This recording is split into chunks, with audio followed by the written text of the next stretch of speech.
wisdom that they need, that our attendants need to hear. And we all ask this in the name of our Lord Jesus Christ, we pray. Amen. Again, good morning. Good morning. And yes, please remain standing. And for those in the Zoom, please just open your camera, show your face to one another. And I'll give you 1 to 2 minutes to high five 10,000 people around you. 60 seconds, no? 60 seconds. Please go around and high five one another. And just quickly tell your name. I'm Ron, I'm Mavs. By the way, I'm Mavs, no? In the chat room, specify your names. No? Please don't leave this day without knowing someone you don't know, no? That alone is a learning as well. No? Gaining a friend is one big takeaway for this day.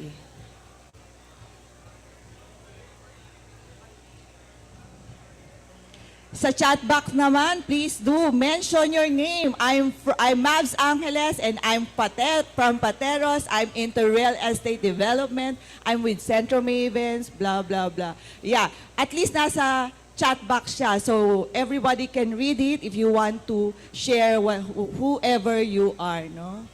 Ayan. So that's the purpose of our day, to learn and to gain new friends, new people who can be with us in this journey, in life's journey.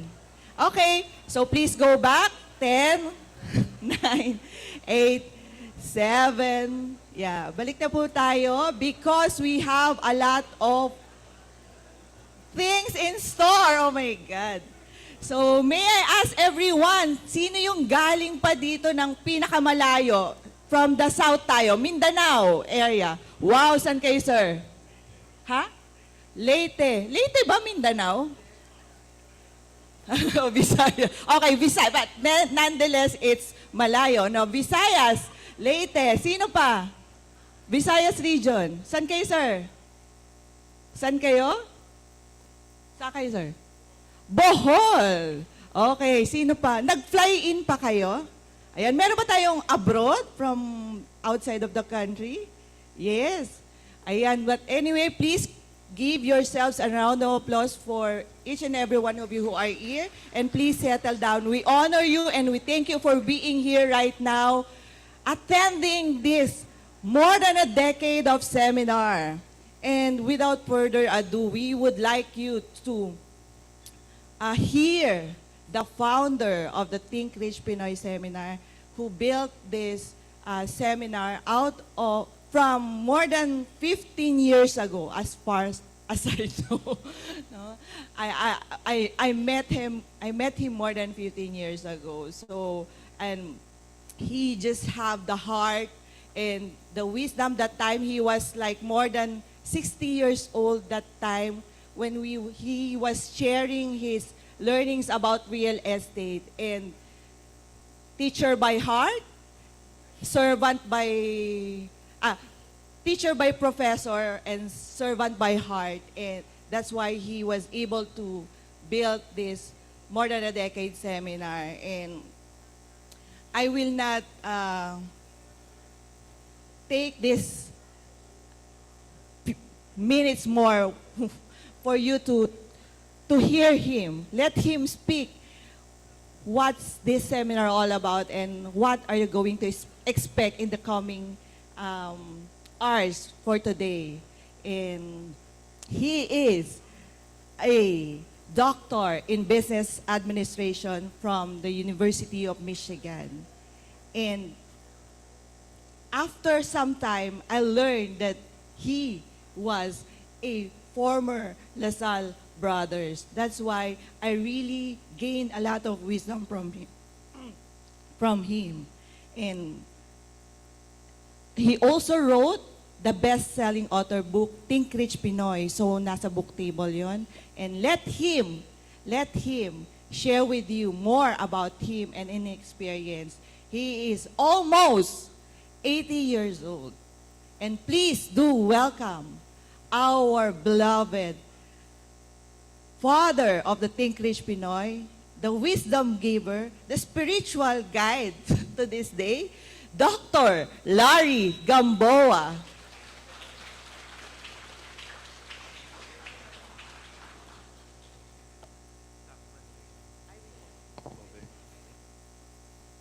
Salamat, Mavs. Magandang umaga po sa inyong lahat. Good morning. So good to see all of you. And I hope we can get to meet some of you. I only was able to shake the hands of a few people over here in front. And I hope to say hello to you as the day progresses. Mavs mentioned that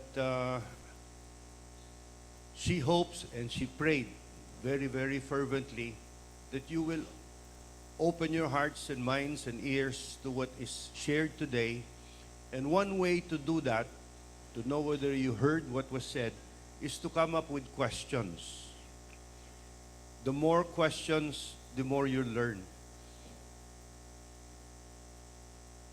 Ito yung cue. Okay. So the more questions, the more you learn. And I'd really like to encourage you to come up with questions, and I'll ask Christine from over there to keep tabs who ask the most questions. And then those who ask the most questions will try to give you a little bit of encouragement and reward for asking the most questions. So if you want to bribe or make somebody notice you, get to find out who is Christine over here and ask questions so that Christine can check your name. No? Is that fair enough?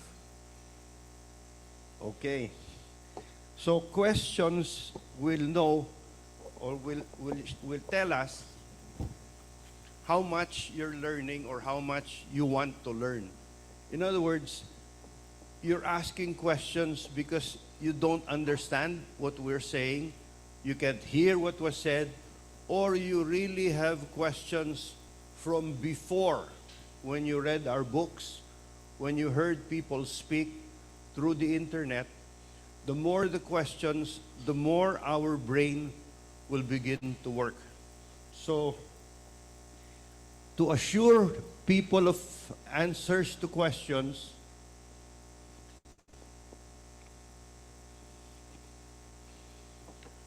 we have workbooks that are given to you.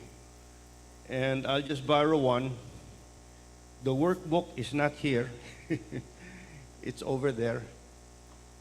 The workbooks will give you a program, a flow of what's going to take place today. And if you read the beginning pages of the workbook, can you open it to the first page? Ayun.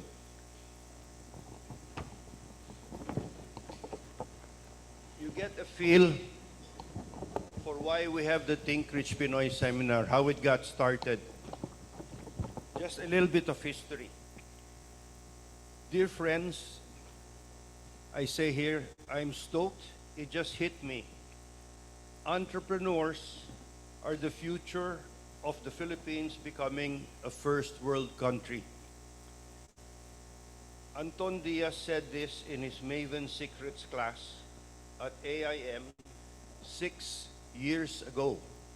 Actually, almost 16 years ago. And it's been haunting me since. Entrepreneurs are the future of the Philippines becoming a first world country. Here's why.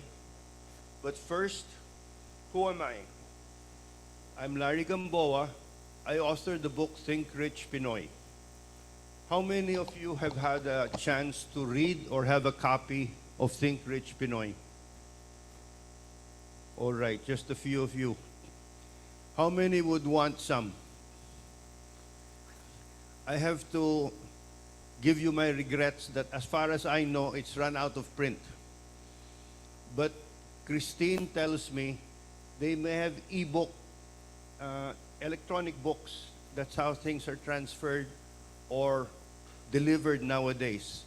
So through Christine, as part of the Q&A, you will get on the slides how to order the book through the QR code. Fair enough? So if you're interested in it and you can't get it, just send Christine a note. All right? That's one clue. Second clue is this. As questions arise in your mind, write down the questions immediately on the workbook that you have so that you can put them on slips of paper and pass on those questions to Christine even before the whole seminar progresses. In other words, as questions occur to you, sulat mo na so that hindi mo makalimutan. Pasa mo na kay Christine through a slip of paper and just raise your hand if you want that slip of paper to reach her. And there will be people around you who will be happy to get the slip of paper or pass it on to somebody and they will send it to Christine. Christine, why don't you raise your hand so they know who you are? O yun. So now, hindi na sikreto sino si Christine. The workbook also has pictures of people you will be meeting or you have met in the past. Mabs is the lady second from the right. Mabs Angeles. And she's been with us right from the beginning. She's part of a very interesting group called Centro Mavens. You will be meeting some of them in the course of the day. Who is Mabs? Why is she into real estate? And how did she get into it?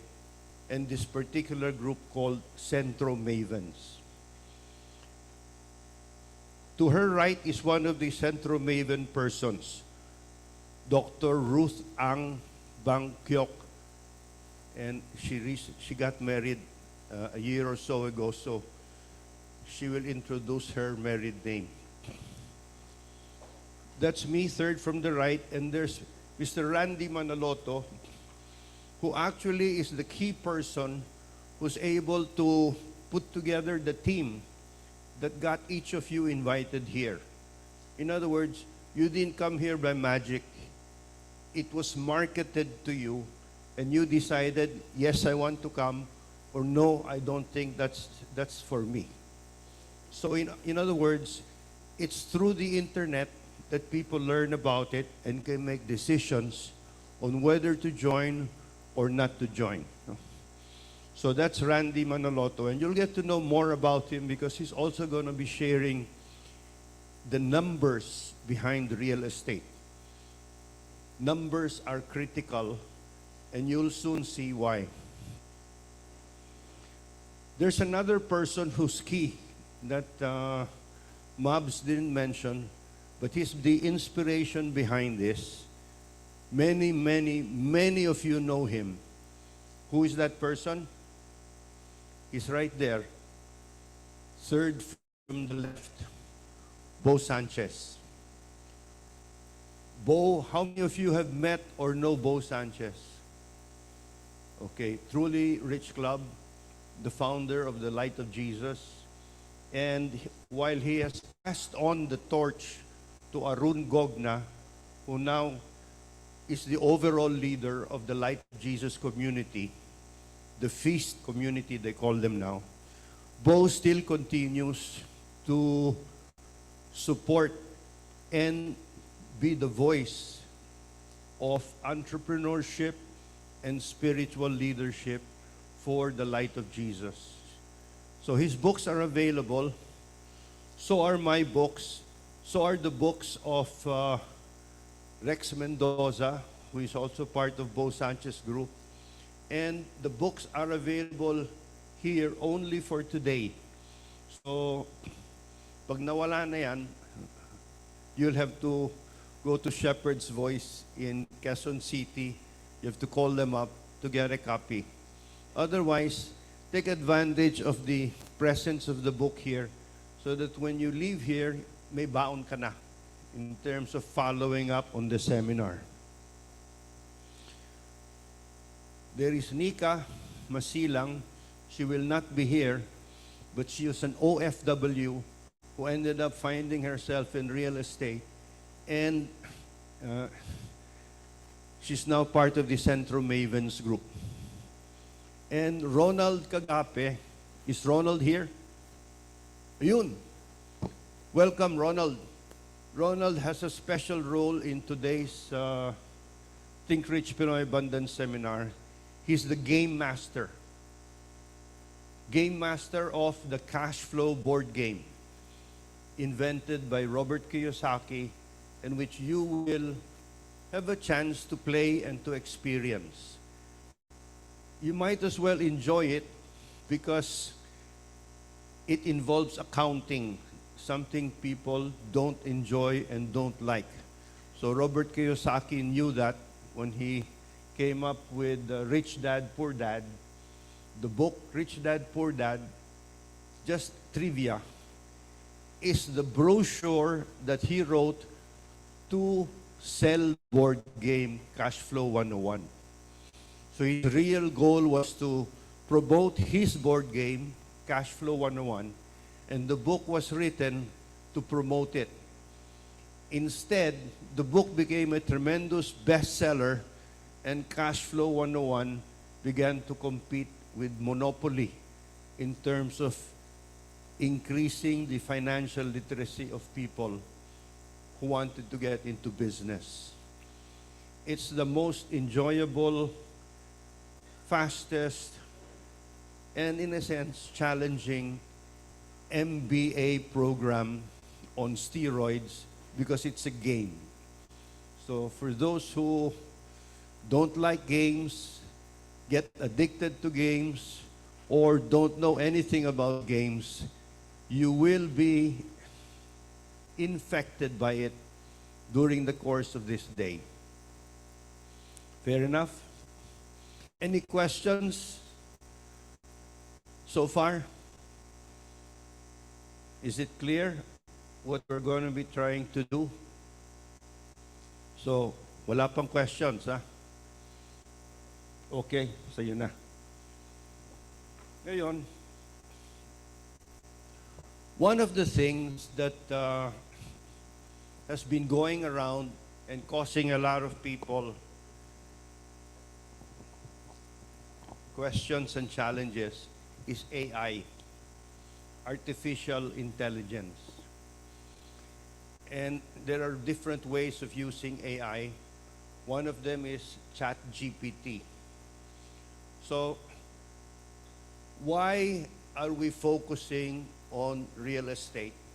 And what relevance does that have for us in the Philippines? I want to share with you when I asked ChatGPT the question, or I gave him the prompt, what the answer given was. No? And then followed up with, how many here know Potato Corner or have tried Potato Corner? Uy, ang rami. So, we're not going to give you Potato Corner for free. Okay? You'll have to find a Potato Corner here or where you are to enjoy it. No?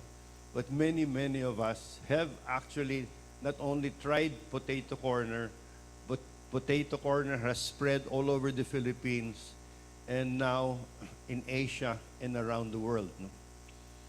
One of the gifts that we have is that the founder of Potato Corner is here. And I asked ChatGPT, sino ba yung founder ng Potato Corner and ano bang relevance ng Potato Corner with real estate? Laging bumabalik tayo to real estate. How many have been to Balay Isabel in Batangas, Talisay? Wow, more than I expected. So, how many have not been to Balay Isabel? Okay. I hope to convince you to visit it by the end of today. Because the founder of Balay Isabel, his name is Nelson Terrible.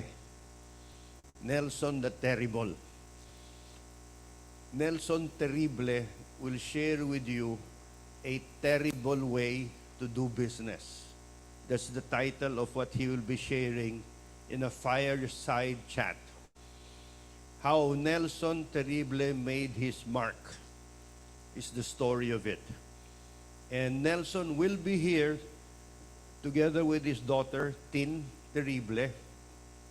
Now, Tin Terrible Sarmiento. She got married. And you'll find out how Balay Isabel became Balay Isabel. You already probably can guess the answer. Isabel is the name of Nelson's favorite child. Tin is Tin Terrible is Isabel, named after his daughter. Okay. So let's take a look at what ChatGPT shared about not only Potato Corner, Balay Isabel, but there's a third person we want you to meet in the course of today who not only pioneered but really spread the importance of the hospitality industry in our country. Meaning to say, tourism. His name is Arthur Gindap, and he's known for brands like Seda, Ascot, and Robinsons. He became a senior executive upon or before his retirement from corporate to becoming available for entrepreneurship and for consultancy in the hospitality and real estate industry. So God willing, you'll get to hear Arthur Gindap and you'll get to ask questions of him. All right, so I have 3 minutes left to ramble. Let me show the results of the ChatGPT. Just press the green.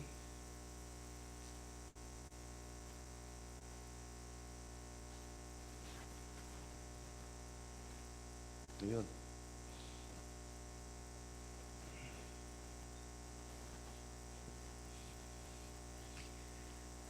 Here was my prompt. Show the top reason real estate investments are a key component for a growing Philippine economy and provide narrative of Filipino real estate entrepreneurs like Jose Magsaysay of Potato Corner, Nelson Terrible of Balay Isabel, and Arthur Gindap in the Philippine hospitality industry. One prompt, and ChatGPT gives the answer. In other words, I didn't have to do research. The research is to give the right prompt, and it can give you its version, and then it's up to you to modify, expand, or edit.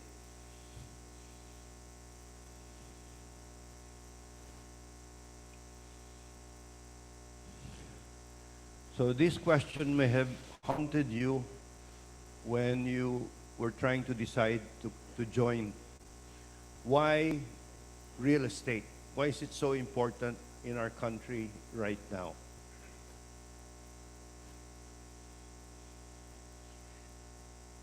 Real estate investments are a key driver of economic growth in the Philippines due to their multiple effects on various industries. Say the word driver. Driver. They're a key driver. They have a very important role in moving forward the Philippine economy. Just like they're a big driver, for example, in moving forward the Singapore economy under Lee Kuan Yew, when he set up housing developments to pump prime the development of Singapore from a marshland, little island, to what it is today.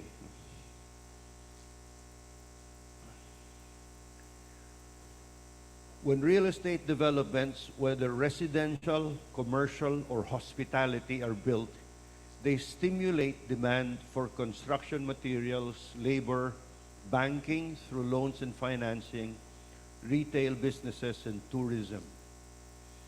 So they're drivers because they stimulate, they pump prime the economy.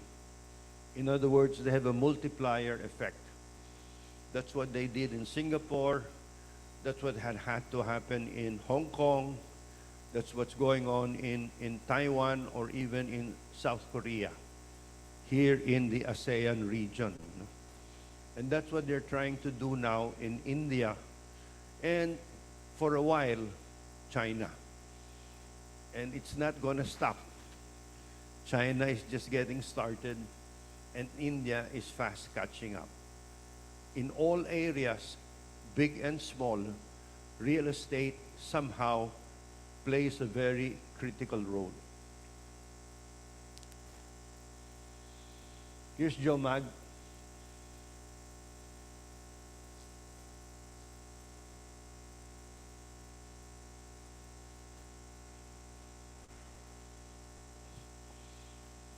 This has become a global brand, but it was really started by one person and his small group of Filipinos many, many years ago, and has since moved on and been purchased by a very interesting set of groups. It has moved several times, and the story is best told by the person who experienced it, Joe Magno.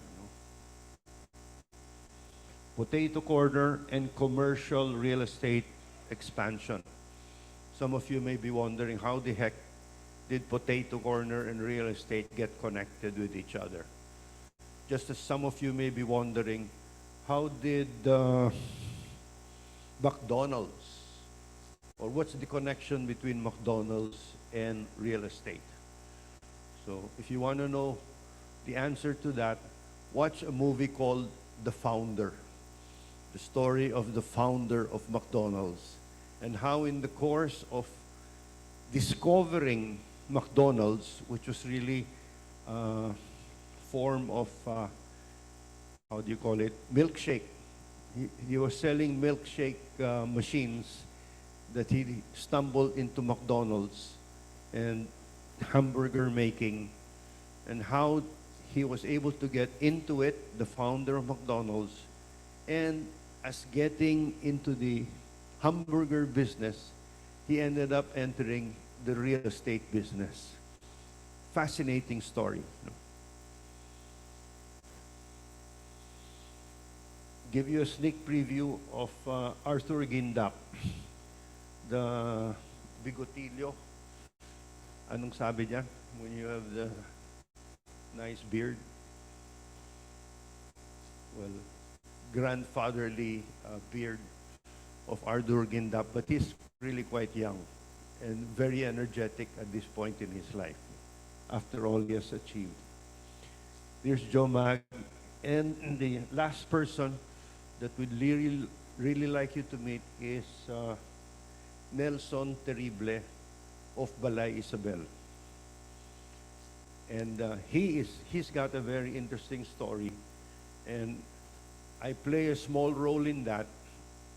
When he tells you the story, I'll ask you what that role is that I played in my younger days. Sinabi na ni Mabs, mag-80 na ako by August. So right now, I'm technically 79, so you can still treat me as a young man. Okay. Balay Isabel and tourism-driven real estate.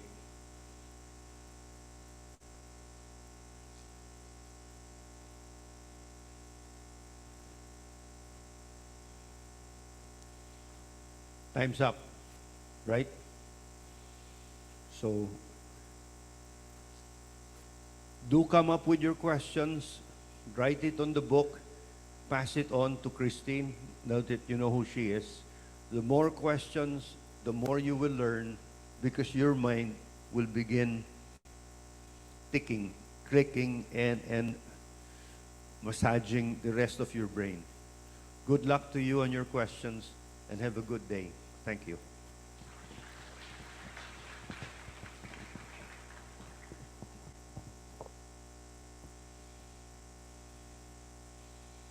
let me turn it over to Mr. Ronald Kagape, our game master. And he has another yes. role. Good morning. Thank you so much, sir. Thank you. Dr. Larry Gamboa. Please give a round of applause to our dear father, father of Think Rich Pinoy Seminar. Ayan. So, personally, I'm really honored to be sharing the stage with this man, no? And by the way, I have with me Ronald Kagape. Please do welcome Ronald Kagape, my Good co-host morning. for today.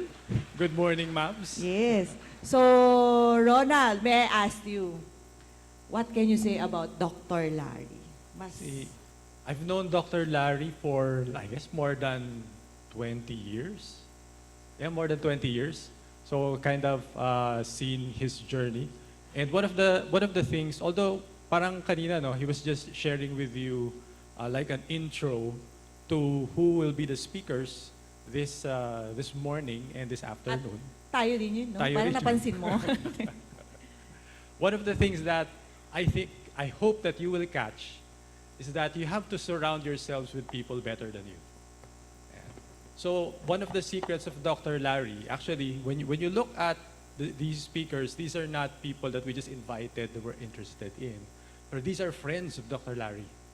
They've been friends for a long time already. And I guess one of the jokes on Sir Larry is he's actually the poorest multimillionaire among his circle of friends. You know? But that's the reality, di ba? You're the average of the five people person, that yeah. you spend the most time with. Eh. Yes. Moving forward, Ronald, so may I ask everyone, who among you here who was able to watch the video of Brother Bo already? One. Two, three. So very few. So I think we'll move forward to our next part of the program, Ronald.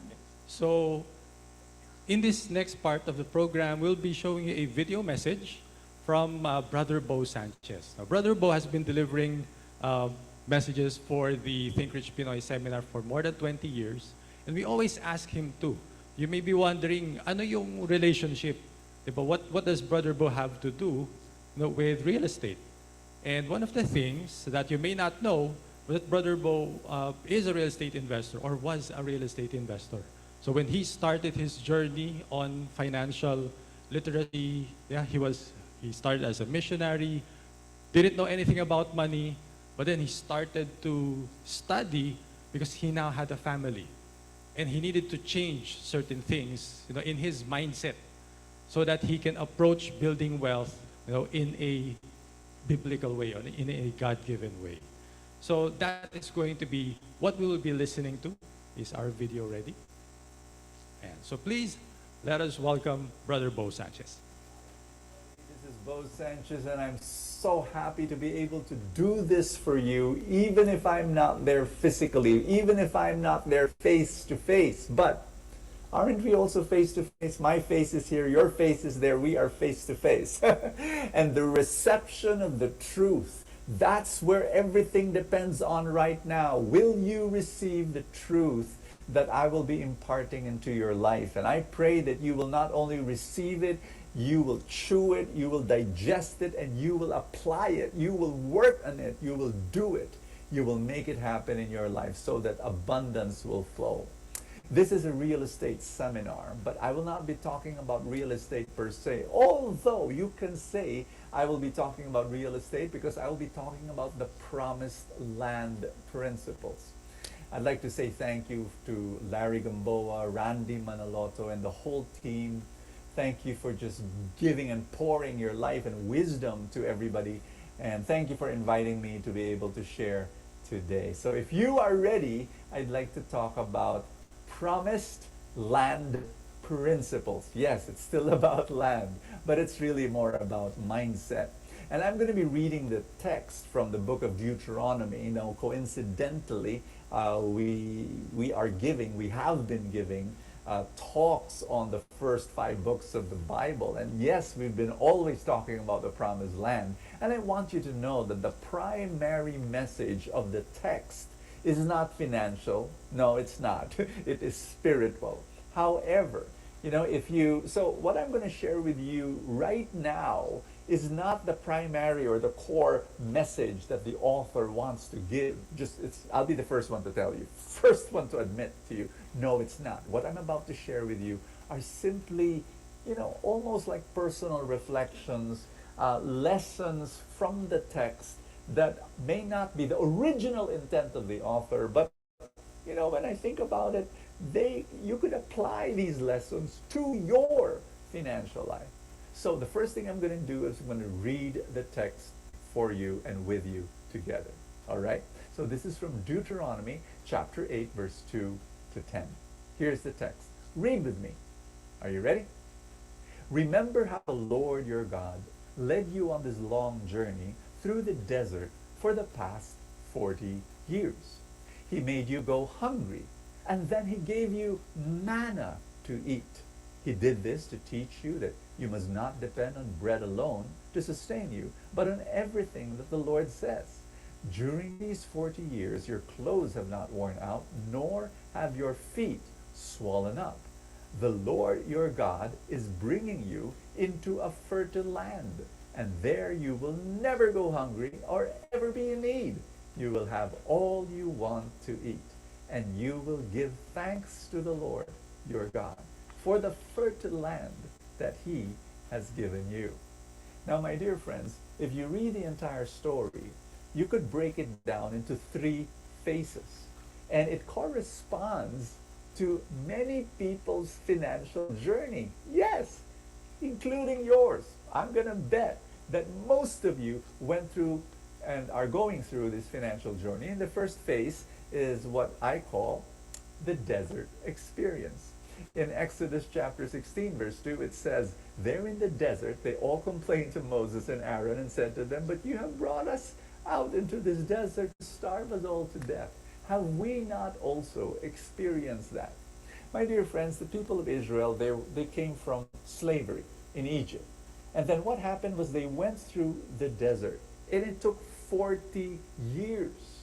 And so they first experienced, at the start of those 40 years, the difficulty of, oh my gosh, from slavery with the Egyptians, yes, we had a rough time, but hey, this is also rough, my dear friends. When I want you to look at your financial life. Did you go through the desert experience where it's not enough, whatever you were earning? It was so small. The bills are here, the resource is here, your salary is here. Basically there's more months than money, right? Like sweldo. Ang tagal pa, ilang araw pa, wala na, And debts are piling up. So that's what you call the desert experience, and it moves you to action. Thanks be to God that we go through financial problems. I'm telling you, I know we don't like to go through it again. We say to ourselves, never again, never again. But, come to think of it, maybe that's the reason why you're attending a seminar like this. Maybe that's the reason why you're working hard. Maybe that's the reason why you've got a financial dream, a goal that you've set because you've experienced the desert. And it's painful. And in your mind, you're saying, never again. I don't want to go through that anymore. Hey, maybe some of you, you're experiencing it right now. I'm telling you right now, there is a purpose behind that. It is to tell you and to give you a genuine resolve. I'm not going to go through that again. I will not. I will change my financial destiny. There's a second thing that happens. It's phase 2. It's called the desert, but with manna. In Exodus chapter 16, verse 15, it says, Moses said to them, this is the food that the Lord has given you to eat. Each had gathered just what he needed. So this is what happened. They were in the desert, they were living in tents, and they were hungry. And they complained, and they prayed. One morning it happened. They heard a commotion all over camp. And imagine you're one of those guys. You're an Israelite, and you go out of your tent, and lo and behold, the people were happy, and people were wondering, what is this? And guess what? They saw manna, something edible. You know, in literal Hebrew, it means what is this? Because they don't understand. It's like they're scattered on the desert sands. Something that they could eat, some type of bread, and whoa, that's crazy. It's a miracle from God. Now, have you experienced surprises like that that you basically did not work for? Maybe you prayed, you wished, you asked God for rescue, and God came to the rescue. You know, I've met people who calls God the 1159 God. Like, you pray because you lack money for, let's say, the enrollment of your child, the tuition fee, and you prayed and you prayed, and then at the last moment, the day before the school closes its doors on you, lo and behold, you receive this text message from your ninang, or and says, hey, I forgot, I haven't given my apo for the past 7 years, and here I collected it all, and it was exactly the amount that the school needed. And so you've got these moments in your life where God somehow answered your prayer, and God is good. He does that, and thank God for miracles that we experience desert with manna.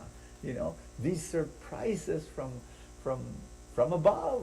We're so grateful. I want you to know that I've experienced that too, many, many times. So I experienced desert when I was a missionary, a single missionary, from the age of 13 to the age of 30. I was single, I was poor, I was happy, I was just loving and serving God. Many times I had no money. My my memories, like it just happened tomorrow. It's so vivid. I'm standing there in Jollibee. I'm in front. I went in. I looked at the menu. I looked at the price, the food items, and I was counting my coins. And I was saying, can I buy this, the whatever cheapest thing that could fill my stomach? And counted my coins, and it did not fit. And I could not buy anything in Jollibee. I had to retreat. I had to turn around. It was really difficult, painful thing to turn around, about face, go out the door, go out the store, and then find a burger machine, a cheaper burger joint. Buy one, take one, and at least my stomach will be fuller. Those were my experience at that time for many, many years. But there were times when manna would come. Oh yes, I love sharing the story of me and my friend. We were walking in Cubao, in a commercial center, and we just came from a prayer meeting. But then I was hungry, and my friend was hungry, and we said to ourselves, "Oh talaga, gutom na tayo." And then you know what made it worse? We began to smell donuts. The aroma of freshly baked donuts from a mile away. Oh my gosh! And then my friend said, "May pera ka ba?" I said, "Wala eh." And then a crazy idea came to my mind. I said, "What if we just keep on smelling?" That was wild. That was crazy. Just to laugh, and so I told my friend, "Hey, pasok tayo. Amoyin na lang natin." We entered the store. We began to smell. And they said, and I told him, "Pa, let's say grace." So we blessed the smell which we are about to receive.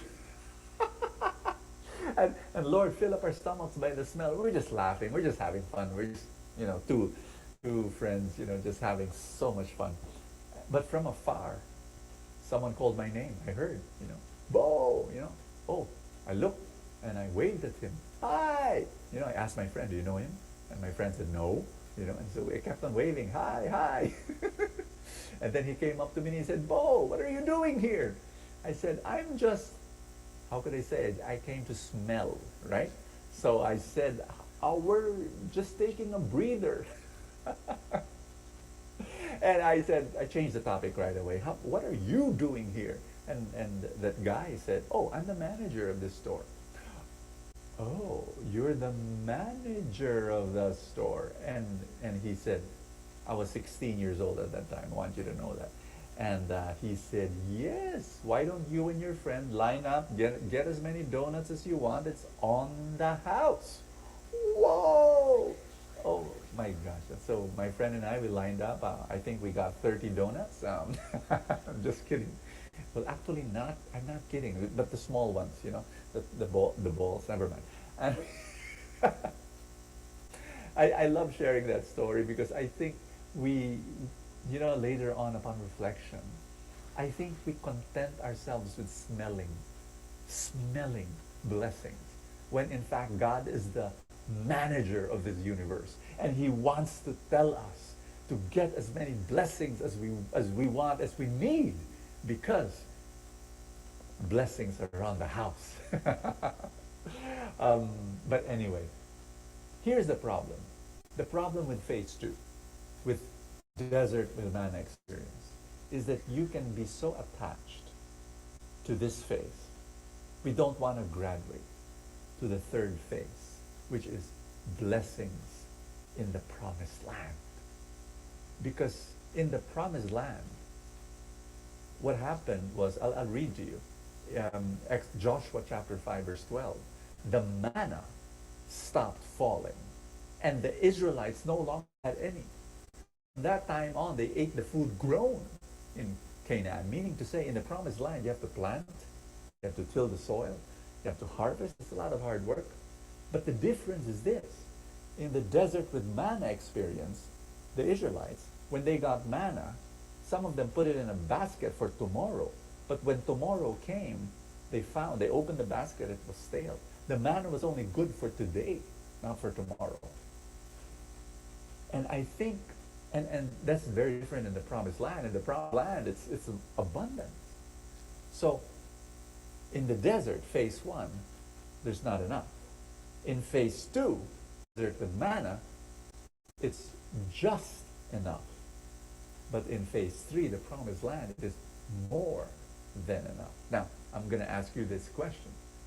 Do you want not enough? I'm sure no. Do you want just enough? And some of you might say, well, or do you want more than enough so that you can be a blessing to other people? And I always say this. I hear Filipinos say, makakain lang ako ng 3 beses sa isang araw, okay na ako. Ox na ako. Simple lang naman ako. 3 beses sa isang araw, okay na. I say this once upon a time. I used to praise people when they say, wow, galing mo naman, ang bait mo naman. Now, no. I say, ikaw, you can eat 3 meals a day. But how about your neighbor who's hungry? You want more than enough so you can share to your neighbor. You know, God does not want you to live a life for yourself only. This is not about you.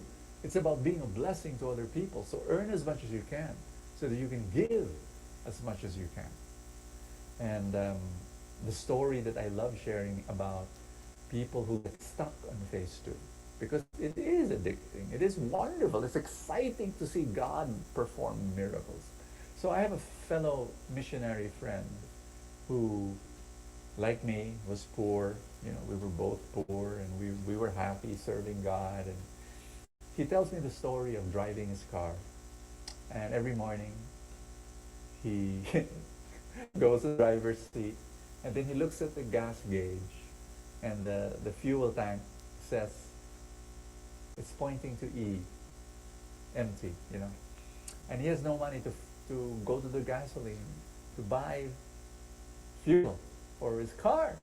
So what he does is he puts his hand on the dashboard of his car, and he starts praying. And he said, Lord, I'm claiming in faith I'll be able to arrive at that meeting I'm going to go to, where I'm going to be speaking.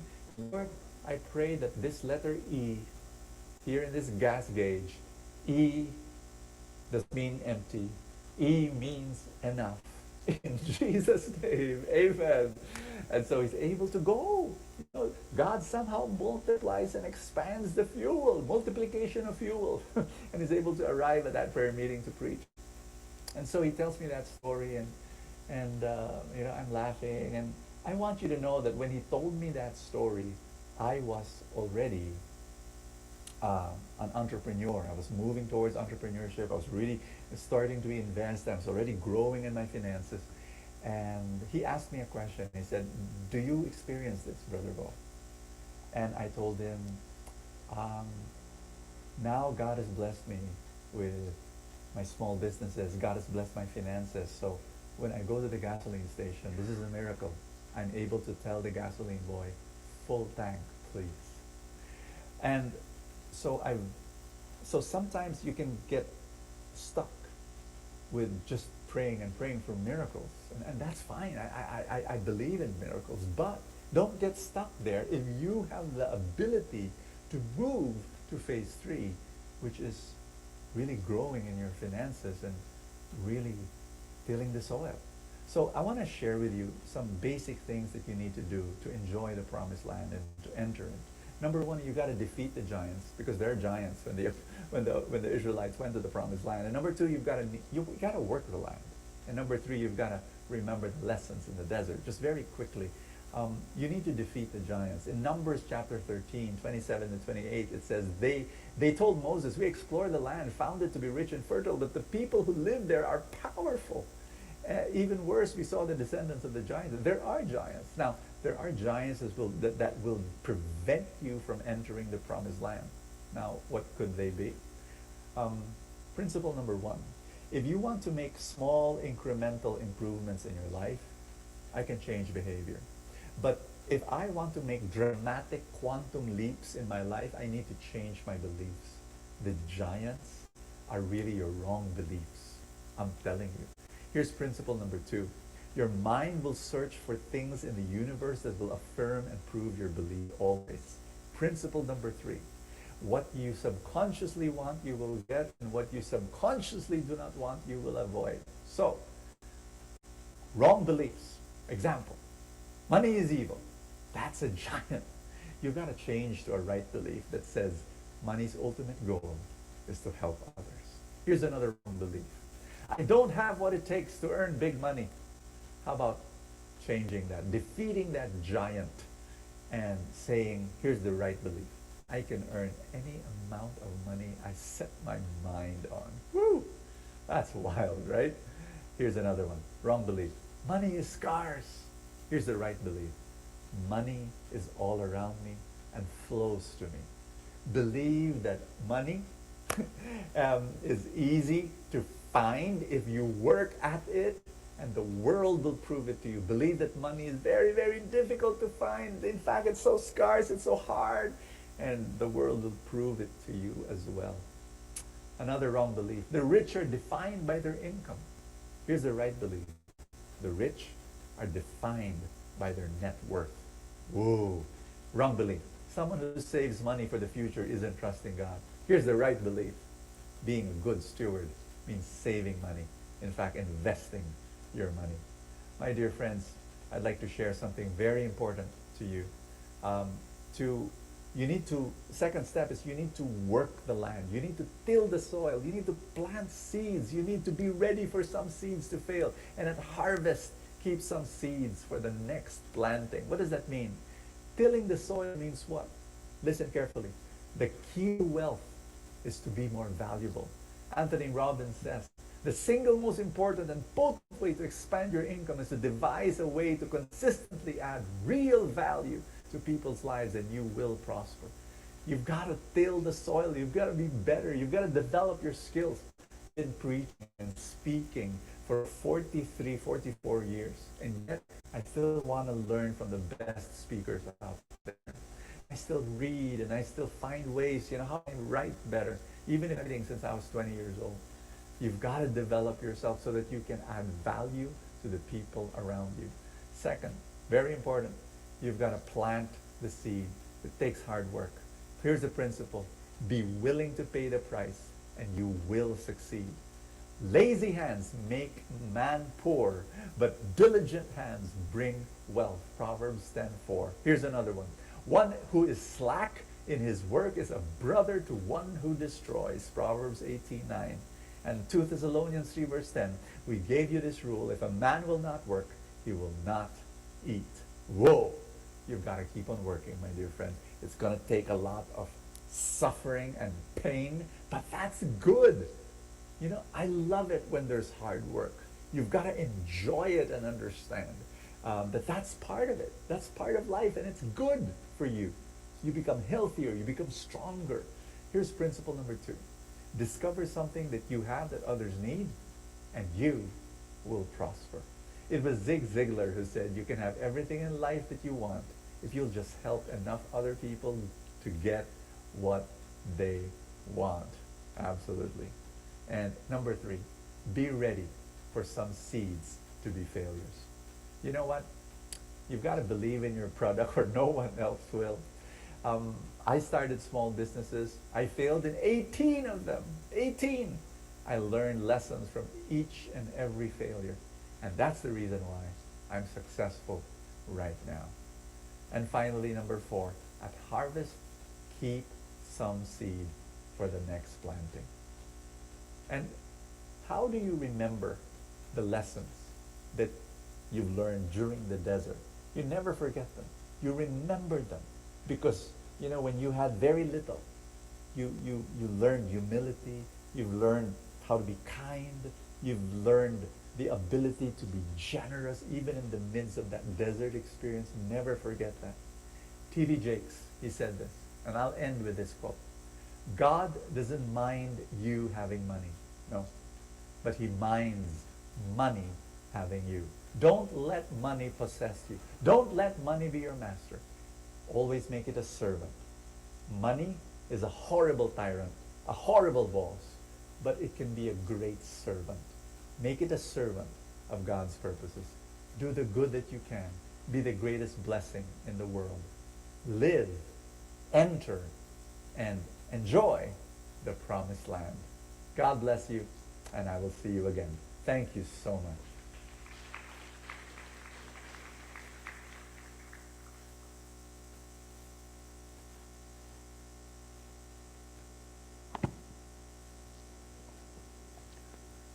Were you blessed by the sharing video of Brother Bo?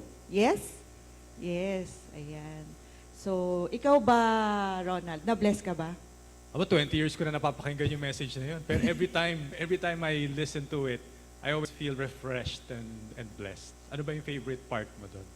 Syempre, yung I wanted to be in the promised land or always wanted to be in the promised land. So, tanongin natin sila. Sige. Di ba? Oo. Ayan. So, we're going to give you a chance, to just discuss with the people on your table, maybe with the people beside you, to your left or to your right. Just share, one idea, one or two ideas that you got, from Brother Bo's talk. So this could be an opportunity for you to get to know people in the table, expand your network, right? And so make this session a bit more profitable for you. Find a partner. Yeah. Around your table, and we'll give you 3 minutes to share what you're learning, one big message that you got from this video sharing. 3 minutes. So 1.5 minutes each. Diba? Yes. So tayo din. While in the Zoom naman, if you wanted to share your learnings, you can type in the chat box, ayan, para mabasa ng lahat yung sharing nyo. Ayan. So, this can be also your opportunity to chat sa chat box, and respond to one another. You can open your video.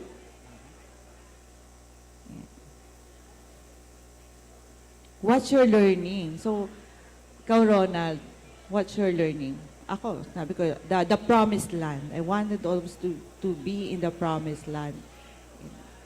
And we wanted to earn more because it's not only for us, but your neighbors, di ba?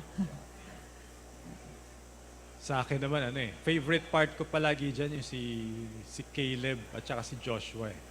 Diba, when they were looking at the promised land, you have to conquer the giants. Okay. Diba, kasi sila lang yung masasabi natin positive thinking, kumbaga.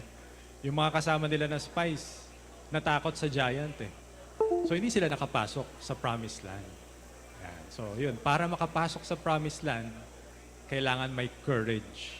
Take courage. Yes. Take Yan. courage and conquer the giants. Conquer the giants. Basahin natin sa chat box. May learning ba sila? From Joshua, ako po, realization ko today is be ready to fail. Risk-averse po kasi ako na tao, kaya medyo hindi po ako nakakapag-execute, which is wrong pala. Kayo po. Ang pangalan pa niya si Joshua. Diba? Oo. Ang mga Joshua, matatapang. Ano pang learning mo, Ronald? May 3 minutes na ba? Who's our timer? 3 minutes lang. Ano pang learning mo, Ronald? Ako, isa ko pa rin palang natutunan doon is, no, you really have, time na, you really have to put God at the center. Eh. Diba? Kasi siya yung magpo-provide, lalo na kung nasa desert ka. Yan. Pag nasa desert ka, merong mga desert with manna experience, yung mana nanggagaling kay Lord.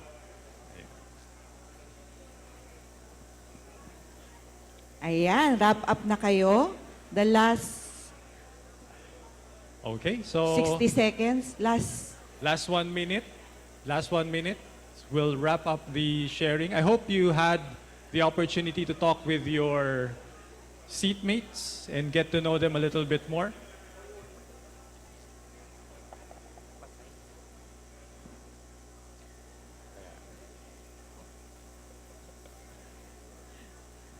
So we will Para sa be atin moving pala on. tong upuan. Para tayo ba? O sige, sige. I-feel muna Feel muna natin natin. para yung mga uupo dito, we also get their wisdom. We will warm their seat. Ito pa. Okay. Okay. So I think our next speakers are ready. Yes. So in this next section, please, ma'am, let's introduce. Yes. For our next speaker and sharer, now he will be joined by his co-senior citizen, mastermind and friends for the longest time. Now, what I like about this event, this seminar, is our speakers are not just speaker for today na ngayon lang sila nagkita-kita, but they shared a lot of experiences together in business and family. That's why they are able to really get the wisdom from one another, the brains from one another. Personally, alam mo ba, Ronald, I have a very good experience and encounter with our main speaker, sharer today, no? Sino nakapunta dito sa Chiang Mai, Thailand, no? Meron do, yan, di ba, sa Chiang Mai, meron dong whitewater rafting. Hindi, first time naming lahat. Ay, hindi, ako, first time kong mag-water rafting. And we learned that yung water rafting difficulty nung pupuntahan namin is parang mga 4 or 5. Medyo difficult talaga siya for a first timer. But nonetheless, so we had that whitewater rafting. And we are so blessed, kami ng husband ko, to be joined with Sir Joe Magsaysay. So, 3 lang kami sa whitewater rafting. Yung lahat ng kasama namin, nasa iba silang boat. And pag whitewater rafting, di ba, maraming rapids. Sobrang lakas na rapids. Hindi ko lang mapakita nga. Sobrang lakas ng rapids, no? And one or two yata sila, nahulog sa rapids. It was really a scary moment, no? And alam nyo ba, this person, nakikita namin kaharap namin yung nahulog sa gilid namin, tas sobrang lakas, parang we have to hold parang kanya-kanya kami, we have to hold ourselves na maging maayos yung boat namin. But I saw Sir Jomag, he was very composed, the most composed person I've seen in my entire life at the time of almost near-death experience for us. Kasi yung nahulog sa rapids, talagang umikot daw siya sa ilalim ng raft, no? Para daw siya nasa loob ng wash. It was a miraculous day. But nonetheless, so I saw this man's composure in flesh. Without further ado, please do welcome he said he is kapartner ng bayan. Di ba? he Yan is ang an, kanyang mission in his life today. Aside from founding the pinakamasarap na French fries, potato corner.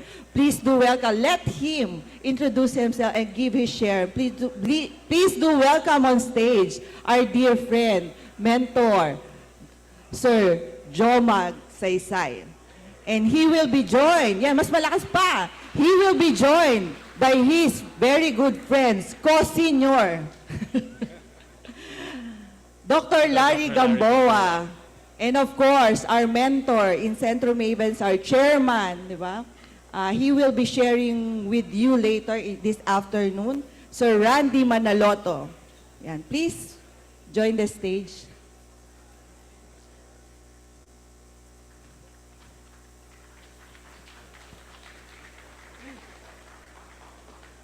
Center kayo, sir. Hello, good morning.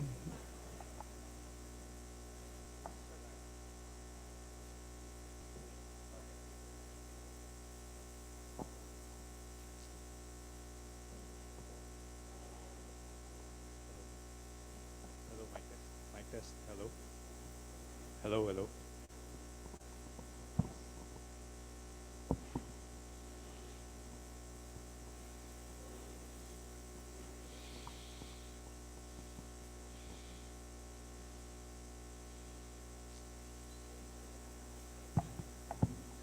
Can I start? I'm always curious, Jomag, about beginnings, no? Many, many years ago, from an unknown background, you stumbled into and together with friends started Potato Corner. Tell us the story of the beginnings of this unknown concept, making it big after so many, many years. Saan ba nanggaling ang Potato Corner? Well, hi Larry, hi Randy. I just want to address the introduction kanina sa Vinimab's partner ng bayan. That's my next adventure actually.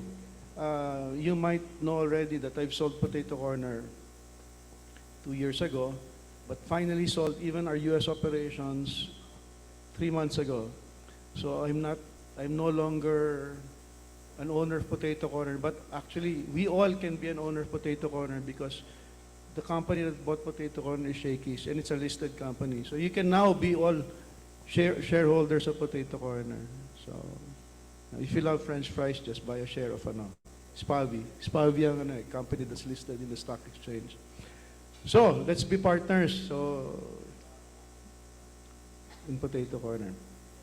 Potato Corner started, that's the power of power of your network. May nagsabi sa akin before, your net worth is your network. Kayo, yeah, network. I mean, your friends talaga are the ones to drive you, drive your success, drive your growth, actually. And for Potato Corner, it was our franchisees who drove our growth. If not for our franchisees, Potato Corner will not have 2,000 stores today. And that 2,000 stores and those franchisees are also like real estate brokers in a way because they're, to open a franchise, you have to, Larry, you have to look for your own location, you have to negotiate the rent, you have to negotiate the terms. So it's real estate. And that's the platform actually of Potato Corner. And you mentioned about McDonald's being a real estate company. I think most food companies, for it to grow rapidly or big or globally, it is the real estate foundation and the real estate play is really important. Now, the flavored naman on French fries came from, the inspiration came from my brother-in-law. My brother-in-law kasi in their late 80s had a flavored popcorn business. And then he was making lots of money. I mean, we were just in our early 20s that time. And then we are 4 partners in Potato Corner. So naiinggit kami kasi siya in that time, ang mahal ng cellphone, nakabili siya ng cellphone. Then nakabili siya ng kotse. Wow, paano naman kami, di ba? So, nainggit kami lahat. So then we started talking, what can we flavor? What can we flavor also so that we can also buy brand new cell phones, a brand new car, ganon.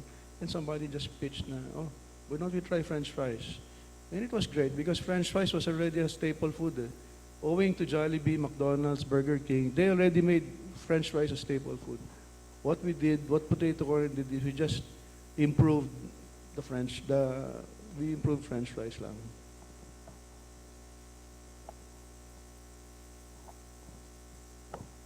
So right now, the 2,000 plus locations, do you think there's a potential for Potato Corner to grow bigger and faster? Definitely.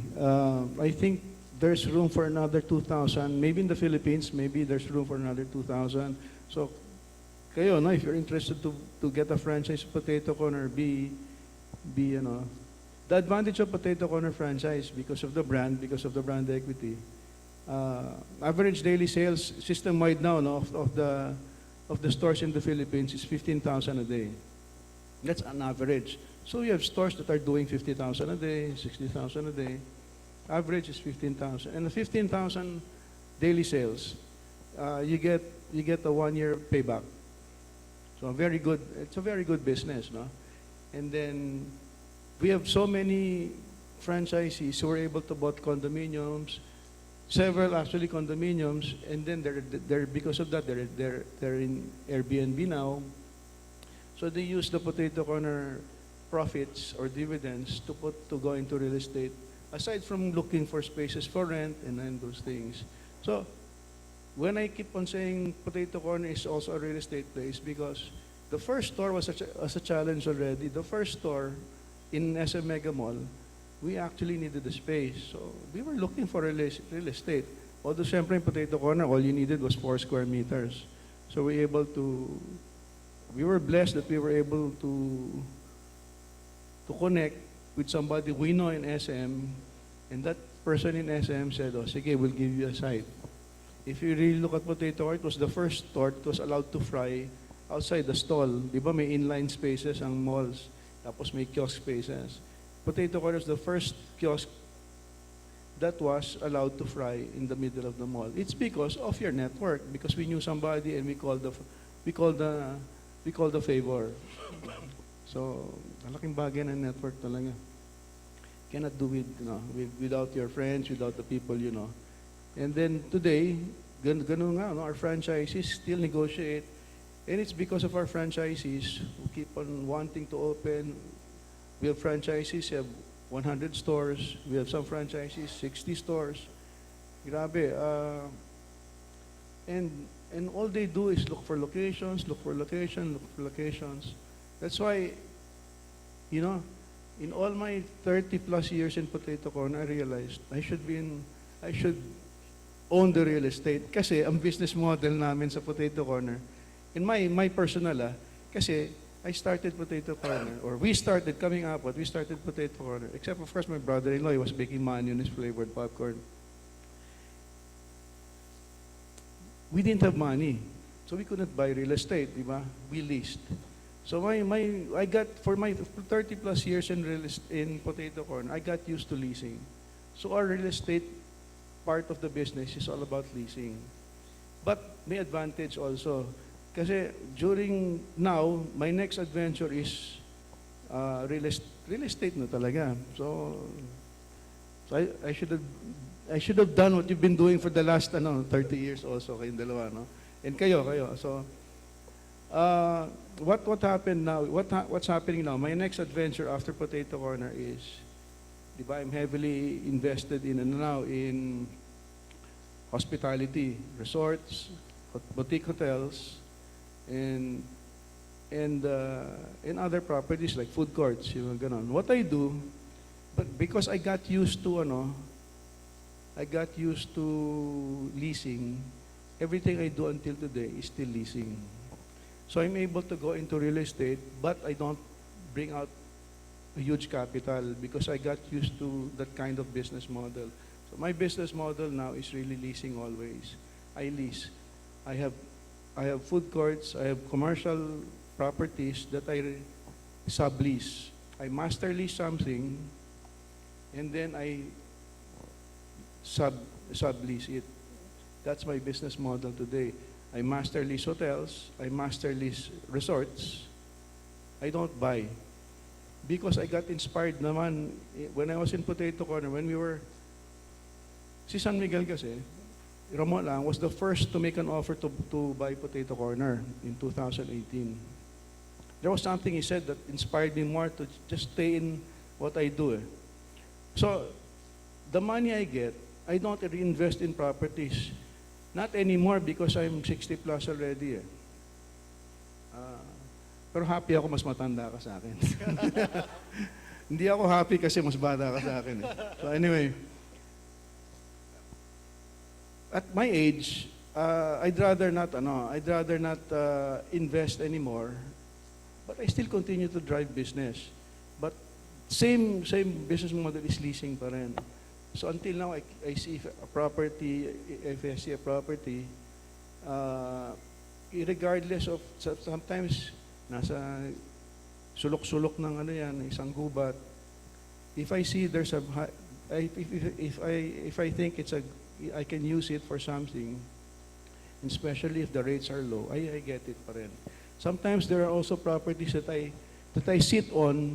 I'm leasing, I sit on it for 2 years until I develop something for it. Then that 2 years lease that I paid just becomes part of the capital. So I don't worry about it. I don't feel anxious na 2 years na ako, nililis ko lang ito, walang nangyayari. Eventually magkakaroon naman eh. And then that's just part of I'm leasing because the rates are really good and the terms are really good. For example, I have a resort in Caliraya.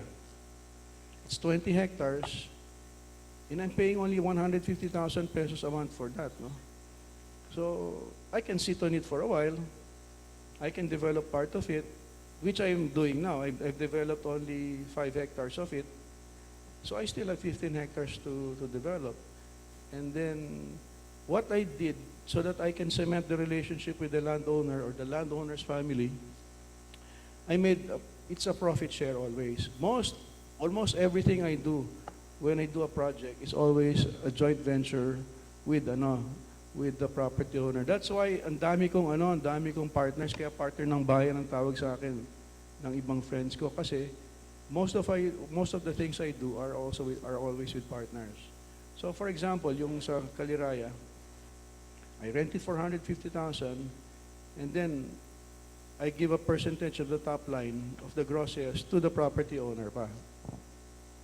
And then for example, I don't know if you've been to UP Good Food, UP Diliman. I have a food court there. It's 5,000 square meters. I master leased it from UP. And I'm paying UP 15% of my revenue. My revenue sa sublease. So I'm very happy with that deal. And now, because I was able to enter UP, which is a government entity, I'm able to use the template now for all government. Then I realized something, which, ang ganda pala mag-lease sa If you guys want to go into leasing, I know marami kayong pera lahat kasi bumibili kayo ng property eh. Hindi ko kaya yung ginagawa nyo. Hanggang lease lang ako kasi wala akong pera parate. Anyway, because may UP Diliman akong template or contract, it's my it's my template for our government entities now. I can go now to UP Los Baños, I can go to PUP, I can go to other government or LGUs and say, this is my template. And most of the time, when LGUs see a template already signed properly and ongoing, they'll use the template already. Unlike my experience in commercial or private, anong sinasabi nila? Market rates parate. So ayoko pumatol ng market rate kasi leasing lang ang gain ko eh. I don't earn from the appreciation of land. Not like the two people beside me, no? So I make sure that yung lease ko mura talaga, below market rate para meron akong Oh, may margin ako, di ba? May margin, may tubo, may konting tubo. So, and you notice maraming food court dati, especially before the pandemic, ang daming food court dito, almost every corner may food court. Nawala lahat, hindi dahil sa pandemic. Although bumilis yung paglagas ng mga food court dahil pandemic. But even before the pandemic, most of them were in trouble already because they were just subleasing. They were just leasing, and they were subleasing. And that's not a good That's another tip. If you ever guys want to open your food courts and you're only leasing, okay? If you own the property, okay lang. Kasi most of in your books, the property appreciation is going to be bigger than anything else naman. But if you're leasing, my tip is, lalo pa private, tapos near market rates pa. In a perfect world, lahat ng tenants sa loob sa'yo. That's maximum profit.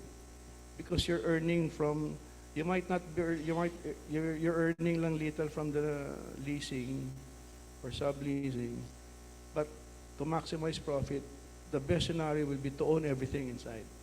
And that's what my models are going to be. So if we have properties that we can put food courts together. Our value proposition is, partner tayo sa lahat ng laman sa loob. Hindi lang yun.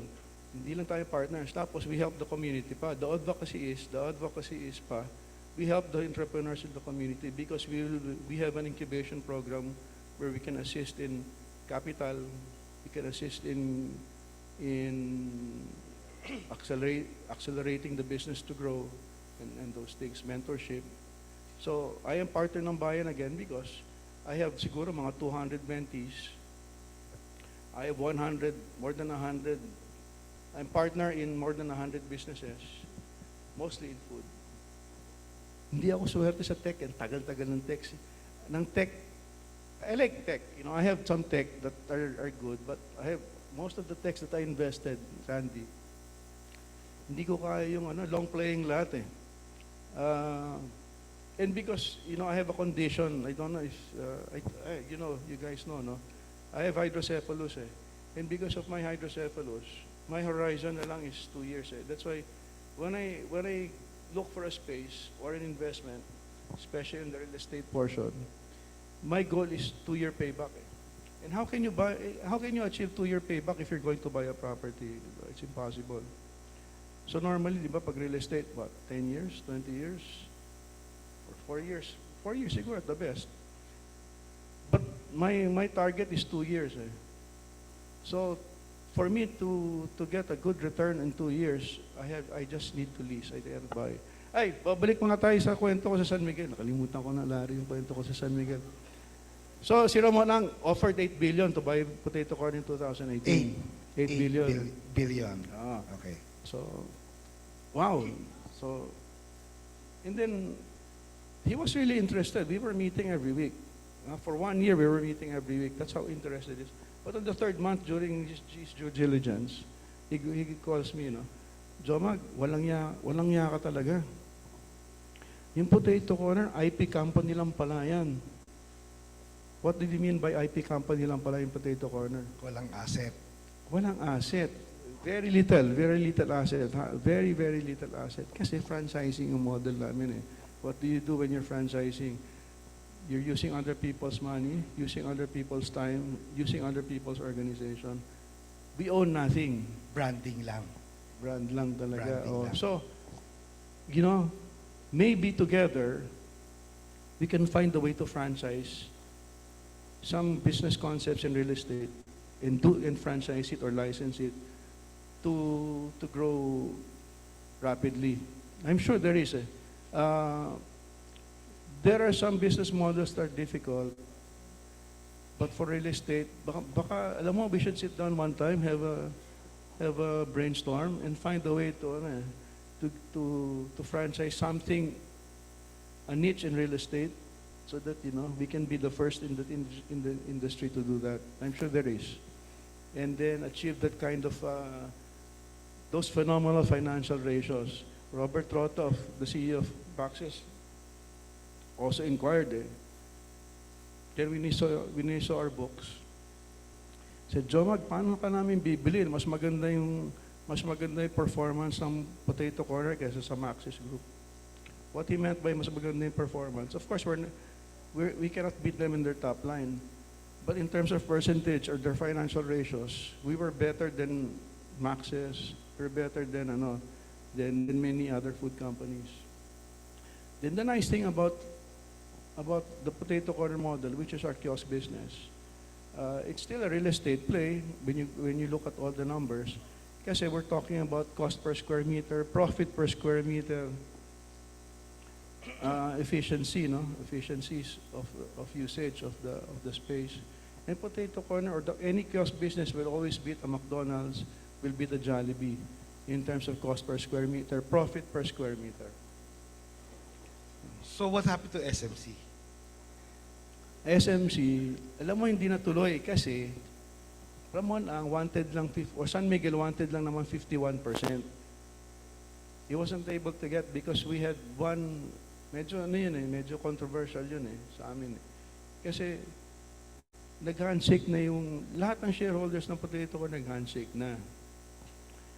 And then nung 2 weeks before the bayaran, in fact, binigyan na ako ng 100 million ni Ramon. May picture pinost ko yun sa Facebook dati yun O, Jomag, bili ka ng 3 Lamborghini. Sabi niya sa akin dun sa pera Anyway, I didn't buy a Lamborghini. Yan ang sinasabing walang pera daw, kaya lease lang daw siya. Sige. Anyway. Mindset of scarcity ata So, 2 weeks before, dapat yung bayaran, yung pirmahan, yung isang shareholder nag-withdraw. Galit na galit si Ramonang. Guys like Ramonang pala, handshake lang, kontrata na dapat yun Bad trip siya. Nagmura siya. Jomag, tangina yung partner mo talaga. Ang problema, dalawang beses, second time na pala, ginawa ng partner ko yun, saka sa kanya. There was another maybe 2 years ago, 3 years ago. So he was really angry.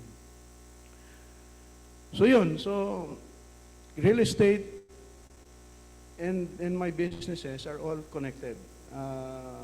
That's why now, I do real estate as my platform. Before, the food was my platform incidental na lang yung franchises namin maghahanap ng site, maghahanap ng spaces, sila mag-negotiate.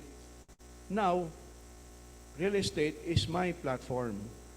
I put up food courts, I look for resorts, and then I sublease it or lease it. I will not change. My profits from the real estate portion of the business doesn't go to buy real estate. It goes to buy more leasing options. Or maybe I will buy a house and lot maybe for my children or ganon, but not for business. So, in other words, anyone here in this room can actually make money, not by owning, but leveraging on the knowledge of using real estate as a platform, as a conduit to make more money. So his is on a lease on sublease basis.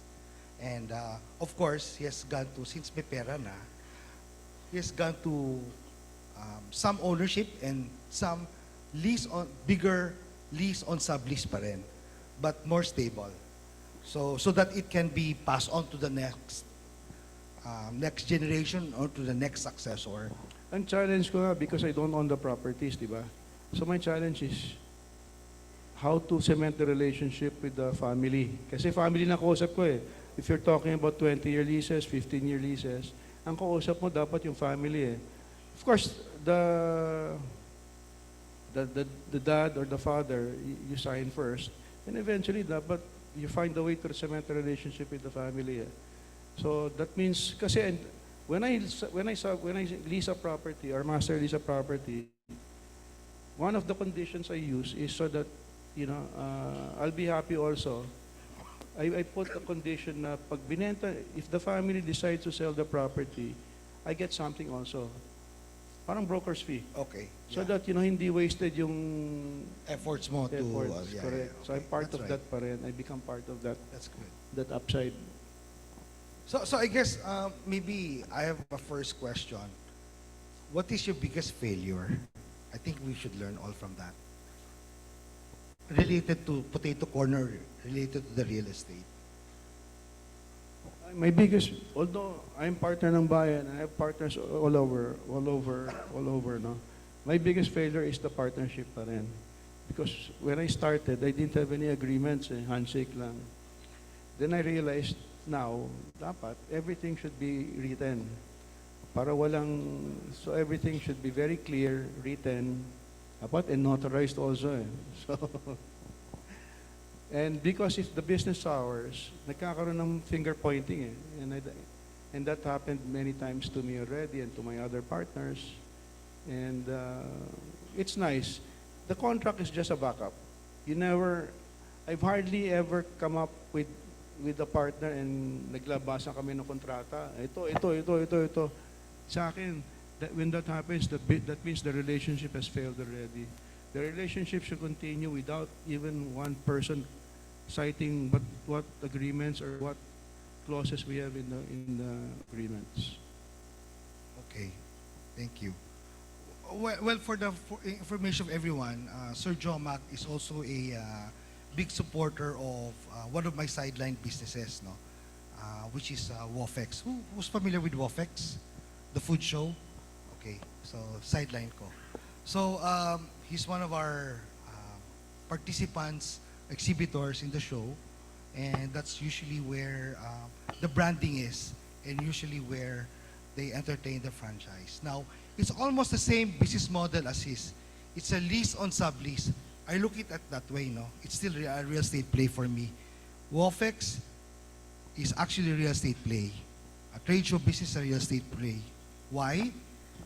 I lease the whole building or the whole SMX in the whole World Trade, and then I chop it up, sublease using the booths, and that's how, for as long as you put a great concept, in our case, it's food, then you can make money off it, lease on lease. In fact, we were so successful on it that about 8 years ago, we were bought already by not bought, but majority owned, 51% owned by the largest trade show company based in London. It's a stock listed exchange company. And I think last year when they evaluated our business in the Philippines, it's almost already $1 billion. And that's only a side business. So it's no joke. You can make money on estate. You don't have to own it. For as long as you know how to use the platform, you know how to conduct yourself and leverage on the knowledge, like Sir Jomac is generously sharing now. Anything is possible. This is all real estate. Real estate play is a play of abundance, not scarcity. Although in him he says scarcity pa rin pera daw, but I'm so sure it's not that. So I have a question here from the audience. I mean from the attendees. How do you know if a location is good or deal? What are the key points or factors that will lead it to a very successful location? An example is, for example, so when you lease in SM, you're supposed to be guaranteed a good opportunity, but sometimes the lease itself is just too high, especially the sharing. I've always preached that about lease because I'm heavy into leasing. I always preach that rent is relative. Rent is relative to the kind of location that you have. For example, if SM will give us a space in a certain area, we count the foot traffic in the area. For a kiosk business, kasi normally a kiosk business, a business is not a McDonald's, di ba? McDonald's, you can wake up in the morning and say, I'll go to McDonald's, I'll have breakfast. It's a destination, it's a destination. But a kiosk inside the mall is not a destination. We call it, it's a location of impulse. When I pass by, I see it, I buy. If I don't pass by, I don't even think about it. No? Of course, potato corner is different already. So, I wake up in the morning and my wife is already telling me, Jomag, bili tayo ng fries. But normally, it's a product of impulse. So that means it's very important, pag product of impulse ka, in the mall ka, for example, you count the foot traffic. And the way Potato Corner does the count is it's 3 meters away from the selling area. It's not how many people enter the mall, it's how many people pass in 3 meters in front of you. Maximum, 4 meters, you don't count that anymore. That's how close. Kasi in a mall, in a kiosk setting, or even in a stall setting, 10 feet away, 15 feet away, makes a whole difference already in terms of your sales. That's looking at it very closely. And for me and for me, that's how we do it. Now for real estate, for properties outside the malls, pare gut feel ako parate. I got used to it because I have 30 plus experience already in this part. So gut feel na lang yan. But sometimes I ask, now if there's a property that, for example, I have a property, I have a 15-hectare property in Zambales, for example. Until now, I don't know what to do with it. It's along the road, it's along a highway, but I don't know what to do with it. So I'm looking for partners. I'm looking for someone to do it. I don't, kasi medyo, ang mahal eh. Did you guys ever pay somebody to do a highest and best use study? I mean, it's $500,000, 1 million, or sometimes more than $1 million. So I don't like to pay that. And maybe it's just there, it's sitting anyway, and it's appreciating. So I'm taking my time. But if you're all interested, so we have a 15-hectare property in Subic, outside the base, and then we have a 4-hectare property along Sumulong Highway and Antipolo. I'm looking for suggestions. So help me with those. Ayan na, opportunities yan. Another question is, what's your best advice in scaling up any franchise business? Just do it. I get a lot of questions. When is the right time to franchise?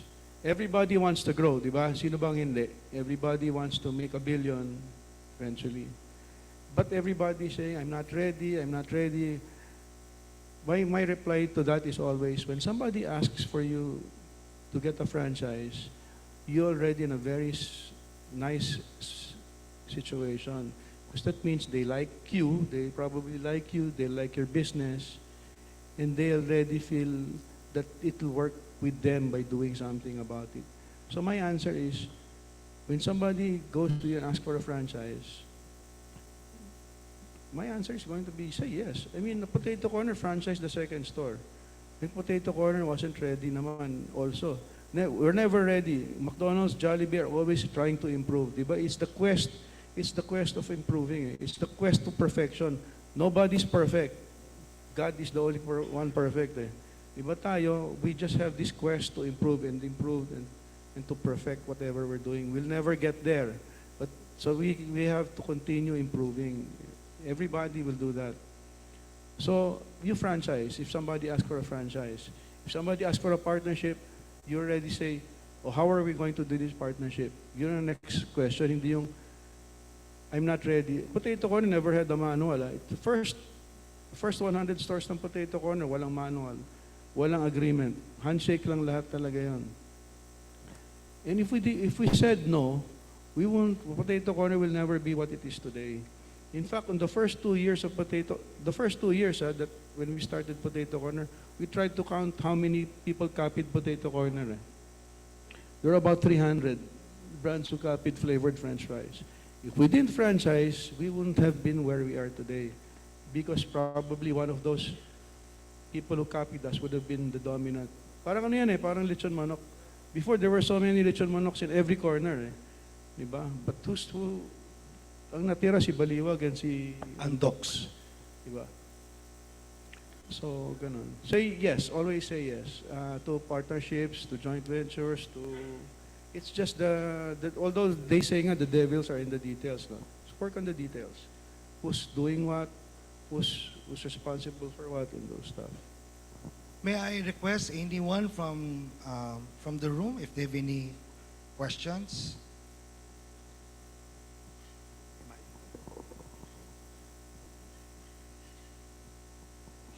Hey Joe, could you please just talk about your difficulties managing your businesses during the pandemic, during COVID? Your cash flow would have been significantly affected. A lot of your franchisees would have been heavily affected as well. What did you do and how did you have to change, or what new strategies did you have to implement to help you and your franchisees survive that period in time? Well, great question. You know, food businesses are all affected by the pandemic. In fact, mayabang ako dyan. Mayabang ako dyan kasi I'm very proud of what we did for Potato Corner during the pandemic. During the pandemic, lockdown, everything was closed. But you know, something happened. And actually, this is the second crisis that Potato Corner went through. The first was the Asian economic crisis. And then the second was the pandemic. No? In all these crises, our franchisees were the one who saved us. They wanted to open because they wanted to help their employees. Kept opening even if they were losing money. But we did something that was very also important for them. And not only for them, because they closed their stores in the malls, in the schools. And our employees had to take a leave already. So what we did was also very pivotal. We called our franchisees and we told our employees, starting today, just as during the pandemic, your stores will not be confined anymore to the 4 square meters of your spaces that you lease out in the malls anymore. You can sell anywhere you like, even to our employees who are not working anymore. So we created a community of resellers nationwide. And we called them special forces because their purpose was to help save the company. So in spite of the pandemic, we were just a handful of food companies making a profit because we democratized selling French fries, flavored fries, all over. We supplied our employees, we supplied our franchisees, and they could sell in their communities. In fact, we had 4 resellers in Forbes Park. We had 2 sellers in Dasmariñas. So imagine, everybody was selling. And those selling were young people, were kids, people who loved French fries. That made a whole difference because, you know, parang yung space was not anymore physical. It was wherever you can sell, you sell. And then when the lockdowns were stopped, we stopped that special forces thing. Thank you. We have only one last question. Anyone from the crowd?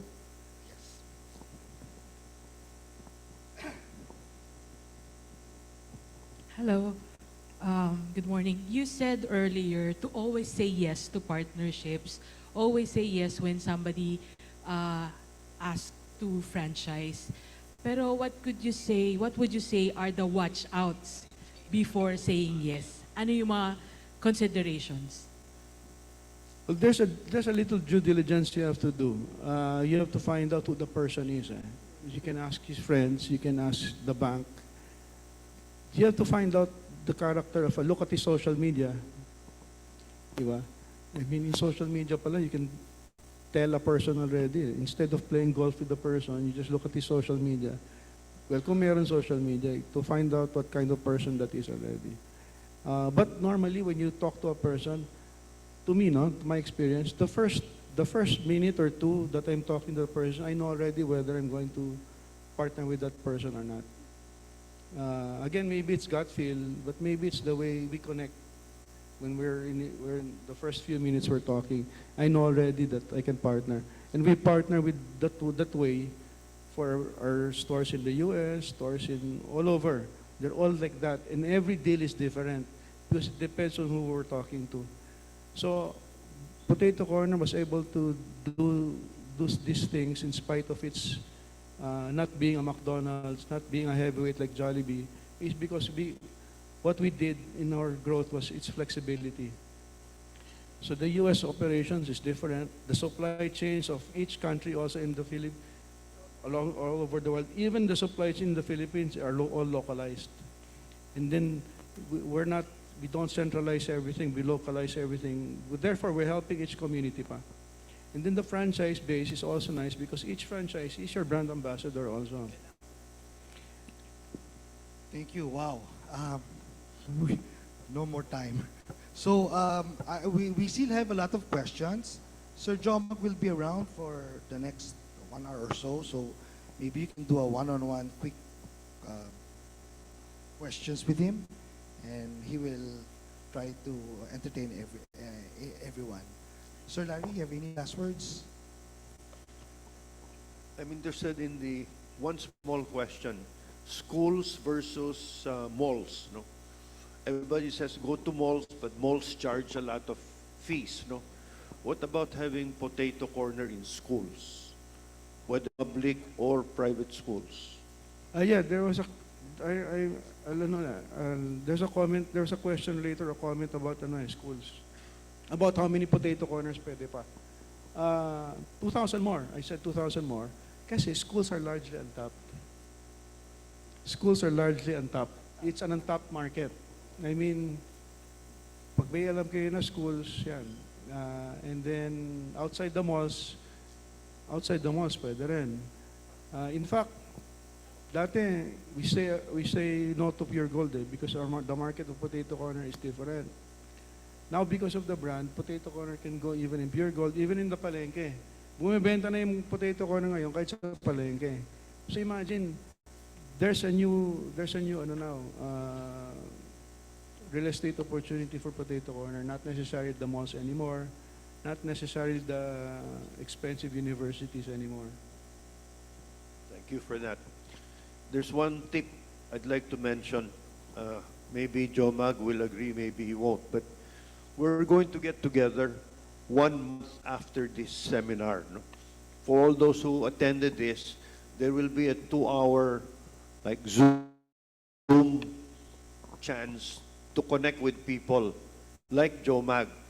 Of course, if you have to have questions to do that, depending on the questions that you have, we will request Joe Mag yung 2-hour pwede siyang, if he's in town, can he answer the questions that you will send between now and 1 month from now?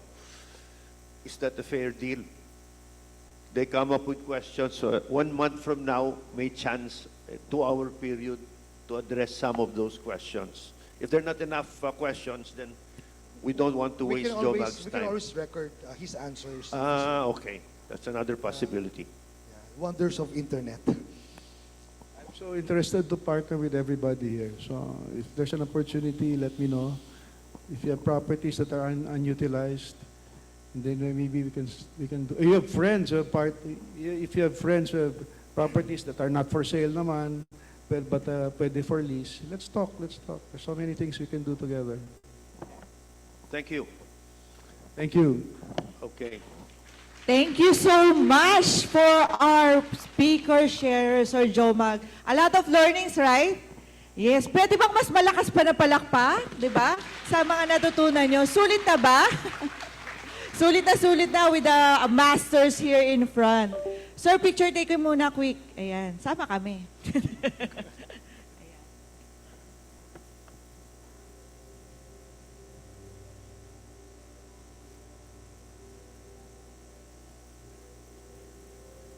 Thank you so much.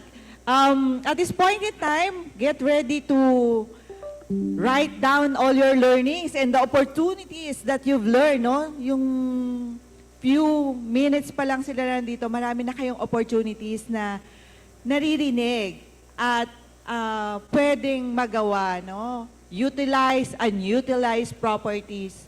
Meron kayo, you can discuss it with kapartner ng bayan. And of course, Ronald, any learning so far? Ang dami kong learnings eh. Pero I guess one of the things lang na I took from Sir Joe Mag is you just say yes to all opportunities. Kumbaga, as long as you don't as long as you don't lose too much money, di ba? Parang you just manage your risk. But if kung meron kang 200 partners, parang imposibleng hindi ano yun, di ba? Imposibleng walang mag-workout doon. Isa nga lang ka-partner mo, hirap na hirap ka na eh, no? How much more learning from the master? 200 partners, different businesses, di ba? And bottom line, all of them are into real estate. Okay? So, let's move on to our ready. Okay pa ba kayo? Say yes! Ayan, let's move on to more learnings this day. Ayan. So our next speaker, so they're actually a tandem. So Sir Arthur Gerard Gindap, known as Art, is a recognized hospitality expert who led Robinson's Hotels and Resorts, so the largest hotel company in the Philippines. His career includes significant roles such as VP and Regional General Manager at the Ascot Limited, where he expanded operations across the Philippines, Thailand, and Laos. And Sir Art has worked with top brands like Shangri-La and Mandarin Hotels. A very interesting background. If you're interested, in putting up your own hotel or operating something in the hospitality business, a resort, this is someone that you need to listen to. And along with him is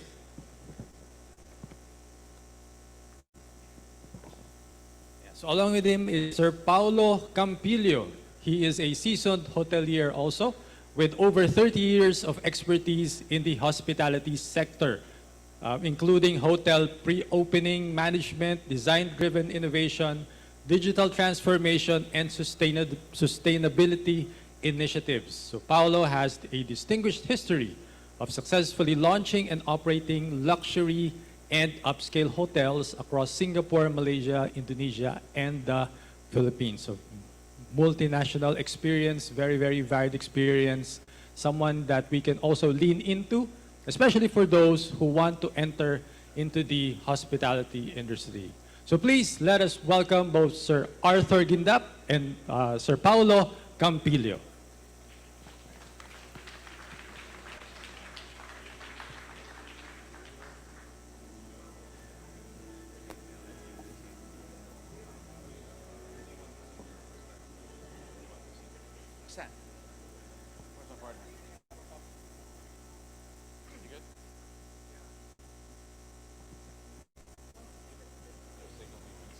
Morning, everyone. Morning, morning. Can you hear me in the back? Okay, great. I'm Art, and that's my partner in crime, so to say, Paulo Campillo, there at the other end of the Hi. stage.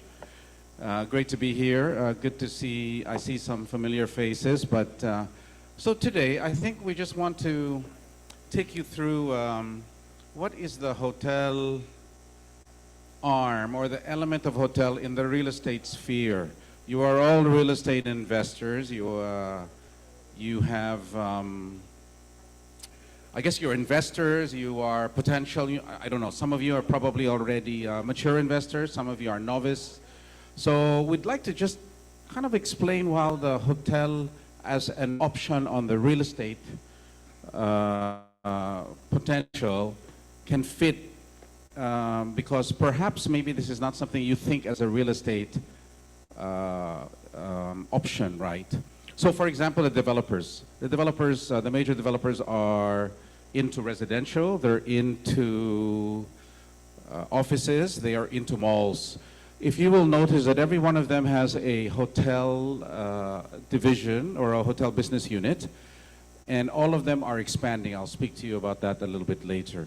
And it's important to them simply because the hotel brings attention to them from the element of branding and scaling up in terms of premium to their products. So hopefully Paulo and I can take you through today, and you can understand a little bit of the potential of this in your portfolio. Can I just see a show of hands? Is anyone in the business here of hotels, or has it in their portfolio, or has worked in one? So I just want to see the kind of the understanding of the room. Anyone? Okay, so it's limited, so to say. All right. Am I using this? All right, thanks.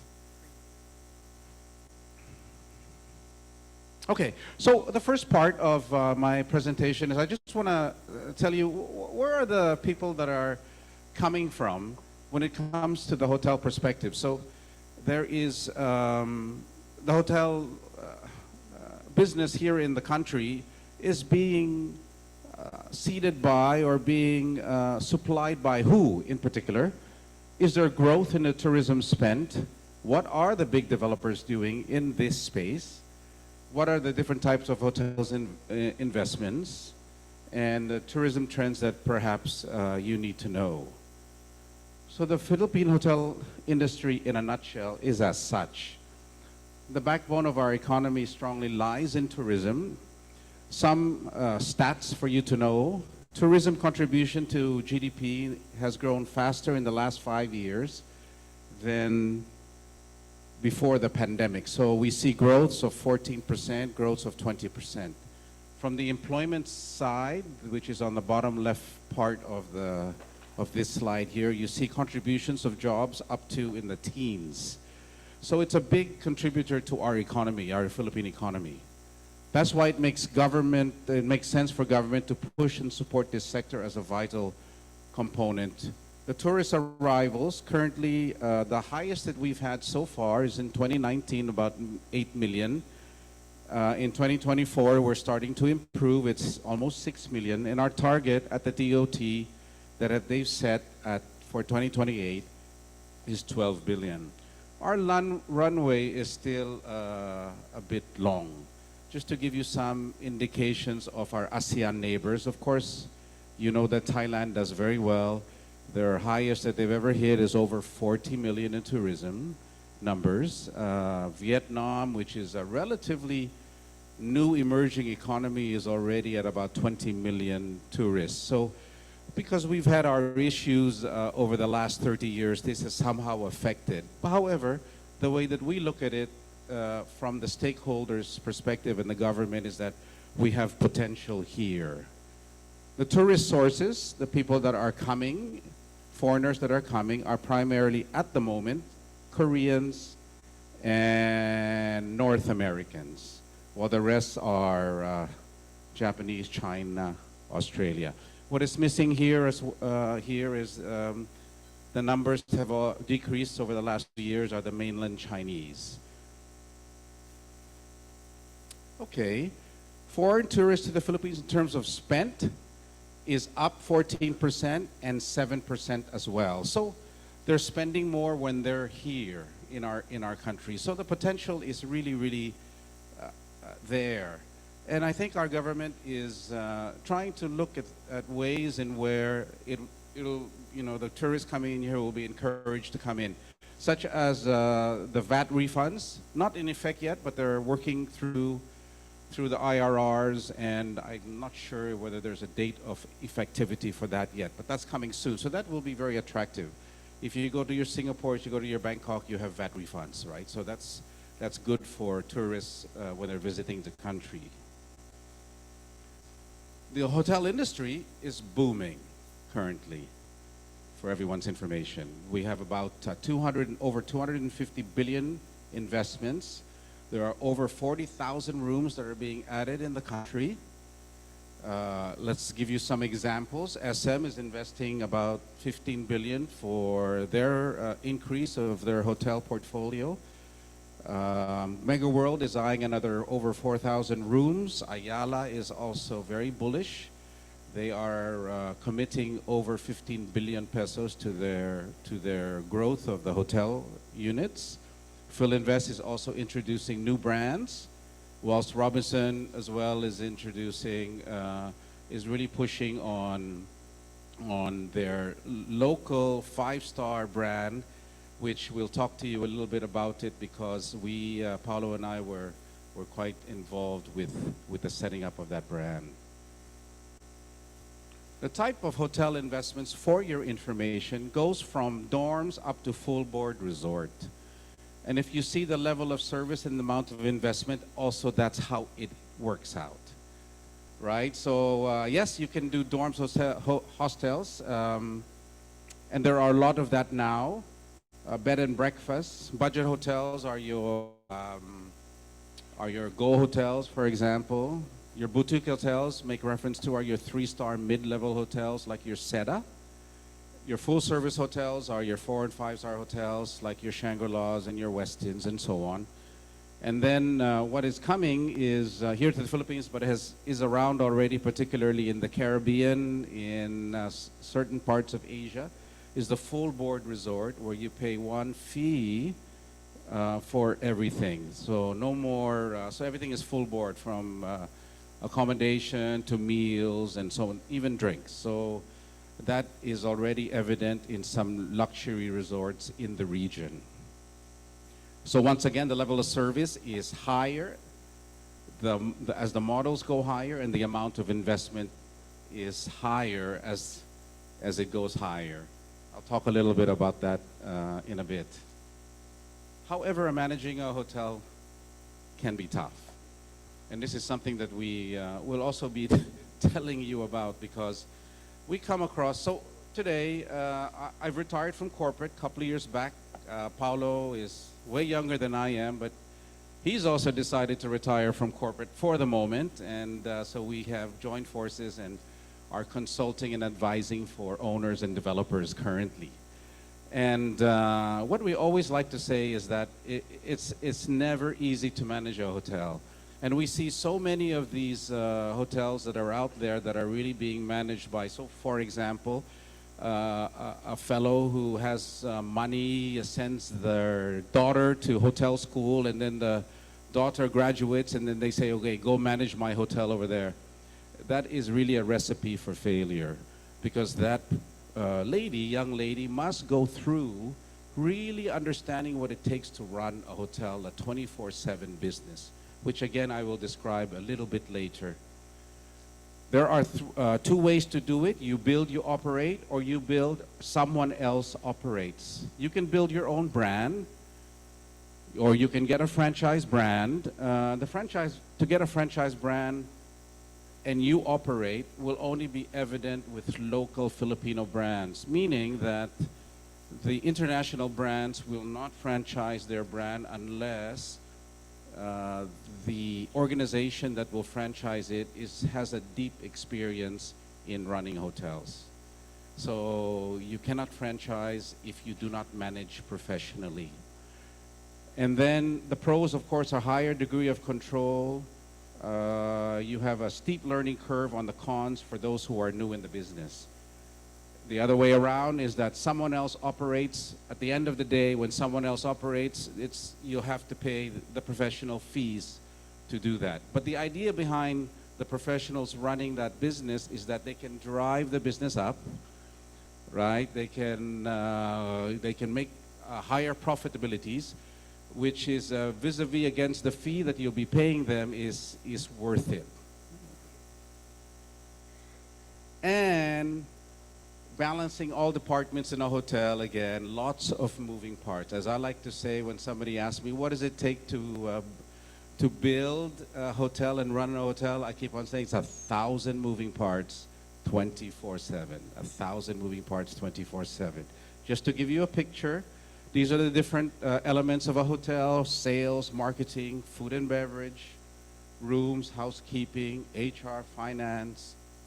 So it's quite staff heavy, this business. Let me just talk about who comes now and what people are looking for as the trends of tourism are changing.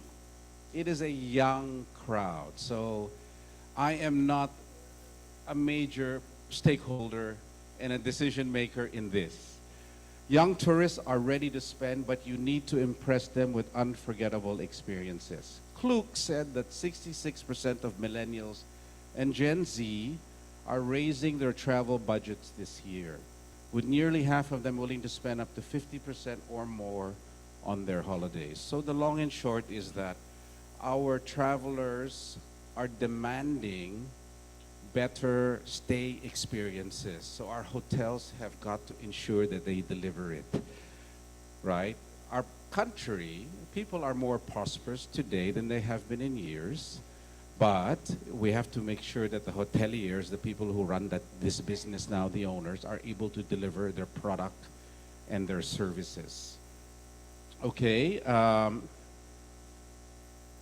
Sustainability is also quite critical now. I don't know whether you know, when I was researching this was a bit surprising to me that the Philippines is ranked one of the highest in terms of sustainability conscious travelers in Asia.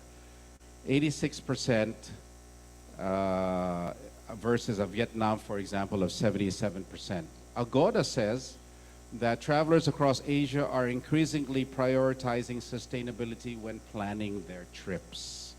Some of the reasons of the trips being planned when people are traveling now, particularly the young, authentic experiences, strong preferences for local communities, accommodations with sustainability certifications, and tourists even packing their own reusable items so that they are contribution to reducing waste. Work from anywhere is here to stay.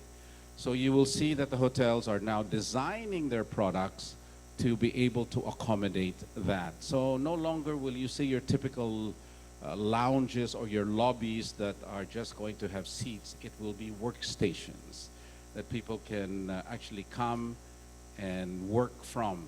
This also makes the stay a bit longer because people can then combine what is called bleisure, which is business and pleasure. So, let me just move towards the real estate developers and investors.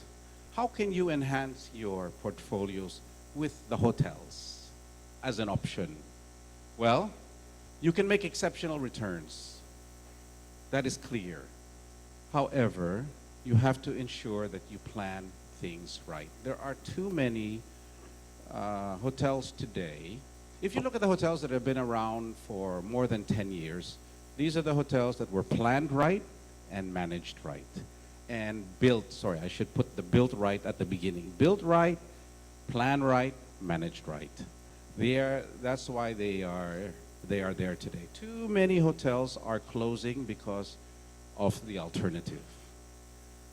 The market demand must be there. Again, if you look at some of the locations and where the hotels are put in, doesn't make sense. It's where is this market coming from? But all of a sudden you have a hotel product there, which means that it was not studied correctly. On the last part, I'd like to just stress that as a real estate developer, if you are at that level where you are planning and able to do mixed use, that's always an advantage to have a combination of office, residential, and hotels, because then your crowd or your clients are business travelers, residents, and visitors. So the volume, the scale that will be available to visit, not only the residential guests or whatever, but the hotel will be larger. But what about a standalone hotel? You're saying, okay, I'm a small time. I want to start off. What does it entail for me to do my first hotel? Well, again, it's all about location, right? I'll jump to feasibility study. When you are, and if you are considering building a hotel or thinking about this as part of your real estate portfolio, please ensure that you do a full feasibility study. Too many times this is not done, and the feasibility study will only tell you, will certainly tell you what is happening today and what will happen in the next 5 to 10 years. So it's critically important that this is done. And of course, this hotel or this product that you'd like to put up, hotel product, must have proximity to business, tourism attractions. Infrastructure means simply how do you get there, the transportation. You can't be somewhere where it's impossible to get to, or somewhere where there's nothing around in the evenings and it might be construed as a dangerous place. So again, do your homework. And a hotel is not only about rooms generation. The revenue generation is also coming from MICE. MICE stands for Meetings, Incentives, Convention, and Exhibitions. So having having a room like this is also very beneficial to you. Typically in a hotel, about 70% of the revenues will come from the rooms, and 30% will come from the other, primarily from food and beverage and the other services that you should have in a hotel. In the food and beverage side, you need a restaurant. That is to take care of the requirements of servicing the guests, particularly the breakfast side. But it's nice to have this business, such as what is called MICE or function rooms. Why is that? Because in food and beverage, the function or the MICE business is the scientific part of F&B. What does that mean? That means if you book 500, you pay for 500. If 400 show up, you still pay for 500. If 600 show up, you pay for 600. There is no loss. Unlike a restaurant where you say set up a buffet, right? Buffet initial setup is for 100 people, and then what do? You cross your fingers hoping that 100 people will walk in and partake of that buffet, because if only 10 come in, you're going to lose money that day. So there's a big difference. That's why you'll see that many hotels balance having enough function capacity to their restaurants, because the restaurants typically in a hotel, and this might be news to you, restaurants typically in a hotel do not make much money. Some of them lose. They are called what is called a loss leader. A loss leader means they're there so that they're a service and that they can attract people to stay in your rooms. The money is on the food and beverage side is actually made at the function room level, at the MICE level. Then retail, of course, simple business. You just rent out the space, and then the other elements of ancillary revenue would be health, which is your spa, your gym, your pool, etc., your activities.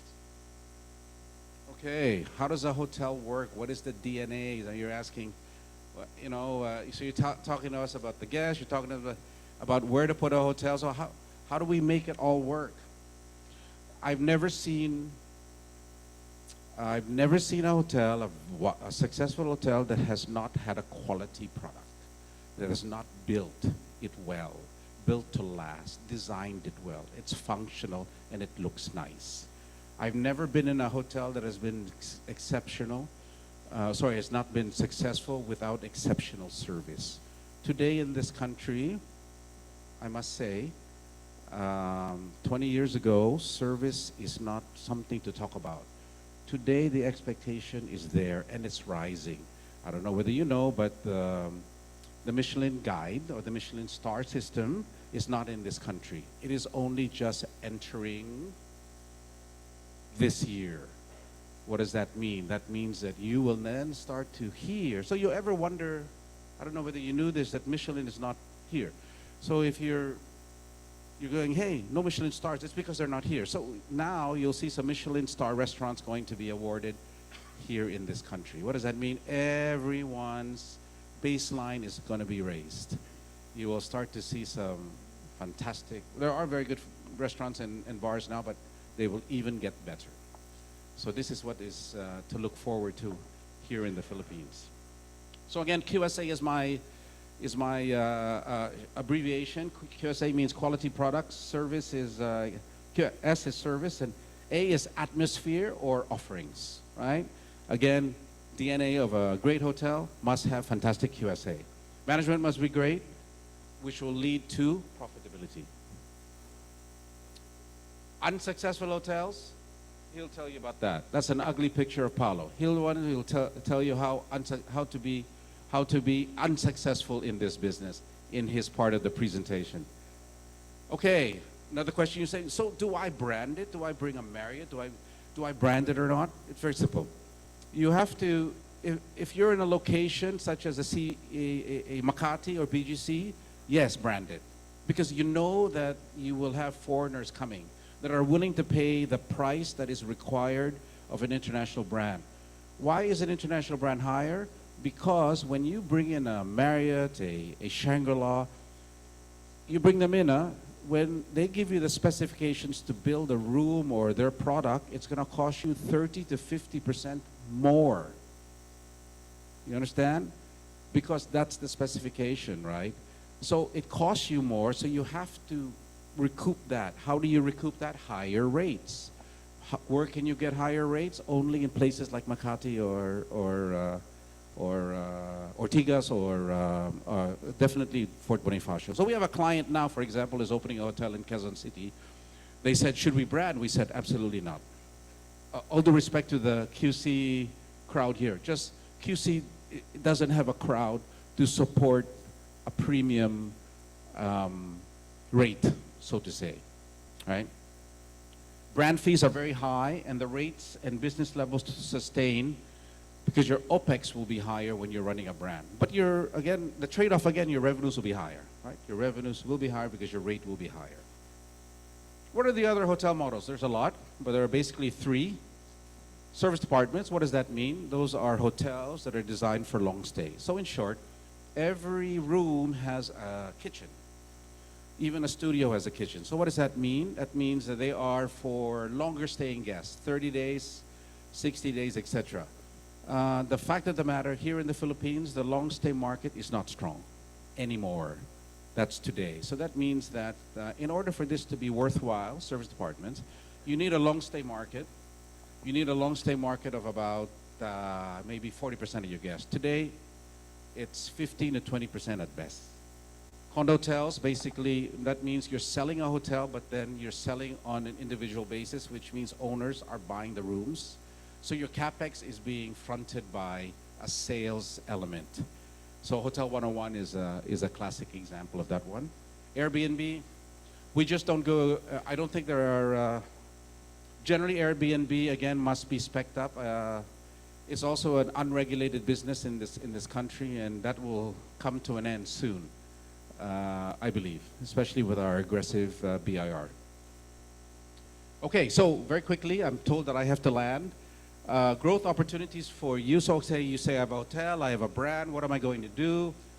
Growth opportunities for you here, if you decide to say, okay, I'm going to focus on hotels as my real estate investment. Grow the brand, which means you've done everything I've asked you to do, done it well, so your hotels will grow. You now have 5, 6 around. Then other people will say, hey, this brand is growing. They must be good. And I know they're good because I've stayed there and everything is excellent. So can you manage my hotel? Then all of a sudden you're in the business of what the brands do. So I don't know whether you know, but let me just share. Marriott's and the big brands, do you know that all those brands that you see there, how many hotels do they own of their own? 0. They own none of those hotels. They just manage it. It's a management fee business. And that's a fantastic business to also get into. You have no asset. You're asset light, right? You just manage by your fees. Scale means grow. And my dream is that you grow big enough so you can list it. There are so many other opportunities. Again, Thailand is 30 years ahead of us. The last one is distressed hotels. Yes, opportunities are there, but it has to be in a great location. Exit. Hotels will always bring premium to a development, always. Again, done right, will always bring premium. So you will always have the goodwill exit premium if you decide to exit, right? Because what has premiumized is brand, building, land, everything is all higher. I had a property, again, quick one, it was signed up under at that time I was with the management company. I told the owner to buy the property next door just in case. The moment that the community heard that there was a hotel coming up there, that land property overnight doubled. And the brutal facts is this: the return is longer. Yes, the return is longer. Your margins are lower in a hotel side. It is evident from budget to luxury. Your returns is faster on budget. Luxury is higher, or rather longer. And if you're not professionally studied, design, plan, and manage, you are destined to fail. Last again, 5 things that are make a hotel successful in this day of age. Sustainability, flexible design of spaces, technology must be there. The loyalty program must be evident. Again, biggest hotel company in the world is the Marriott. They have over 200 million loyalty members. And your marketing must always be targeted, particularly today, to the digital sphere. Thank you. Paolo, I'm going to pass this to you. Morning, everyone. As my business partner has basically taken my playbook, I have to innovate. So today, I'm going to talk more, not so much about what to do, but what not to do. Or what to do if you want to lose all your money. Okay? And it'll only take me 15 minutes. I can see the 20-minute sign. I've been doing this, Art's been doing this for about 40 years. I've been doing this for about 30, more than I'd care to admit. There are 3 types of successful, I guess, hotel investors or hotel plays, right? One is conservative, and there's no right or wrong type. There are just 3, to me, there are 3 types.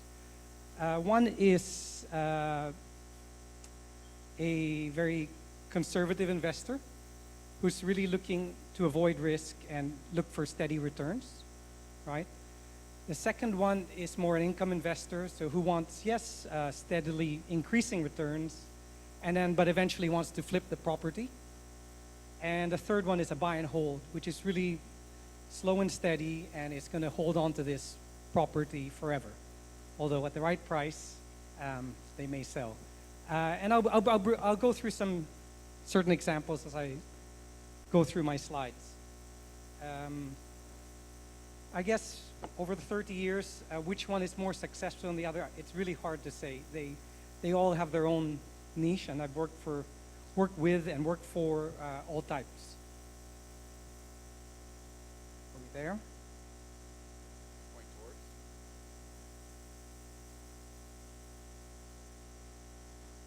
There we go. So before, I'll let you do some work. So these are basically interest rates over the past 10 years, right? So do you think interest rates are going to go up or going to go down in the near future? Hands up, up. Interest rates are going up. Interest rates are going down. Okay, so again, I'll let you decide, but you can just look at the chart. Okay. Sorry.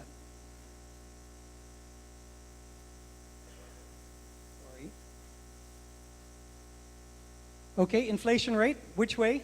Hands up, up. Inflation rate's going up. Okay, inflation rate's going down. Okay.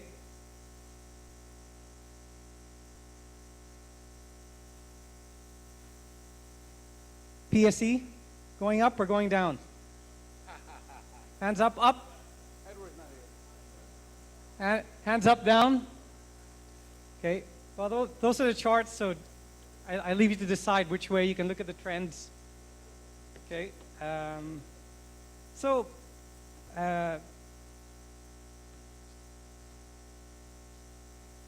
there we go. As my business partner alluded to, don't bother with a feasibility study. Okay, and I'll bring up an example of, actually, they kind of did. So I opened this hotel in 2013.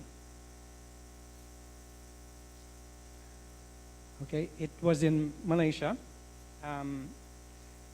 If I met the owner about, well, a number of years before, and he asked me, "What do you think about this area?" I wasn't working there yet. If you know Kuala Lumpur, there's an area called Kuala Lumpur Central, which is where the train comes in from the airport.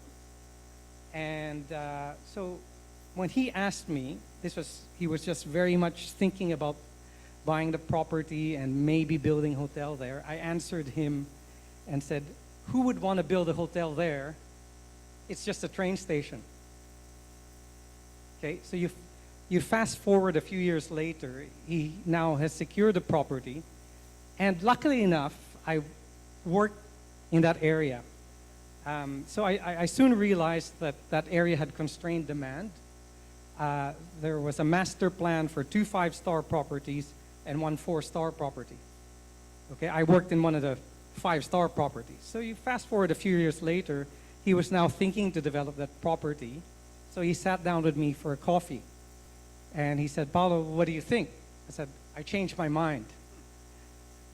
Because that area was running on the 5-star, the 2 hotels running 80% occupancy at a higher rate than the rest of Kuala Lumpur. So I quickly flipped. I think he forgot that I said don't build here, but I said, look, you should build and you should build now. I said, on the worst case scenario, all we have to do is empty out these 2 hotels on rate, and we'll do good enough on the worst rate, on the worst case. In bad times, people will like this area because it's straight to the airport. You can come in, do your business meeting, and get out, right? And there's no other planned development in this area after your hotel. So a few years later, a few years after that, he started to build, and he called me to manage that hotel. His build cost for a 482-room hotel was $65 million. Okay, in 2016, he flipped that for 104. Right, so 3 years later, but he did tell me, Paulo, this is, I used to own the Westin KL. I build hotels. We don't really sell right away, but when the right price comes, we build to sell, right? We're not long-term. So he said, at a certain point in time, we're going to work together, but at a certain point in time, I'm going to let go of this. You just need to know. So that's the downside. The good part of that is my marketing budget. Anything that was flashy, that would, I want to do this event, he would sign off, because in the back of his mind, he's going to flip. So anything that would enhance the value, he would do it. So that's, don't, I guess, for me, the lesson was, look beyond the sort of current operation. Because if he had remembered that I told him, don't invest in that area, I'm just left scratching my head. Why did I say that with that experience?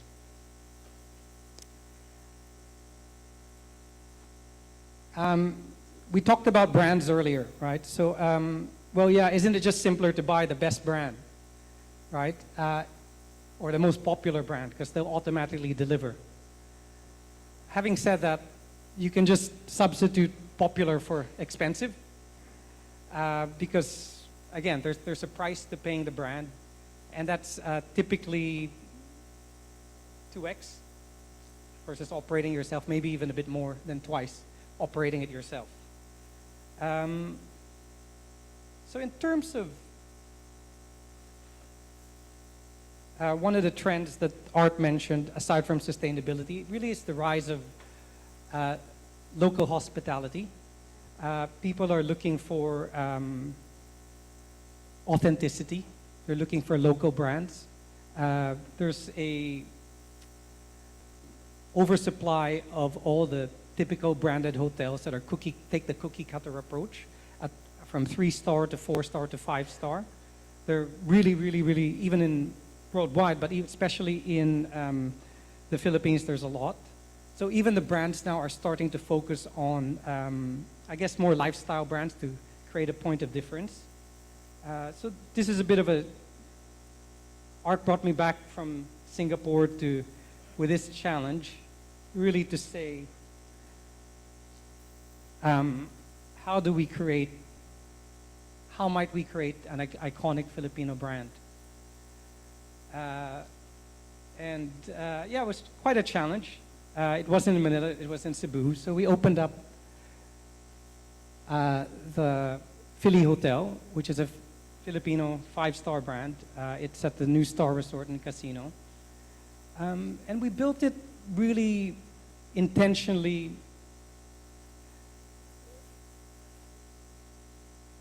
to create an experience.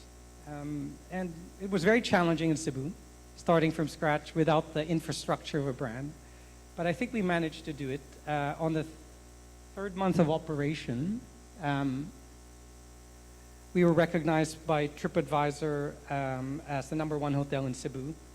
And then we quickly left, and it's now at about #5. Just had to plug that. Okay, sorry, it's cut out, but that says just buy the best location, as Art alluded to. So when I first moved to Singapore, an old, well, my ex-CEO brought me in. So when I start to ask colleagues about that hotel, the location, you know, I have about a checklist of 10 questions before I move into a new hotel. And this hotel was called the Park Royal in Park Royal on Kitchener Road. Okay, and when I asked locals about the place, I was told, "Why do you want to work there? That hotel has the worst location in Singapore. It's in the worst area. We never go there." I was talking to Singaporeans. Okay, dug a bit deeper. So it's in a poor location for Singaporeans, but for Indians, it's a great location. It's right next to Mustafa. It's in the heart of Little India. So the upside of that, which Singaporeans consider a poor location, but actually is a great location, is that hotel ran at an average occupancy of 85%.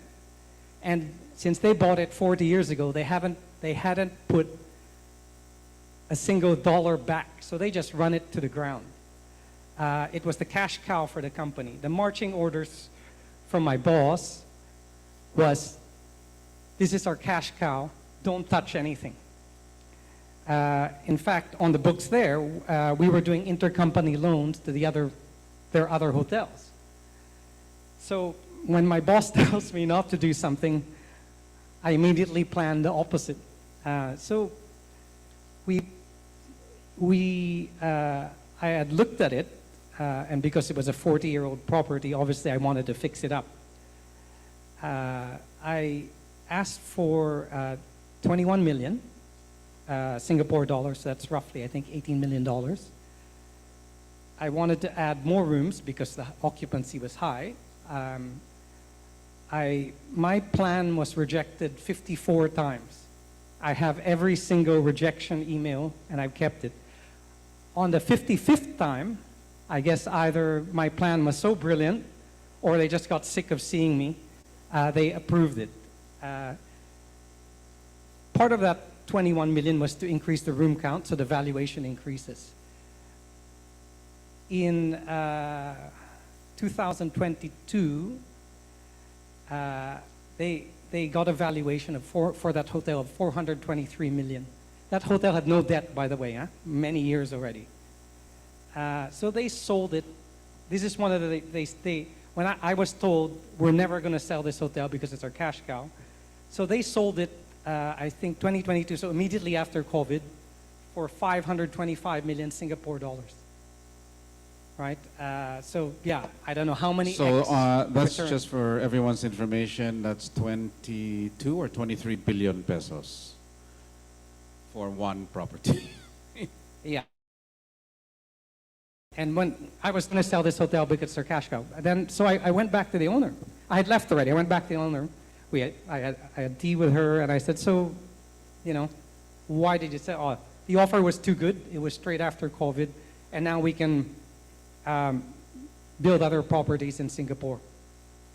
Right. So, yeah, something that they said they would never sell.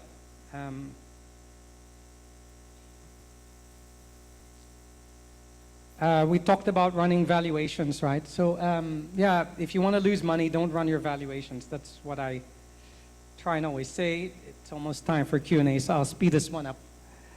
Okay, if you don't know this picture, it's Spiral. Many years ago, I worked at before Sofitel, it was a Westin when I worked there.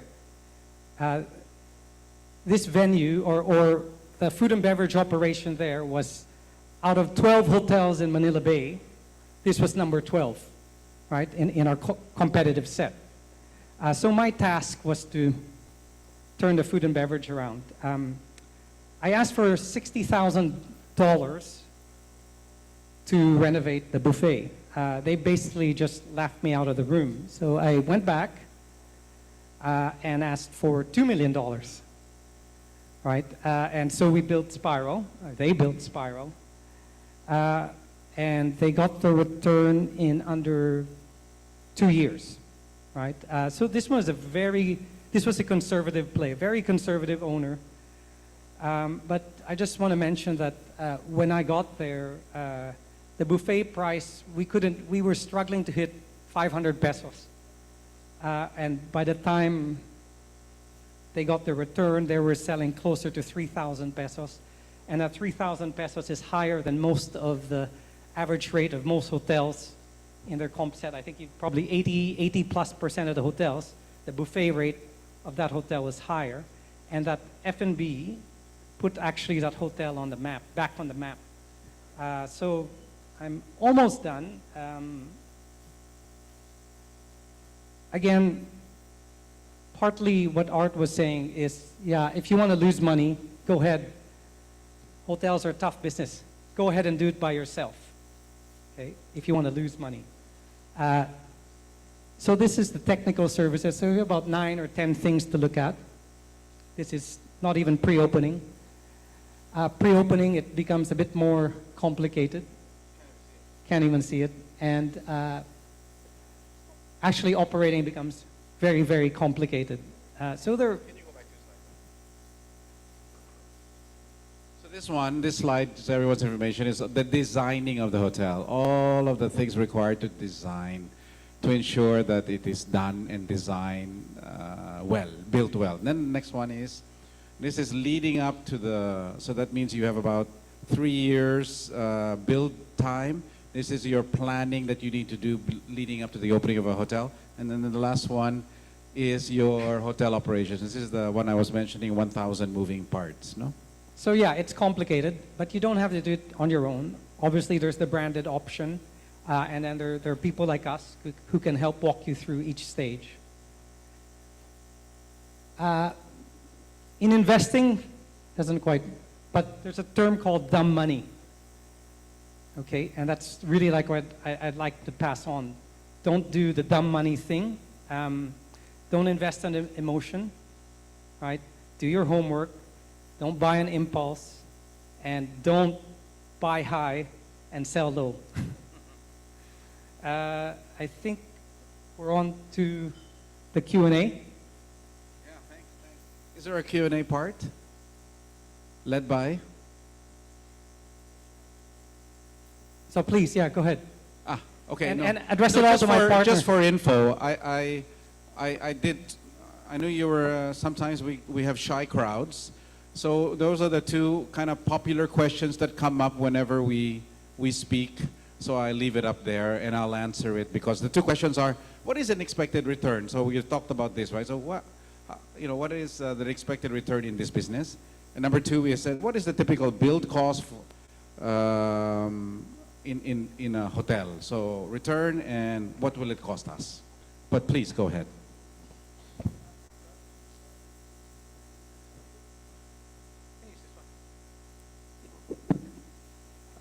Thanks for that. In the next year or two, I am thinking about buying a boutique resort. When you started to talk about Thailand, so Thailand has got the biggest market share in Southeast Asia for tourism. It's already established as a big tourism destination. The in-flight of foreign capital to Thailand is a lot more friendly compared to Philippines. So the barrier for entry, the recognition is already large. What could you say to me to perhaps convince me to buy a hotel in Philippines as opposed to Thailand, given that Thailand is already very well established? The comparison I'm just making to Thailand is this. When a hotel owner or a potential developer like yourself wants to build a resort in Thailand, aside from the brands that are there are very strong local brands. So the options are plentiful. Here in the Philippines, there are not, unfortunately, not good local brands. And so my, I guess my first thing to you is that if your resort really should be in a place that we talked about location. So if it were in Siargao, for example, perfect. I think you can consider doing your own brand there. But if we're anywhere else, it really depends on where you are in terms of how it would be designed and run as a business, what kind of a business that it is. The second comparison that what you're talking about, why here in Thailand? For me, Thailand is 40 million. What will they grow? They probably in the next 10 years push up their 40 million tourism to 45. They're already maxed out. However, you know, the infrastructure development is very good in Thailand. So my feel here is that you're 8 million. By the way, 35 years ago, Philippines and Thailand were the same. Numbers were the same. That's how far, I don't know which way you want to put it. They went, or we fell, or combination, right? I don't know. So for me, it's the runway. And I think I'm an optimist. I know we have issues. We have issues in government and so on and so forth. The biggest issue we have here in the Philippines at trying to push 8 million tourists up to 12 million is we have, you all know, I know you're preaching to the choir, but you all know we have more, our beaches are more beautiful they are than Thailand, right? What's our problem? Getting there is a nightmare. Infrastructure. Getting there is the nightmare. Thailand, getting there, so easy. Really easy. They've really built it well. So my thing is runway long, and I say that without fact, without any supporting. It's just a wish that I think that we will get better on the infrastructure side. I think we cannot, our government cannot just be the, but the laughing stock of SEAA when it comes to tourism and tourism numbers. Do you know, I said Vietnam opened only in 1989 or 1990. They're already breaching 20 million tourists. So I think there will be a lot of effort and to build on the development and infrastructure side. And I think people who will be here where land values are still very reasonable, I was about to say build cost, but it's now quite expensive here. But I think to set yourself up to what could be an explosive future, the way that we're talking, is why I like it here. I think Thailand it'll continue to move, it'll be okay, but I think the movement will be not, the potential is not as big as here. So, for example, when you go to Bangkok, right? You know you can stay in a Four Seasons in Bangkok, $100, $120. It's crazy. You know, because why? They have so many hotel rooms. They have so many hotel rooms. So that's why I think our runway potential is longer here. Did I miss anything? For me, two things. One is, so we talked about infrastructure, right? So infrastructure is coming up. But you want to be about 40, 45 minutes from the airport if there's international travel. The second is really, well, we're coming off a low. So tourism is only can go one way, right? For me, that's it. Nothing to add. Anything else? Any other questions? We're out of time. But can we take one more? Or? Yeah, please.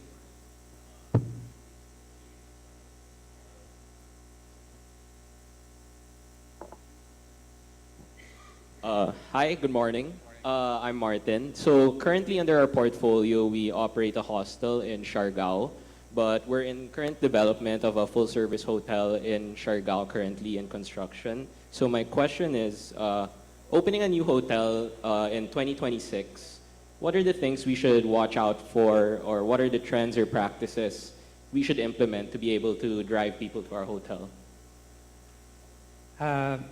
Sustainability, we talked about earlier. That's probably number one. Building your brand DNA, whether you're a branded hotel or not, but you have a brand, right?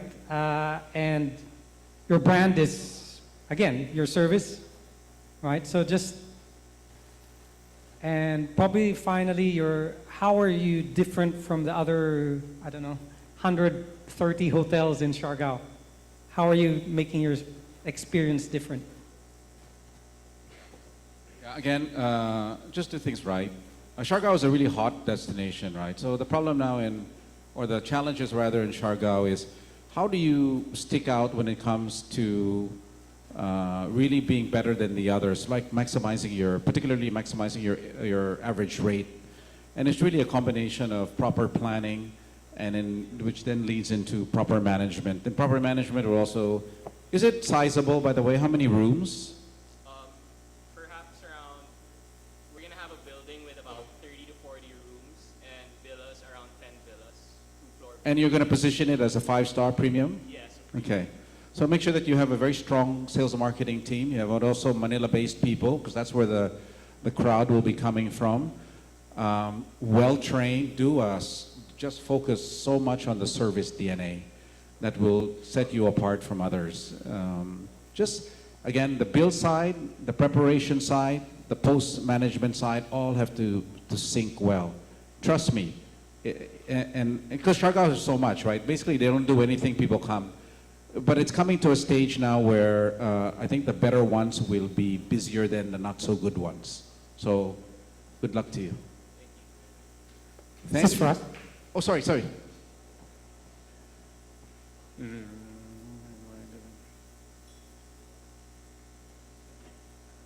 Okay,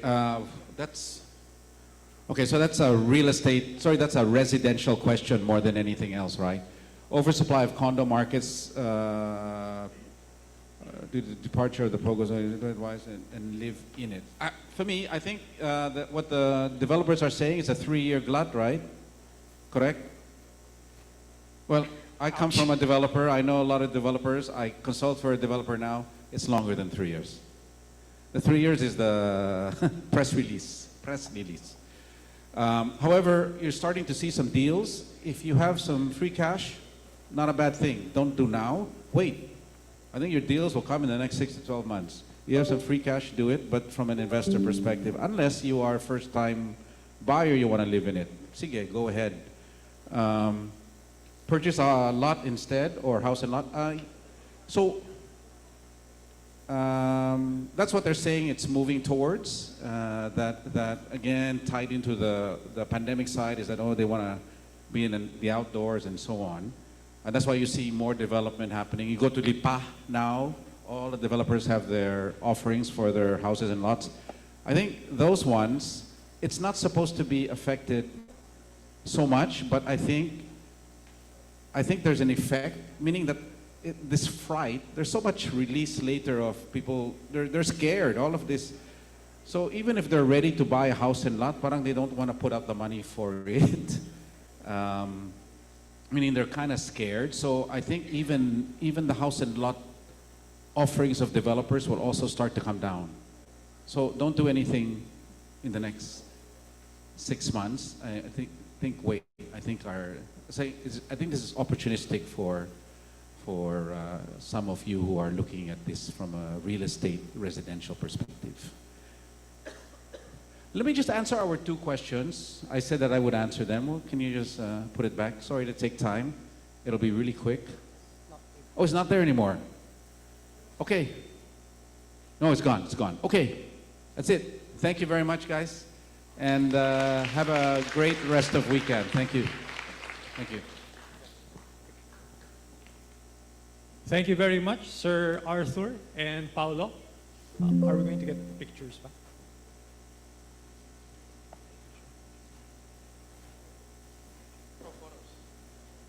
Photo lang. Sir Andy, you want to join us?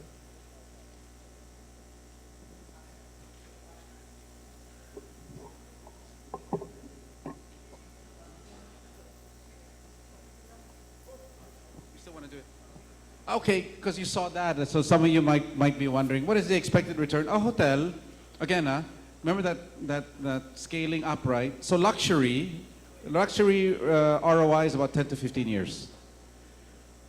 Your budget can be done in 5 to 7, but typically a hotel is 10 years on the return side. Done well, right? What is the build cost? Typically, a budget hotel is about 3 million. Let's just do it on a per room basis. Because what happens is you have development costs, you have construction costs, then you have operating costs. If you combine all of that, divided by the number of rooms, budget hotels are about 3 million. Your mid-level hotels, if it has MICE facilities, will hit 6 or 7 million. Your 4 or 5-star hotels are probably 8 to 10 million, and then your luxury will be 15 million per room. Total cost per room. So that's gives you some indication.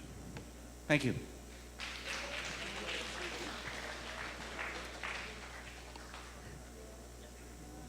Photo op muna, Sir Larry. Thank you so much, Sir Arthur and Sir Paulo. Please give another round of applause to this savvy hotel investor. So, photo op. Siyempre, kasama tayo. For your questions, just write it, and at the end of the day, we'll try to give them the questions, and we'll try to answer if possible.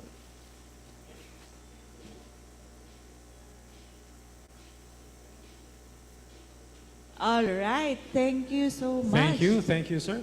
Thank you so much, sir. For a regular investor, so I mostly just play in residential and office. So a lot of the topics went over my head. So it's really something very, very new. See, Mams is more familiar, with this market. But one thing that I took from that is that if you are, excellent in your work, excellent in your product, excellent in your service, then you will have more opportunities available for you. Diba? You have opportunities not just to build your own hotel, but actually manage even other hotels. How about you, Mabs? Anong nakuha mo dun sa... Ang nakuha ko, sabi ko, ano yung dumb money? Kasi alam ko, blessed money. Ayan, nakuha ko actually, really you have to focus on your strength. No, their expertise is really into hotels, so don't do it yourself. Get experts to do things that you cannot do. Diba? And so that it can fly. Okay, so hindi na natin pinababa si Sir Larry. Yan. For our next speaker, kaya pa? Are we learning so far? Say yes? Yes. Mas malakas pa? Yes? Yes. All right. So let's move on. Right, so very interesting. Our next, actually our next portion is another fireside chat. So earlier, our speakers were involved in very popular brands, well-known brands, international brands even. But our next guest actually built a homegrown brand. And so Mr. Nepomuceno Nelson Terrible has come a long way from his humble, new-to-the-city beginnings as a University of the East College of Business Administration student. So since earning his UE-BSBA major in accounting, magna cum laude in 1974, this CPA has been a paragon of multifaceted business success and visionary yet thoughtful leadership. So from being a CPA, he now has multiple businesses in the real estate. He is the President, CEO, and Chairman of, among others, Club Balay Isabel, a world-class 300-room resort, hotel, and spa in his native Talisay, Batangas. Also CEO of Techno Asia Corporation and Development, Inc., which for 40 years has blazed the trail for affordable condominium concept in the Philippines. Trans-Global Integrated Facility Services, Asia Prime Realty Network, Isabel Royale Hotel and Suites, Isabel Garden Hotel and Suites, and the innovative Santuario Divino Memorial Resort. And he will be joined in this fireside chat by his daughter. Yes, their only princess. The reason behind the name Isabel is Christine Isabel Terrible Sarmiento. Ayan, she's a graduate of Ateneo de Manila, interdisciplinary studies focusing on communication, arts, and computer science. What I like about her is that she created a community. Her mission is to create a community, a space for community makers. Ayan, so she founded a Gawa-Gawa sa Lawa that started in Siargao, but when Odette Typhoon happened, they were wiped out and brought this community to their Club Balay Isabel. Let her speak more about this and about their business. Please do welcome the Terribles. Thank Let's give a hand to Sir Nelson and Christy. Ay. Maybe I can start with a question since Art Gindap just gave a big framework and Ronald said the magic word. Balay Isabel is world-class in Talisay, Batangas. Underline world-class. So Arthur Gindap, world-class according to your framework, world-class ba talaga ang Balay Isabel? So somewhere during the Q&A, you can always answer, Arthur, where Balay Isabel fits into your model. I'll turn it over to Nelson to introduce us to how he got into this whole business in the first place. Actually, everything is by accident. Yeah. I'm an accountant by profession. I worked for FNCV Finance in the 80s, Heritage Group, also in late 70s. And I went into property, into construction business in 1980. At the time, we were constructing our house in Parañaque. So my architect told me that when we were about to finish the construction of the house, he was asking me if he can partner with me for construction business, and telling him, I told him, I don't know anything about construction, but he told me you can get the clients, and I do the construction. That's how everything started. And what was your initial capital when you started your business? 50,000. I started with 50,000 pesos, and that's all. That much I had at the time. So with the 50,000 capital at that time, that's about more than 30 years ago? 42. 40 years ago. 42. 42 years later, how much is your net worth? More or less, it's about 4.5 billion. And I don't know if 4.5 billion. billion. Yeah. B-I-L-L-I-O-N. Yeah. From 50,000 to 4.5 billion. And have you sold Balay Isabel? No. We No. sold units at Balay Isabel. We sold units. It was not meant to be a resort in the first place. But it was supposed to be another property development, a subdivision, village by the lake. But people start coming in during the construction. They were asking if we can, if they can do their family day, team building, wedding, etc. And that's how it started. That was in 2007. So actually, all the units in Club Balay Isabel have owners.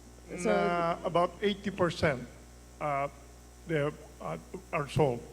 Because it's hard to imagine you have over 200 units, 200 rooms. If we finance everything, then I think where would we be getting all the money? Yeah. So we had to sell. And I think the first set of buyers we had are from Australia. In 2006, I went to Australia, made a presentation to a group of about 30 mainstream Australians. These guys haven't been to the Philippines. They don't know much about the Philippines. And I told them that there is a resort city just 7 kilometers from Balay Isabel, from Talisay, where Balay Isabel is. And I was telling them, I presented to them my vision, my dream for Balay Isabel. And I told them that if we can get at least 5% of the market, of Tagaytay for weddings and events. Then I was telling them that maybe we could make it. And they bought into my idea, they bought into my dream, and by 2009, we inaugurated the first two hotel condominium buildings, which they bought. That's how it started.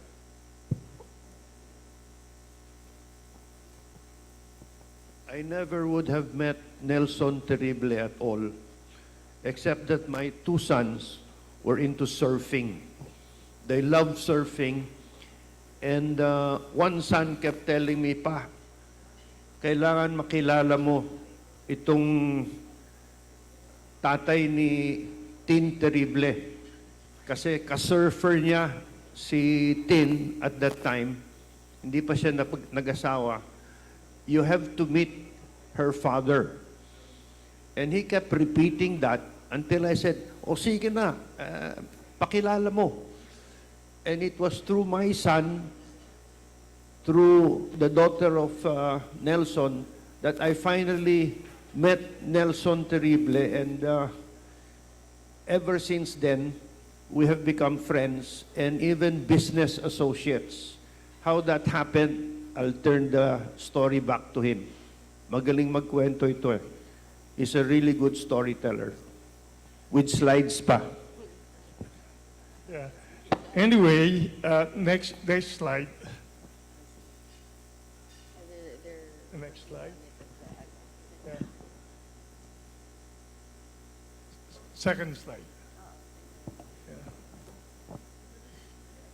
I think you're familiar with what is the ideal debt asset to liabilities ratio.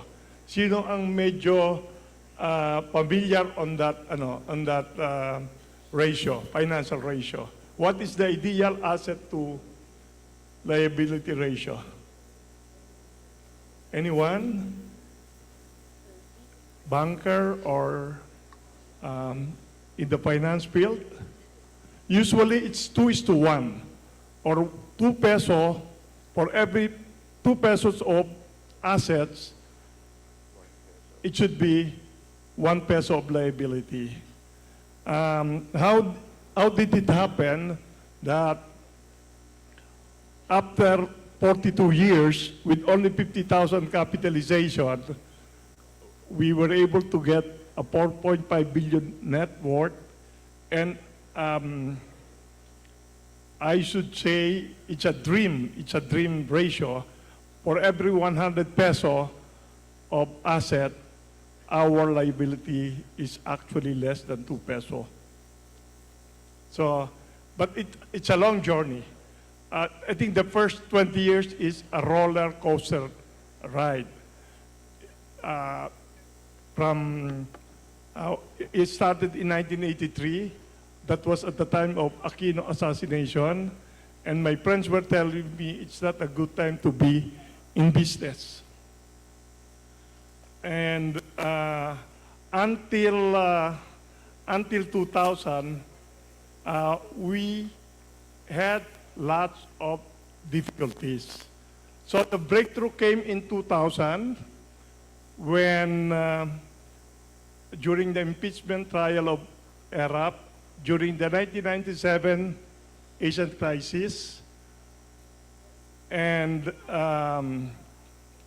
everything in the Philippines was at a standstill. Nobody was constructing. Even the bigger developers, the big construction companies, they're not doing anything. And at that time, I was thinking, we must be able to do something. We have to find what is the best opportunity for us in this time of crisis. And there was no end in sight for the crisis at the time. And I was thinking, most of the residential houses, the affordable ones, are in Cavite, in Laguna, in Batangas, in Bulacan, and in Rizal.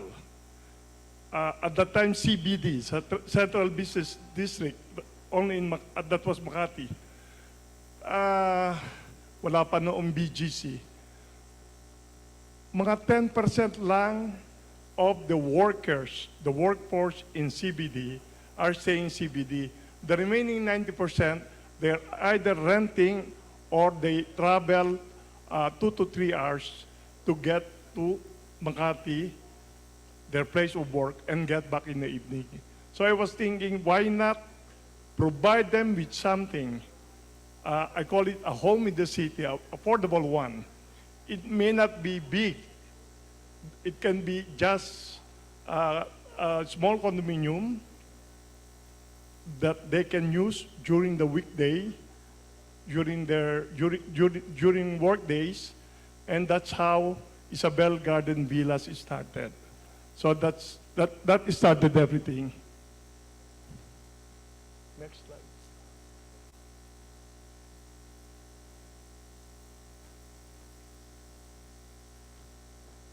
Yan. Next in.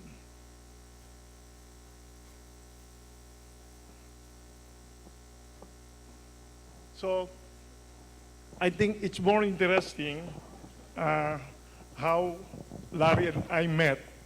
The more interesting part here is the creative ways of acquiring properties. Normally, when we want to acquire properties, it's either we dip into our own pocket or we borrow loans from the bank. At the time, we don't have money, and even the bank financing is not available. So it started in yung earlier. Yan. No, that one. Yeah, Isabel Garden Villas. I wanted this property so much. It's a 2-hectare property in Parañaque. And it's a very good location. It's only 500 meters from the airport. And at the time, the price of the property there is very cheap. But we don't have the cash to acquire the property. My friend is willing to finance the construction at the time. So I approached the owner of the property and told him that maybe I made a proposal, I made a good presentation on the project study that for the project. I issued a 500,000 peso check with a condition that it will be deposited only 120 days after the license to sell is issued to us. And the wife actually is against the arrangement. But she cannot do anything because the husband consented. He's a lawyer, by the way. Yeah. He's Attorney Chu, Ricardo Chu. So, pina-check na lang niya, pinagbatsa lang niya yung zodiac sign ko at saka zodiac sign ng husband niya kasi wala naman daw siyang magagawa. Yeah. And that started it all. We were able to, kasi ang ginawa ko noon para maging attractive yung offer, graduated yung rate ng price. Whatever we can pay in the first 6 months or first year, ito yung per square meter. Whatever we can pay on the second year, itong price per square. On the third year, and so on and so forth. And we were able to finish the project successfully. The same thing is true with Isabel Executive Homes. Ito mga inner city townhouse development, mga existing subdivision. I partnered with existing subdivision at the time. Then, Santuario Divino, this is a 3-hectare property in Molino Boulevard in Cavite. It's a prime location. At the time, the owner is not into joint venture. Napakarami yung properties. And he just wanted to sell the the property at 10,000 per square. So yung 10,000 per square would cost us 300 million. I don't have 300 million. So I was thinking, I gave him a proposal that within the next 5 to 7 years, I could double the 300 million selling price. So we're now in our 12th year. We were able to deliver over 600 million. The properties, we still have assets, the mortuary chapel being operated by St. Peter, the crematory being operated by Arlington. So we still have properties inside the compound worth 500 billion, and we still have inventories more or less 2 billion.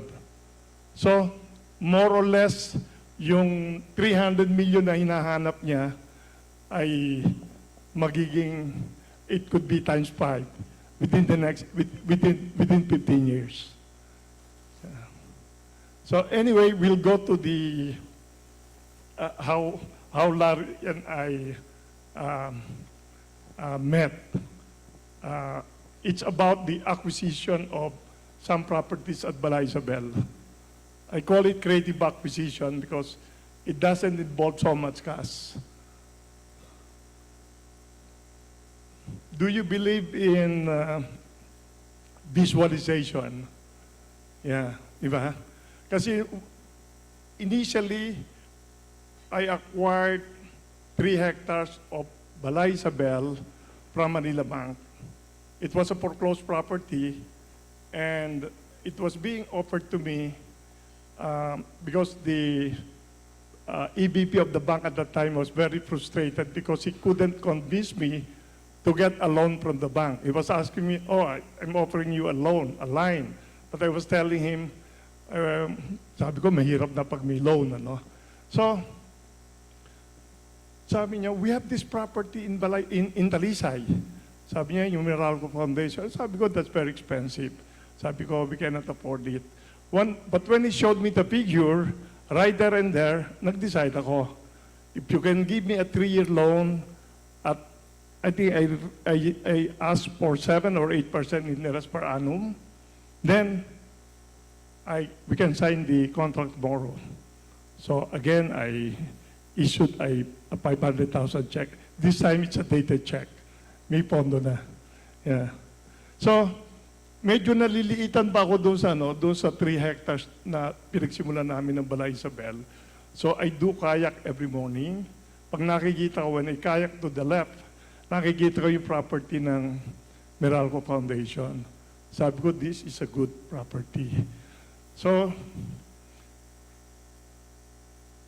when I read in the papers, Manila Bulletin, that Meralco Foundation was for sale, I went to Meralco Foundation office. I met the president, Mr. Colonel Escanio, and their asking price was 90 million. Ang asking price nila doon sa 3.5 hectares. I offered 110. So what's the catch? Sabi ko, I'll pay you 60 million, 5 million in cash, 5 million, 55 million is standby letter of credit with my bank, and the remaining 50 million, I'll give you in exchange units sa CBI na we have yet to construct. So, next slide. I think after a while, Mr. Escanio came to me and he told me that he has a problem with the board. They don't want the units. They want if we can offer better units that they can use. And at the time, I offered our other properties in Manila, condominium, townhouse, etc., but it didn't fit their requirements. That was at the time when Larry, I was doing renovation work for Larry, he acquired the Doña Isabel building.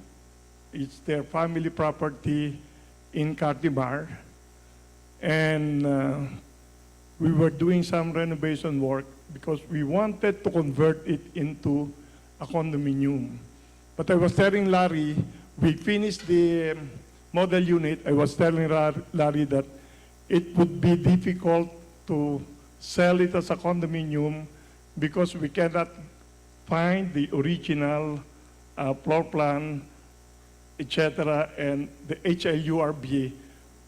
We will find it very difficult to get a license to sell. So that was at the time that Colonel Escaño asked me to look for other properties. So I offered Larry's property, the Doña Isabel building. And I know Larry more or less has about 20 million loan with BPI.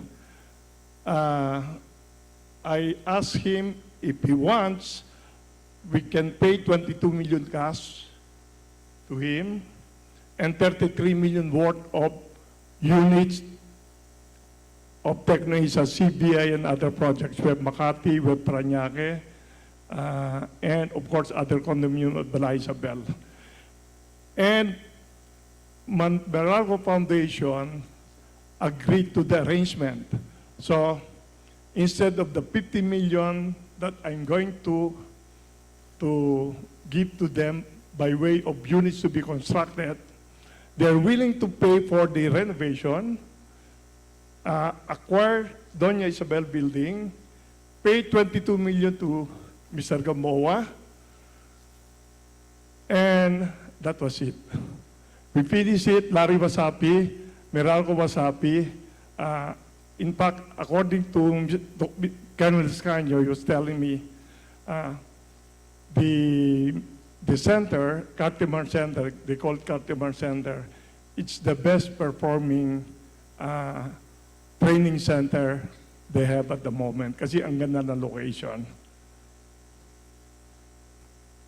Next. I did another, I call it X-Deal. X-Deal at Bala Isabel. So, nung nakakaya ko ulit ako, there's this property beside Meralco Foundation. It's over a hectare. And I was thinking how we can acquire it.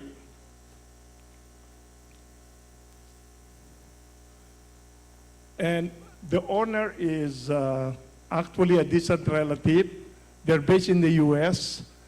And according to her, they acquired the property for $500,000. So at that time, ang value ng dollar ay 50, so 25 million. So ang offer ko sa kanila, yung brother ko, yung dalawang brother ko, they have a property by the roadside, a commercial property. Inoperan ko sila nung property doon sa commercial area.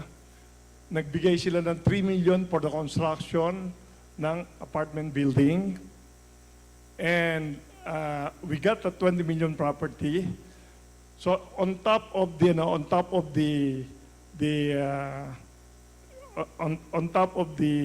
lot that I gave them, where the apartment building was constructed,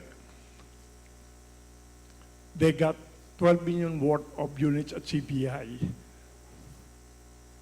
So yun ang naging. I was able to acquire that property where the church is now, Bala Isabel Chapel, and we constructed 42 lakefront village suites on that property. And we also constructed, that's where the helipad is, that's where a Playa Pavilion is, one of our biggest function hall. It can house approximately 500 to 600 guests. So it's a very good, it's a very good acquisition.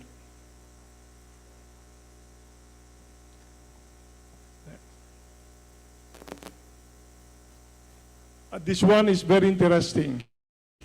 This one is on the left of Balay Isabel Clubhouse. It's only 1 square meter. The owner from Chicago, married to a local in Talisay. They have a very narrow access to get out of their place, and they're our frequent client at Balay Isabel. So I offered to them, there's a 2-story building already. So I offered to them a 10 million worth of residential unit in Balay Isabel. And I constructed a 2 million apartment. It's just a small apartment. They own the lot in a different location.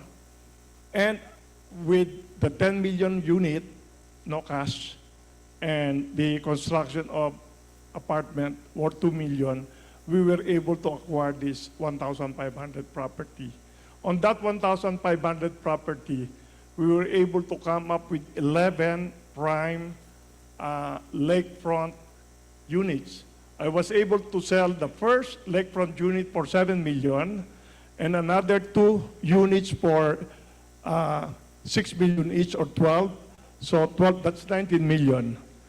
And the value of the whole building, when completed, that was more or less 65 million at that time. So ngayon mas malaki ng value. So yun yung this one is also very interesting. Another one, Nicolas property. Actually, Nicolas is a friend of mine.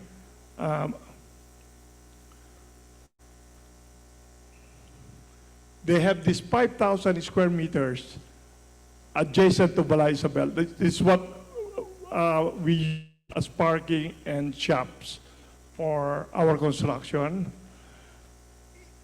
Earlier, he already bought a 4.2 million condominium cash from me. So before the deal.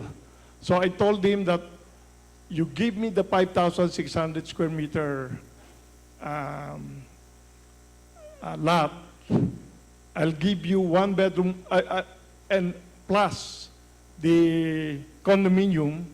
He gave back the condominium to me, but I'll give you 2 lakefront units on the property that I got from Asbury and 3 lakeside units on Asbury's property. He was very happy because he was getting something like 70,000 per month on rentals on a property that has been sitting there for more than 30 years, wala silang pakinabang. Yan. So right now, that's where that's 5,600 square meter lot provides ample parking space for us.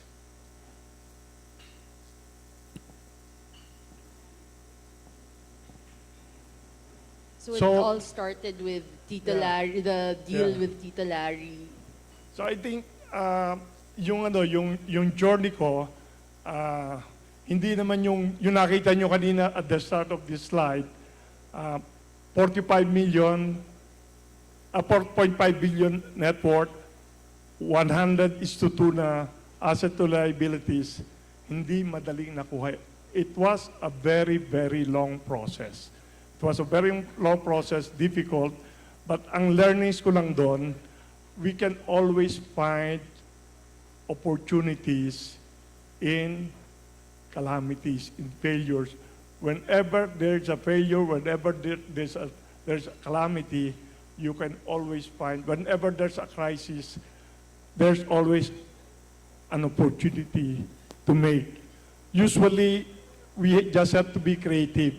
You can be doing the same thing, but do it differently. Like nung pasukin namin ang memorial business, wala naman kaming track record, wala akong experience sa memorial business. But we just have to be creative. Ako ang nagpauso nung unlilibing. Why unlilibing? Kasi ganito yun eh. May lote ako sa Manila Memorial Park. I think I had 2. Sa provision doon, pwede lang ako maglibing hanggang 2. Pagkatapos ng 2 libing, that's it. We're finished. Wala nang business sa amin ang Manila Memorial. And I was being consulted by Strike Revilla. He wanted me to help him come up with the what do you call this, yung public cemetery niya ay i-rehabilitate, and he was telling me na yun daw mga hindi nag-renew ng rental within 5 years ay ilalagay sa common grave. Sabi ko, pwede ho pala yun. Sabi niya, yeah, that's a law. There's a law sa mga LGUs na yung mga public cemeteries, pag hindi sila nag-renew ng rental nila, ay pwede na ilagay sa common grave. So if that's the case, so sabi ko pala, every 5 years, pwede nating pwedeng maglibing na on the same plot. So yun ang pinagbasihan ko. So that's how unlilibing started.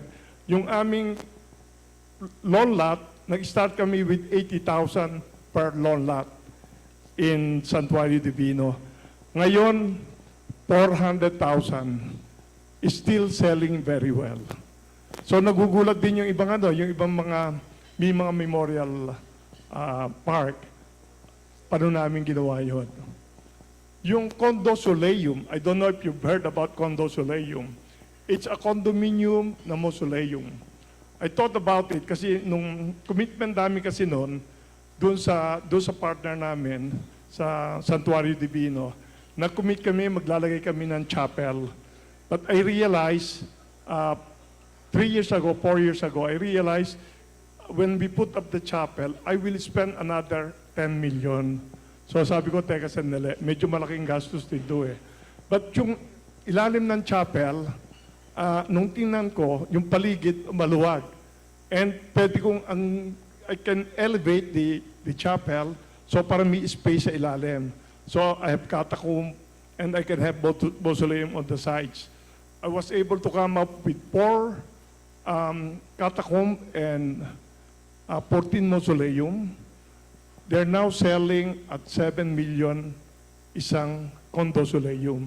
So yung condosoleum, the reason why we call it condosoleum, it's fully furnished and finished. Naka-aircon, may water line, may electrical line, may sofa. Kasi ang design niya, pagpasok mo, makikita mo yung crypt, nandyan yung mga lapida, pero may loft siya. So doon sa entrance, by the entrance, itaas ng loft. So nandun may toilet and bath, kompleto siya. May refrigerator, may TV pa. And that's how Filipinos are. Di ba? Pag pupunta, dadalaw sila doon sa kanilang mga mahal sa buhay, gusto nila mag-spend ng maraming oras. So we capitalize on that. So there are a lot of ways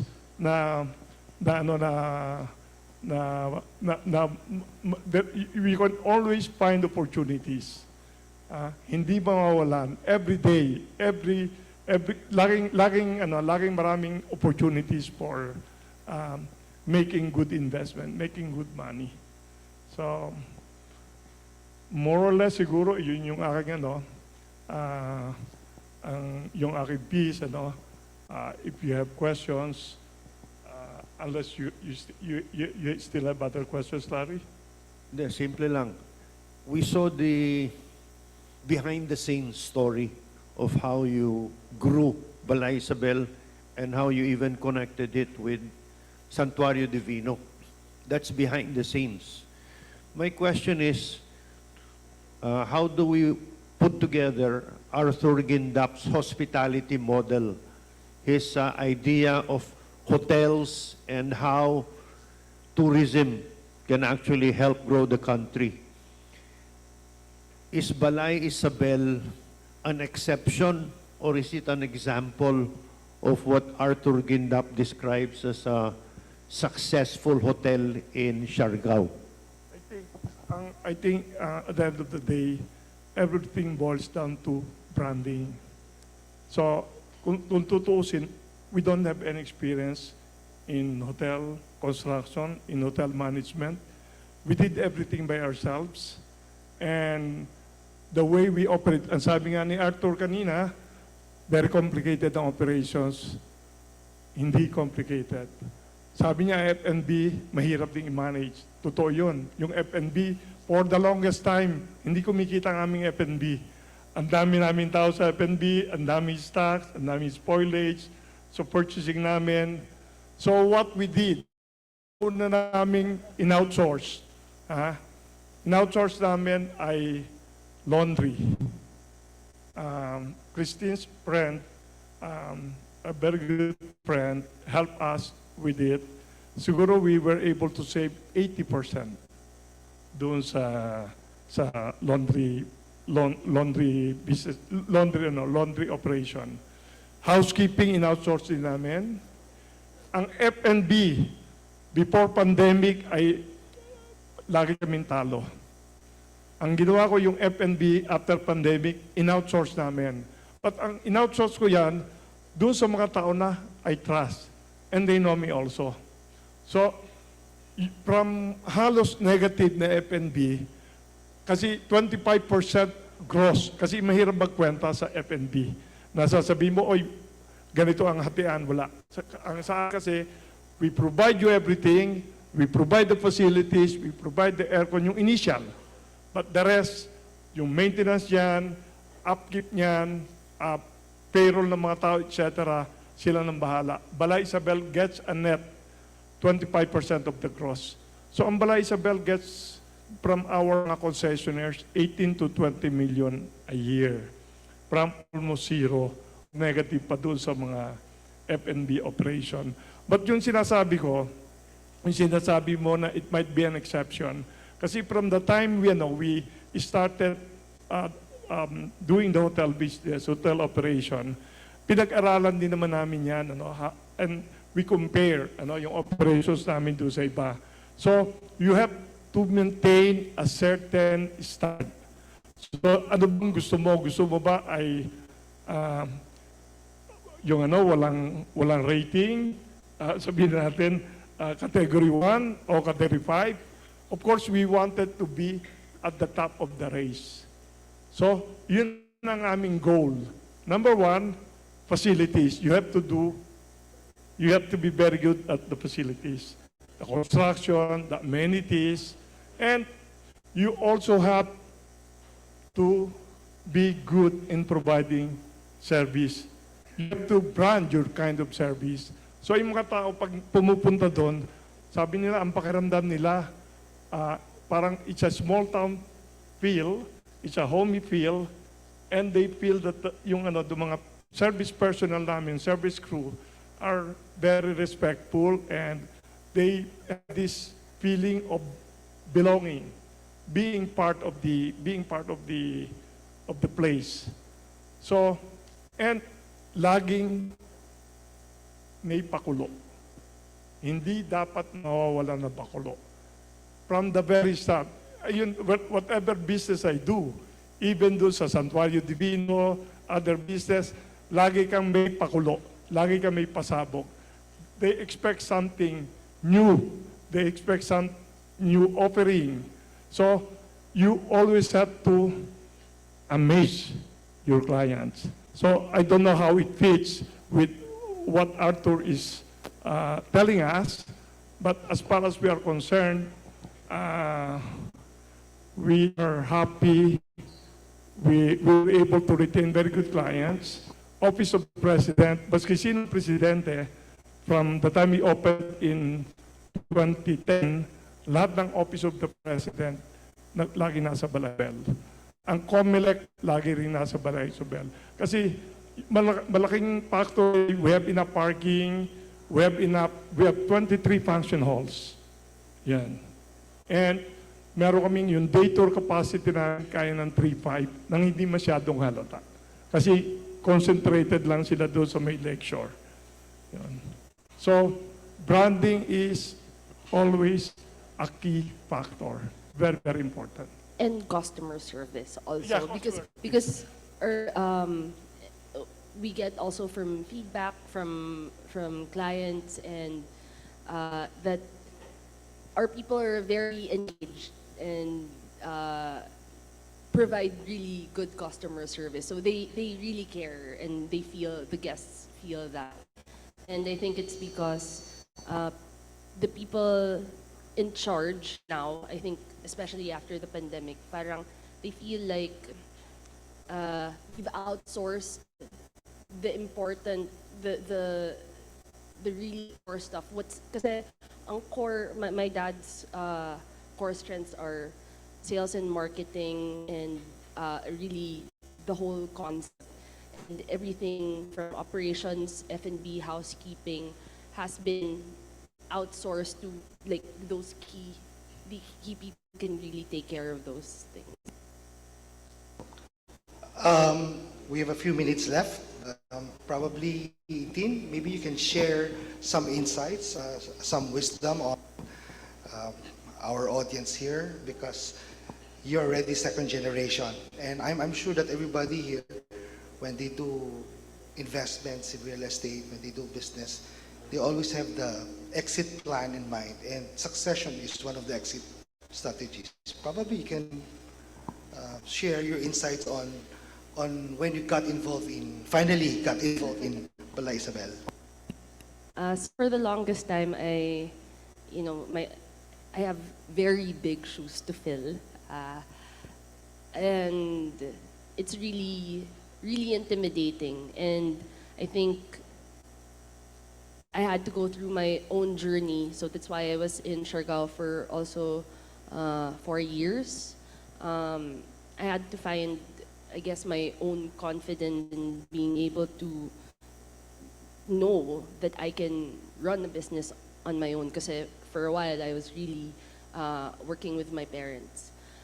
But coming back now, I do feel more prepared, and I think you have to approach it from, well, I had to approach it from not trying to follow in, I cannot be my dad, so I cannot exactly follow in his footsteps, but find my own way. So in terms of I'm more in the marketing side, on the creative side, but I also help out now with operations, and it's really doing it bit by bit over the years, and not trying to do everything, and not trying to overwhelm myself. And in terms of exit strategy, of course, my dad has been considering offers for selling Balay Isabel, but and that's something that actually, before I was worried about having to, take over, but also now that he's entertaining the possibility of selling it all, parang I'm also so I don't know exactly how to feel about that now that I've gotten my feet into it. So we're still working on that. Continue ko lang yung about the exit strategy, exit plan. Actually, it was never planned in Balay Isabel. Bigla na lang siyang lumaki. And it's still big enough that we can handle, we can manage. We were able to simplify the operation. And yet, but at my age now, I'm 72, I was thinking that what if, because I think the biggest advantage of our companies in Balay Isabel, wala kaming utang. We didn't depend on, initially we had. In fact, nakautang kami ng 1 billion pesos. Lahat bayad na. So ngayon, ayaw ko nang bumalik doon sa stage na yon. So kung kayo rin siguro, ako naman, just a word of advice, nung mangutang ako, nakakatulog ako. Alam niyo kung bakit?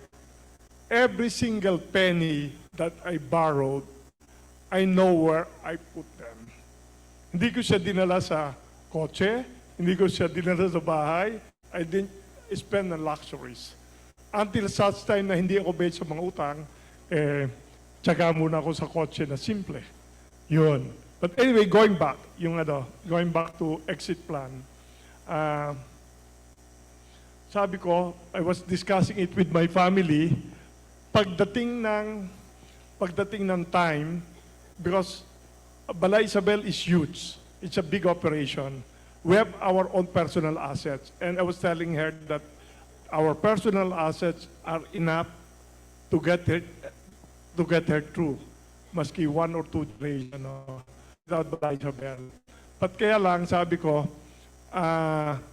hindi natin alam, the future is uncertain. Ngayon, and a lot of people were telling me, the best time to sell is when you don't want to sell. So we're getting good offers, and we're considering, but we make sure na kung kanino man namin ibibenta yun yung aming legacy, yung aming vision ay matutuloy. Kaya hindi kami nagmamadali. Because in fact, before the pandemic, ang daming Chinese na gustong bumili ng Balay Isabel. Alam ko naman ang gagawin nila. And my answer was a big no. So, siguro, alam niyo na kung anong nangyari sa Balay Isabel kung pumayag kami. In fact, even our buildings in Parañaque, marami ring lumalapit sa akin ng mga pogo. Magre-rent, bibili. I said no to pogos. Yun. So, hopefully, kung mabenta namin ng Balay Isabel, it will be in the hands of somebody who is worthy of our vision, our legacy. So, Sir Nels, we only have one question. And then for those who want to ask more questions, we can do it later on the side so that we can serve you lunch. So, Sir Nelson, the question is, what are your best practices? Just one or two for selling negotiations in order to acquire the property you have now. Actually, you explained a lot kanina on those, no? But what are your top two? Number one, siguro, we have to be sincere. You have to be credible.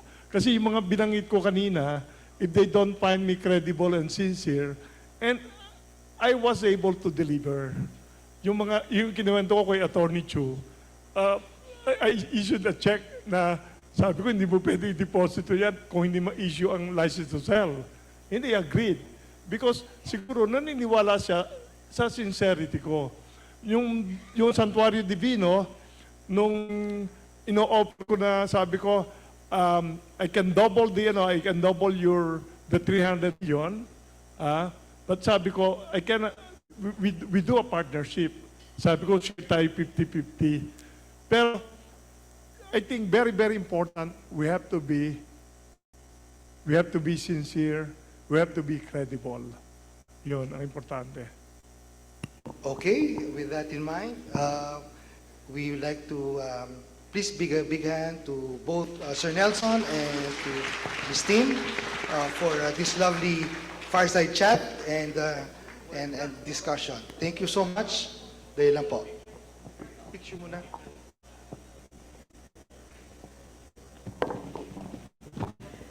Thank you so much, Dr. Ribles. Are we learned so far? Yes, daming learning, no? Parang, akala ko million lang pag-usapan.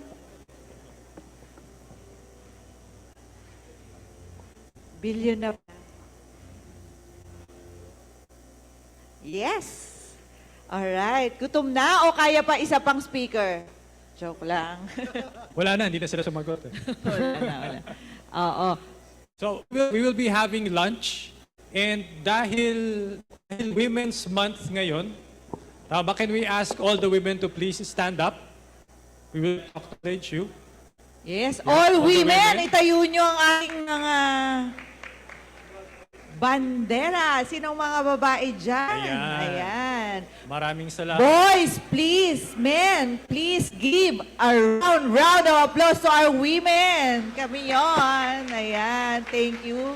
At dahil dyan, At dahil dyan, pwede na po kayo mauna sa buffet table. Dalawang line yung ating buffet table. So you Yeah. can go to the left, left or and to the right. right. For the men naman, you can start networking, share to your table or to another table the learnings that you had. Yung recent from Sir Nelson and Christine's experience. And baka magkita-kita tayo sa Club Balay Isabel. Oo nga, No? one of these days. One of these days, no? Matagal na ako hindi nakaka... Pero Ronald, anong learning mo? Sa akin, yung being creative. Ang galing ng creativity ni Sir Nelson. No, hindi lang, kumbaga hindi lang straight na o magbabayad ako cash o magbabayad ako financing. No, being creative in making those deals. Na he's able to offer something of value dun sa mga sellers. Nakakatuwa nga, di ba kanina, 90 million yung selling price. Siya ginawa niya, tinaasan pa niya. 110 million yung in-offer niya. Kakaiba yun, di ba? Usually, pag may bumibili, inaano mo eh. Binababa mo yung price. Pero kay Sir Nelson, kakaiba.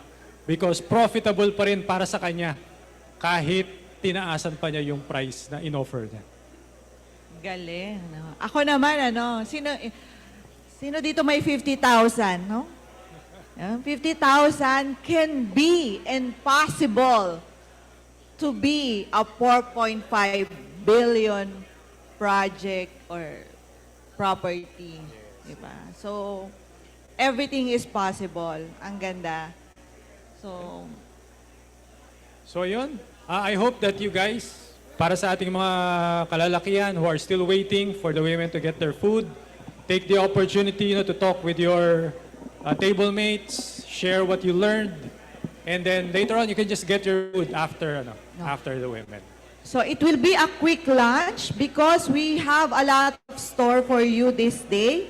So eat Yeah. as fast as you can. Although hindi maganda yung sobrang bilis, but we hope that you can settle down immediately because in the next 30 to 40 minutes we'll start again.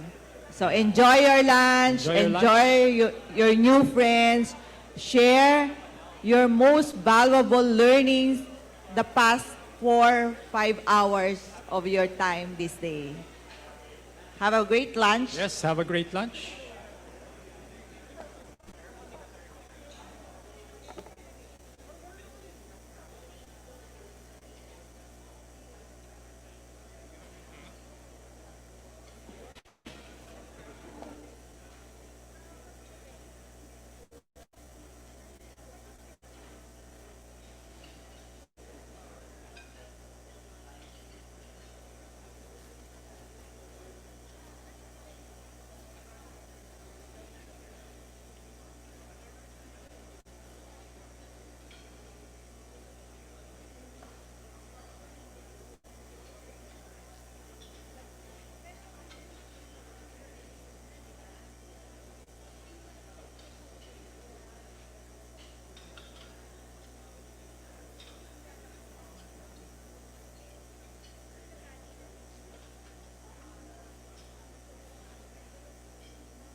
Right? So I hope you're having a great lunch. We will be resuming our sessions in 10 minutes. In 10 minutes. So 12:45.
All right.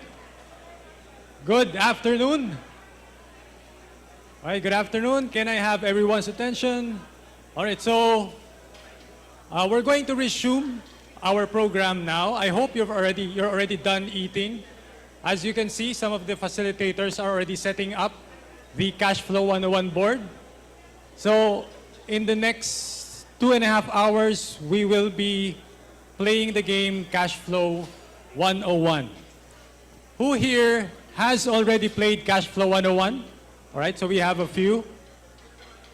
Majority have not played the game yet. Okay. Okay.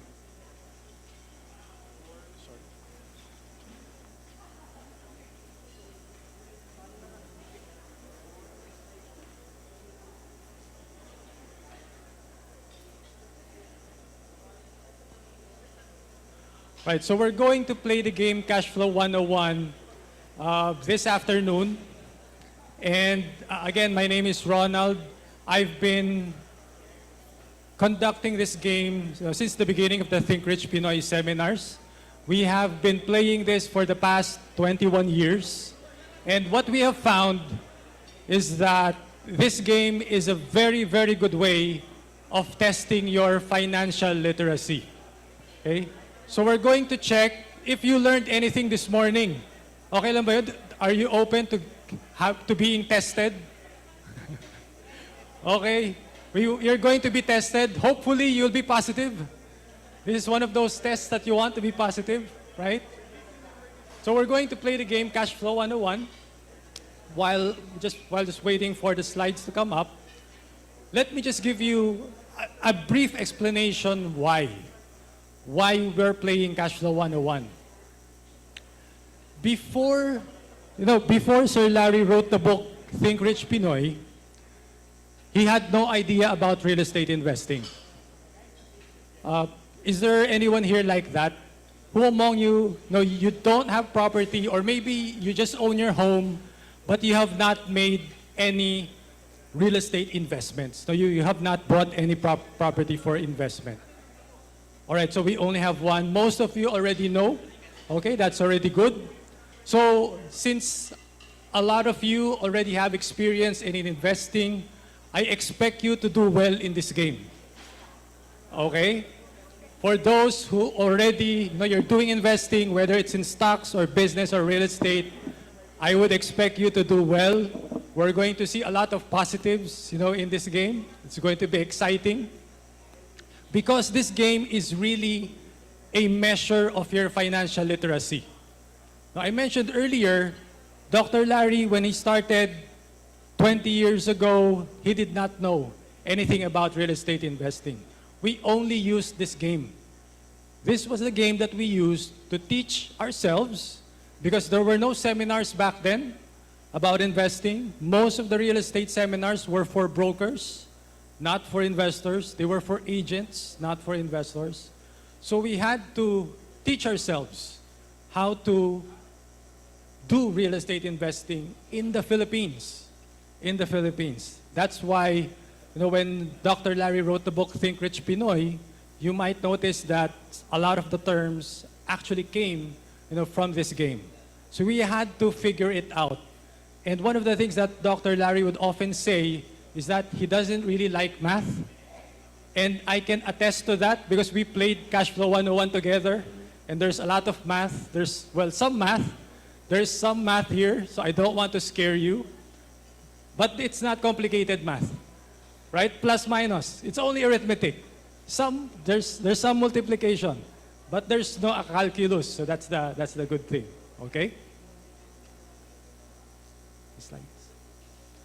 So, Cash Flow 101, as the creator of the game puts it, is actually an MBA in a box. So it's actually a money, business, and accounting course in a box. So we're going to learn how money works, you're going to learn how business works, and you're going to learn about the exciting subject of accounting. Who is excited to learn accounting? All right, thank you for your honesty. Thank you for your honesty. You don't like accounting, but here's the truth. none of the billionaires here would become billionaires if they did not know accounting. I hope you realize that. If you're running a business, right? If there are any business owners here, your business will not grow if you don't know accounting. Because you don't know if your employees are stealing from you. Tama ba? Or you don't know if you're making money. Diba? You're selling millions, but you don't know you're spending millions din pala. So, accounting is very important.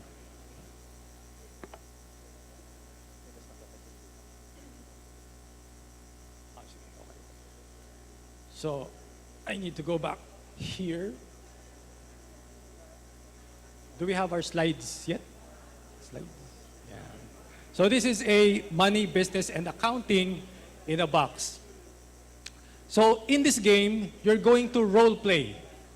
Okay, you're going to role play middle-class American employees.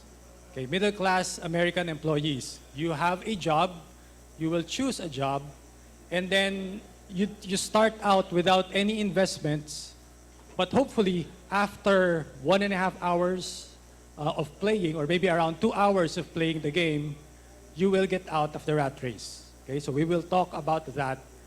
How do you get out of the rat race? Yeah. Yeah. Can we just blow it up full screen? Okay.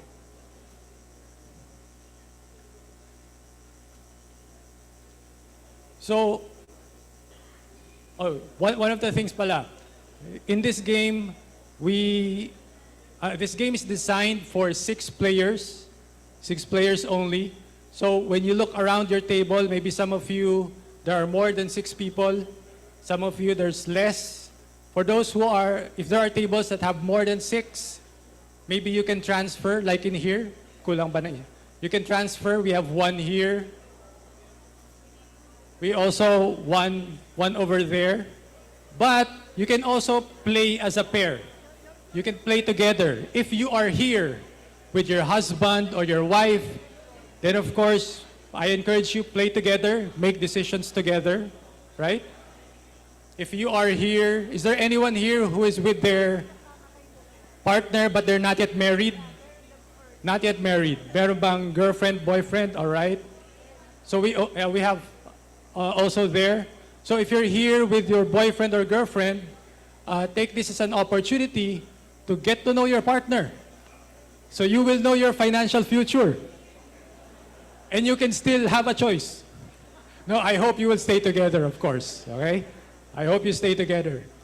This is just a test, okay? So that you will know where you are and you can decide how to improve. Okay, so just a quick introduction. I'm the author of the book, No Money Down Formula in Real Estate. So I've spoken on many stages before. Although for some of you, this is probably the first time that you have heard me.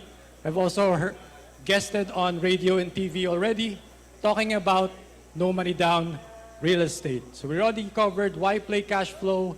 This is a money, business, and accounting course.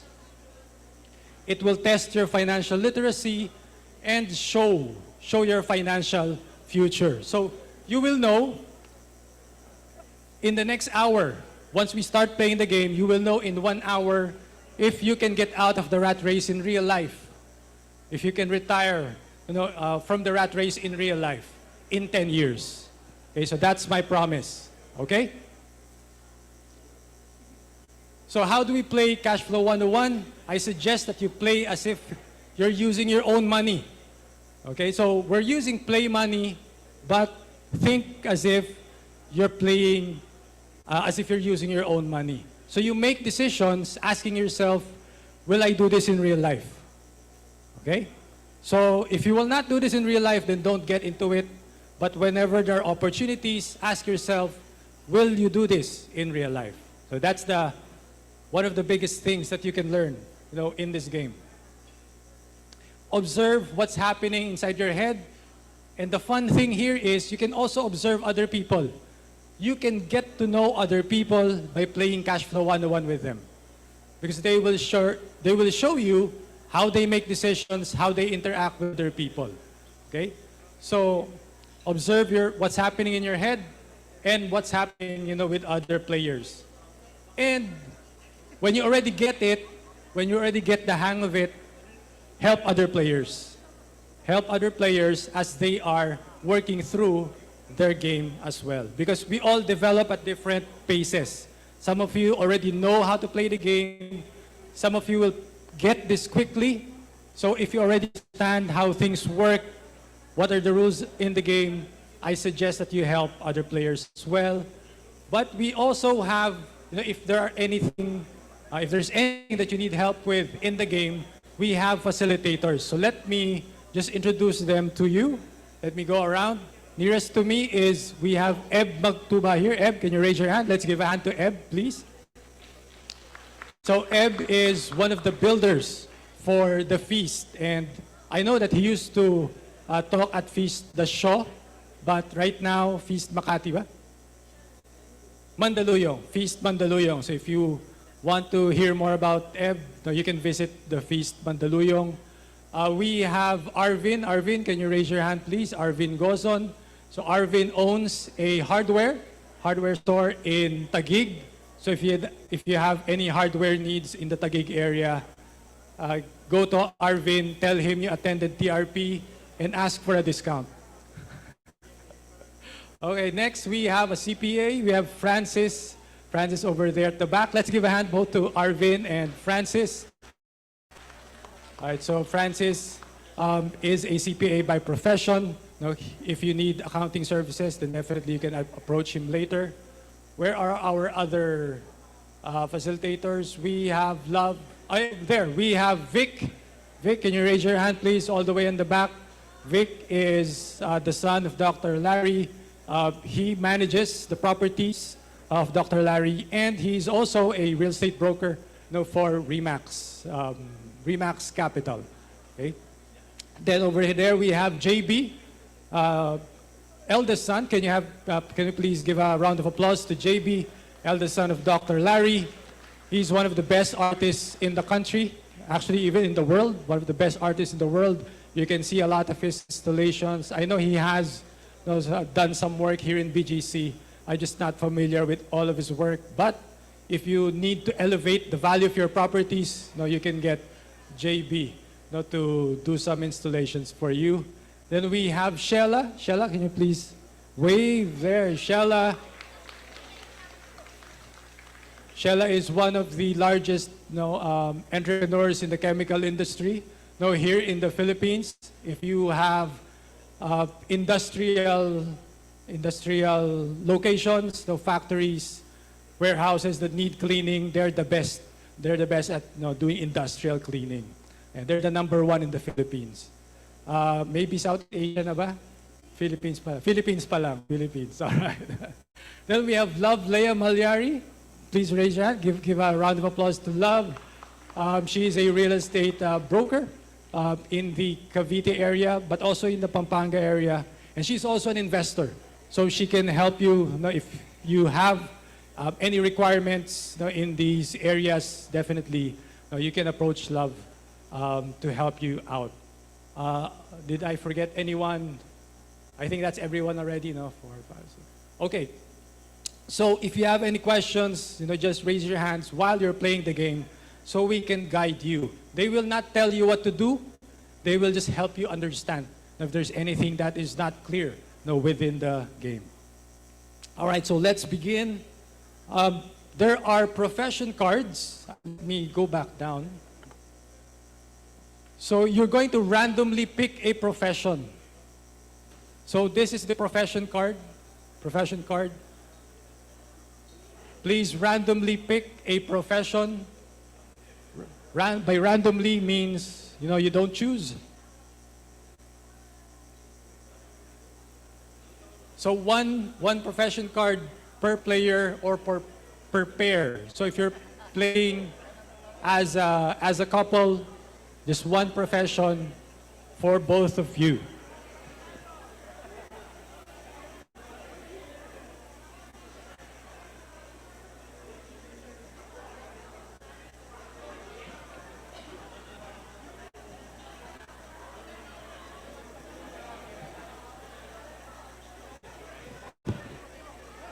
All right. So once you have picked a profession, in your folders, there are financial forms. So there are financial statements, in your folders. So once you have a profession, you copy the details of your profession into your folder. So you write down everything. No, you write your starting salary. There's a starting salary there. You write your profession. What's your dream? What would you like to achieve when you get out of the rat race? And write down the name of the auditor. The auditor is the player to your right. Player to your right. The auditor will check your game card. Write down all of the expenses. So each profession has an expense.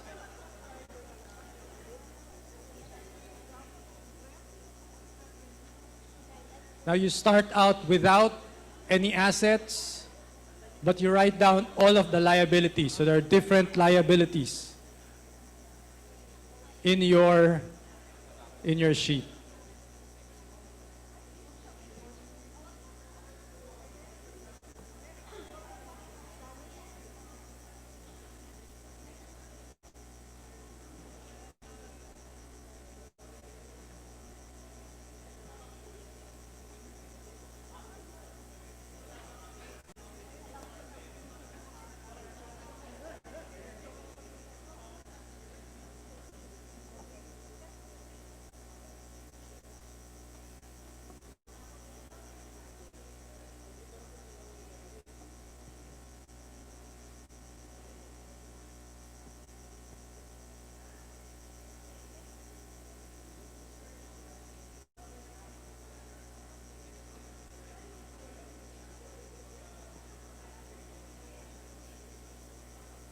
So if there are zeros, you don't need to write the zeros, but write every information, including the cost per child. There may be a weird number there, cost per child.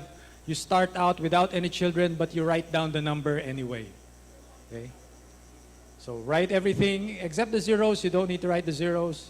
And yes, sorry, please use pencils. Please use pencils because your numbers will change during the game.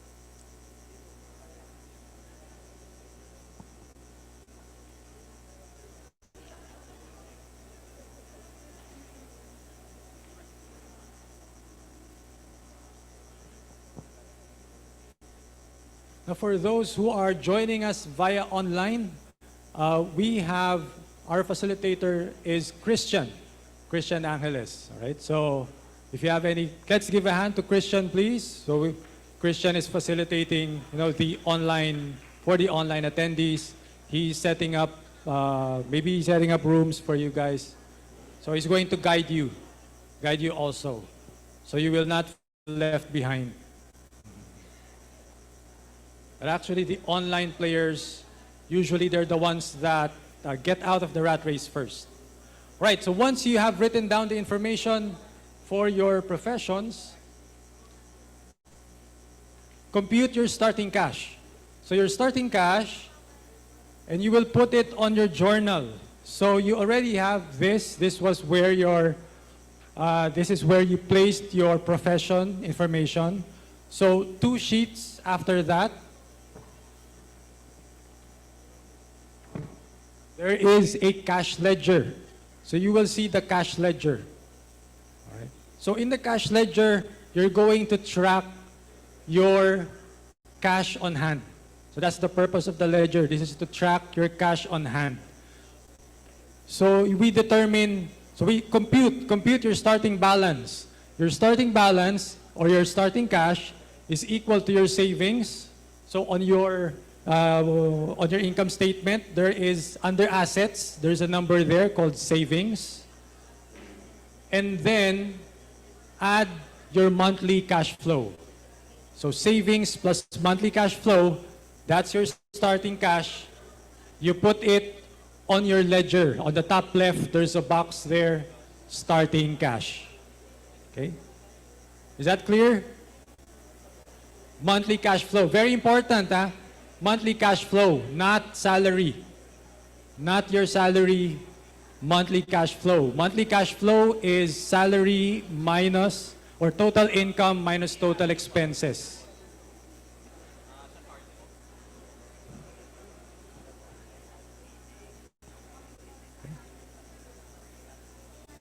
So everyone good? No questions about starting cash? Very clear, starting cash is equal to monthly cash flow. Monthly cash flow plus savings. So your monthly cash flow, it's not your salary, it's your total income minus total expenses. So there's a box there on your income statements labeled monthly cash flow. Monthly cash flow not equal to salary, not equal to, payday. We'll talk about payday later. And this is actually the first lesson. So even before playing the game, this is the first lesson of cash flow. The savings, it's in your assets. So under assets, meron yan savings. Nasa profession card. Nasa profession card. Okay. So different professions, different starting cash. Because you have different savings level, you have different monthly cash flow. Some of you will start with less money, some of you will start with more money. But believe me, you're all equal. You all have equal chances of getting out of the rat race, and you will learn, hopefully you will learn that later. But this is the first lesson in Cash Flow 101. Before even playing the game, the lesson here is you need to take control of your expenses. You need to live within your means.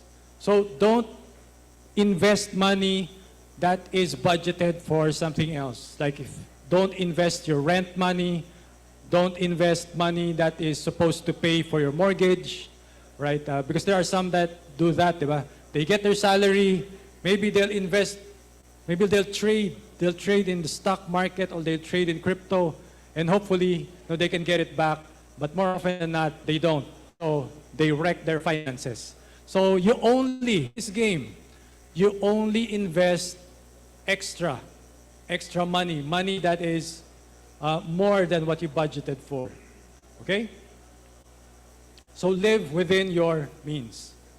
So compute your starting cash, put it on your cash ledger, and then pick a rat token. So there are 6 rat tokens, pick a color, and then put the token on the space labeled Start Here. So there's a space there on the circular track labeled Start Here. So once you have your token, you put all the tokens on Start Here. Okay? And then let's go over the rat race. So the rat race is the circular track. So it's the circular track on your board. There's different colored spaces. It's in the middle. It's in the middle of your board. There are different colored spaces. We start with payday. What's the color of payday? Orange. So the orange space is labeled payday. When your token lands or passes, so even if your token does not stop on payday, you can get your payday. Okay? So as long as it passes. But you have to say payday. Can you say payday? So you have to say payday, you declare it, and then you write down your monthly cash flow. Again, we're going back. Very important. Not total salary, but monthly cash flow. Okay? If you're still confused, you look at your income statement. There's a label there. There's a box there labeled monthly cash flow. That's what you get, not your total salary. Okay? And add it to your cash ledger. So in your cash ledger, You just add, so from your starting balance, you add whatever your payday is, and then you compute already. So that you will know after every transaction how much your cash on hand is. Okay? So you will always compute. Whenever money comes in, you update your ledger. Whenever you spend money, you update your ledger. Okay? Very, very important so that you will know your cash position.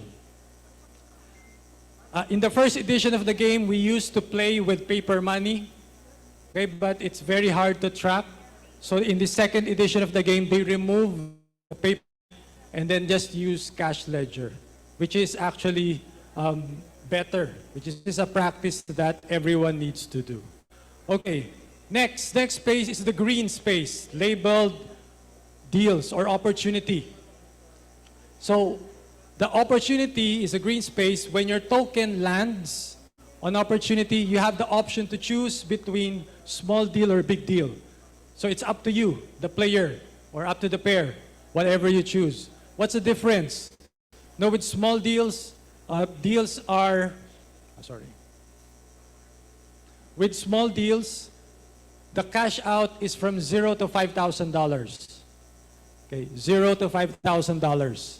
That's for small deals. So you look at your cash position, then you look at the deal, you make a decision whether you want to choose small deals or big deals. Big deals, $6,000 and up. Okay, $6,000 and up. So it's up to you. You make the decision. Now, when you pick a card, you read it out loud so that everyone knows what is the deal on the table, and then you decide.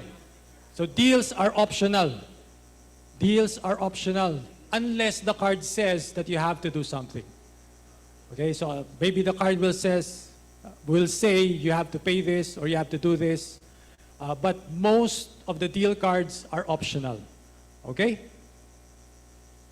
Next space is market.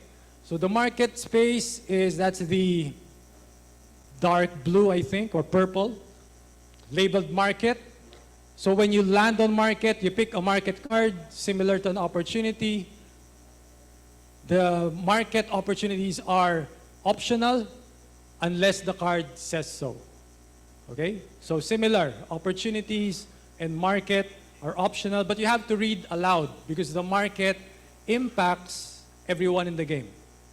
Okay, so it impacts everyone, so you have to read it aloud so that the others will know if their assets are being impacted.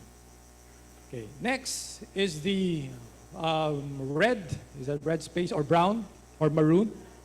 Brown, yeah, the brown space, labeled doodad.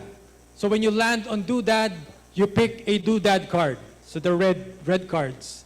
Doodads are mandatory. Okay, doodads are mandatory. You have to do it. There's no, I already told you earlier, play as if you're using your own money. So maybe there are expenses there that you would say, I wouldn't do this in real life. I won't spend this much money in real life. But in this game, you're forced to. Okay, so you have it's not optional. Okay? So that's for doodads. Again, just read it out loud. It's not optional. Then there's a space there labeled charity. With charity, there are no cards involved. Charity is optional, so no one is forcing you. Now, if you decide to give to charity, how do you do that?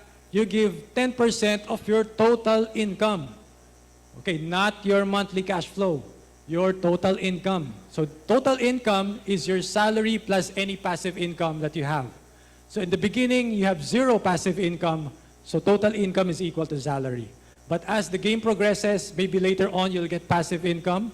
So if you land on charity, you will have to pay or compute your total income and pay 10% of that if you want to avail of the benefits of charity. What are the benefits? For the next 3 turns, you can use 1 or 2 dice.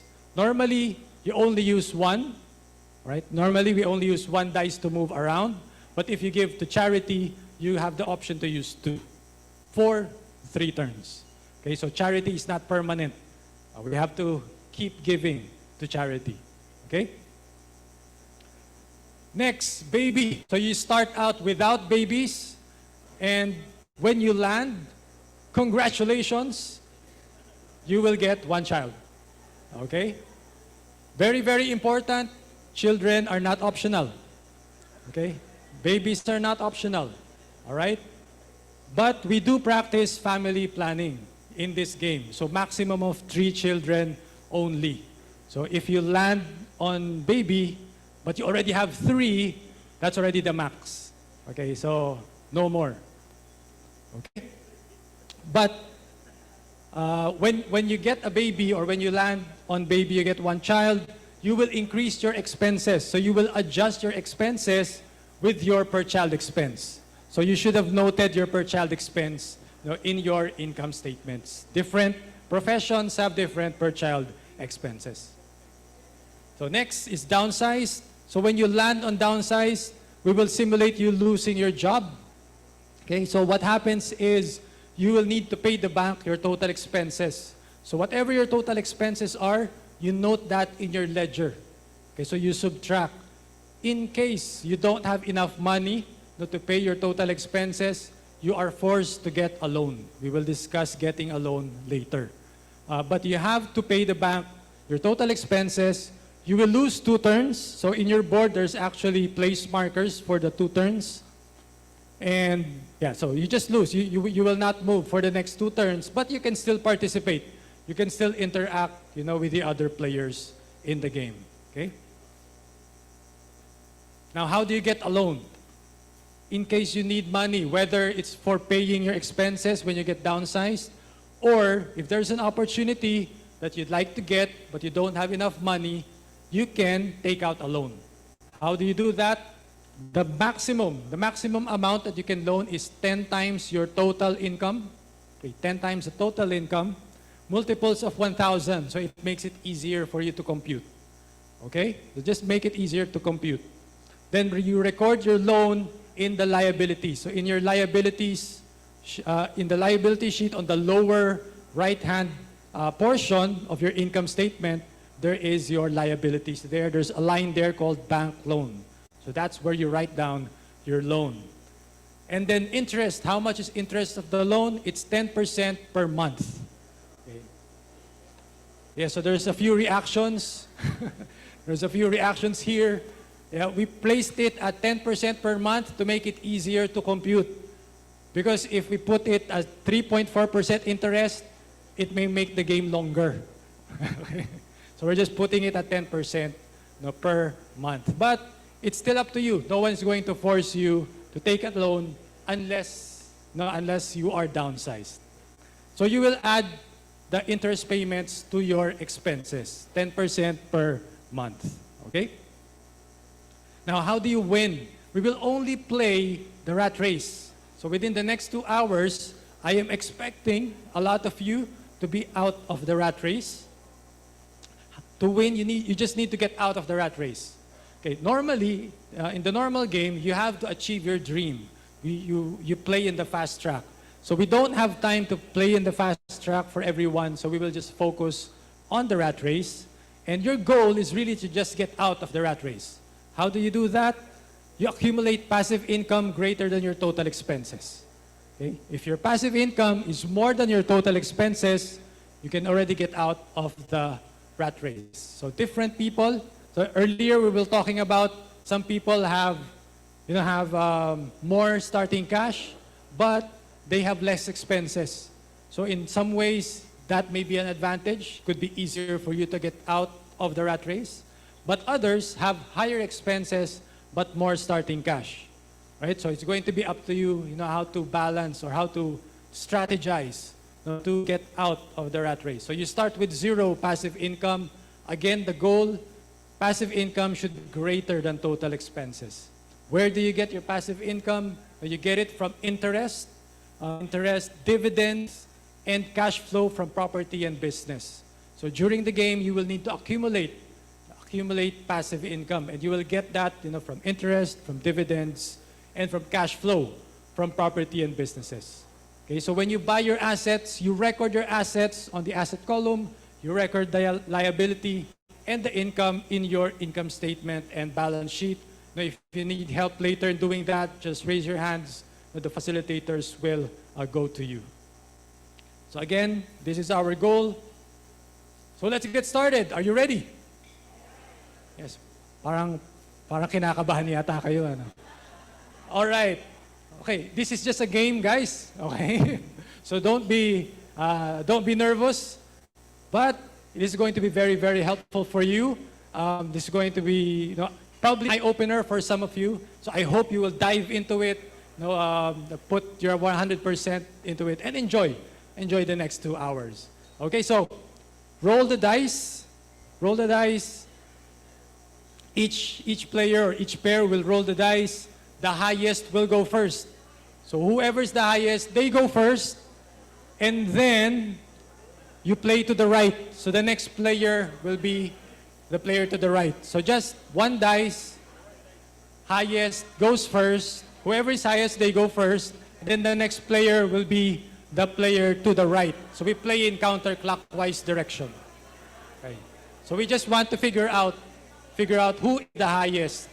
And then the next one is counterclockwise. Okay? So good luck and may your deals push through. You can start playing.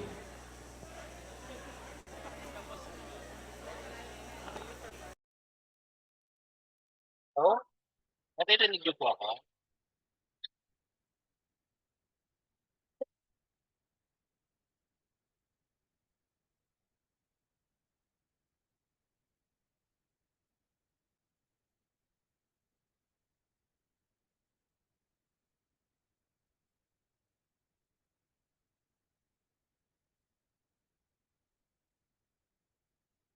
Okay, for those na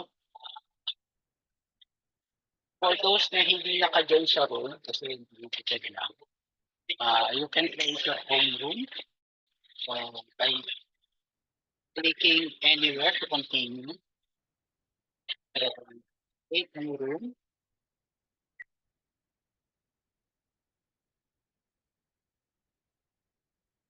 Name your room. To type password. Yes, mas mabilis pag solo game. Click game. Comments even to begin game. Shit. Okay? Kung may tanong pa po ba?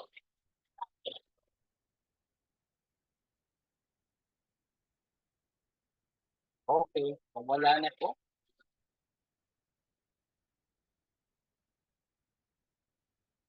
so before you start, you need to choose your dream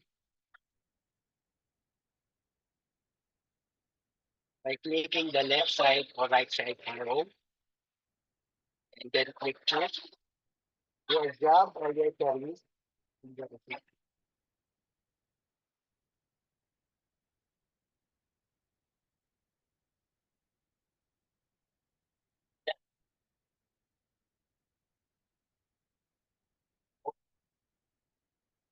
Ano po yung i-relate po, Sir Lagi?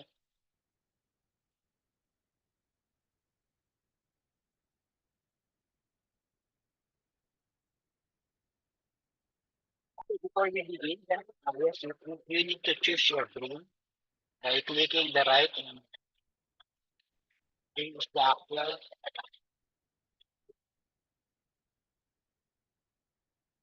your dream. Black racing, black market companies, cities, and the your job is already pre-selected.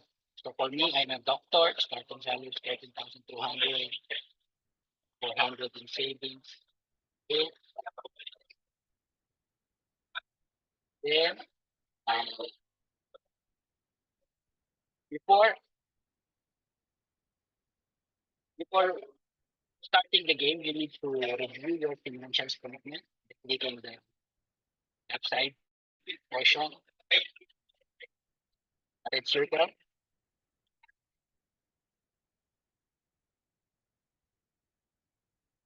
Sorry about that, Sir Sam, kasi may join. And I'm also already using mobile data. Yun.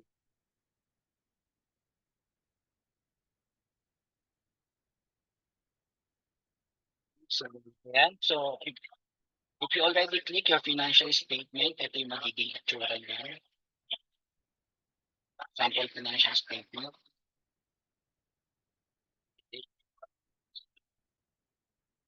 To maximize your learning, always compare the financial statement before and after any transaction. So what I do is I screenshot the previous and the after my financial statement. Let me change my share answer.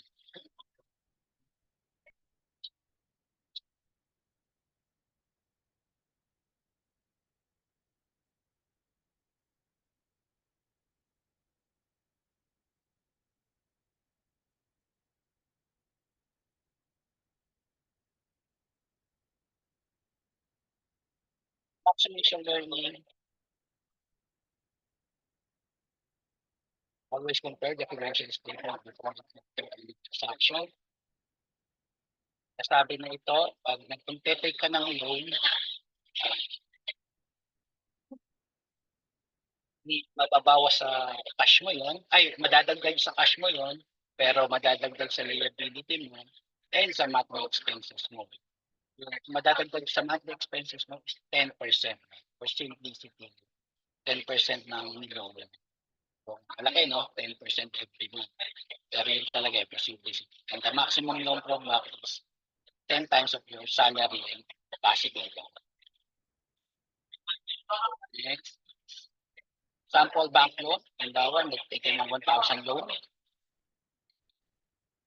Kasi may bibili kang property or stock, kulang yung pera mo. You need to take back money. Acquire. Halimbawa, nag-take ka na ng bank loan. Doon, madadagdag sa liabilities mo. And yung loan mo, madadagdag sa cash mo. Then, madadagdagan ng expenses mo, monthly expenses mo, as loan payment, which is 10%. No? In this case, 100. So, nag-loan ka ng 1,000, so 100 will dinagdag sa monthly expense.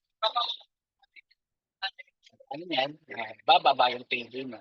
Payday mo, parang yun yung cash flow mo. Bababa. So, expenses and liabilities, correlation. Halimbawa, sa initial financial statement mo, may home mortgage ka, 47,000. Ang mo dyan, amortization mo dyan, 400. Yan yung initial financial statement.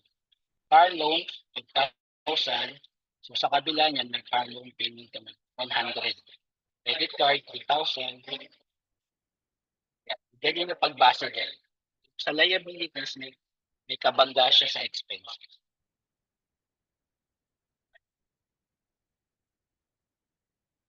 Sample loan payment, halimbawa, marami ka ng pera, hindi, may extra money ka, and you want to repay the loan.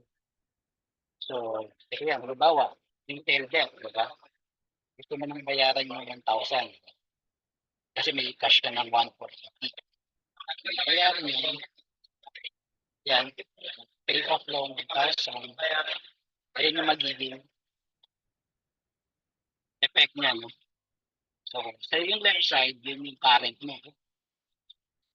Meron kang retail payment na 50 kasi may retail debt ka ng 1,000. So,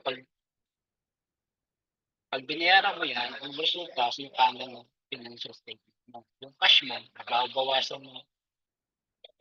mababawasan, pero sa liabilities, mawawala si retail debt. And sa expenses mo, mawawala si retail payment. So, equivalent mo, tataas yung cash flow mo. Kasi yung payday mo, kasi mababawasan mo. Okay? Small and big deal. Kung meron, pwede kang bumili ng stock.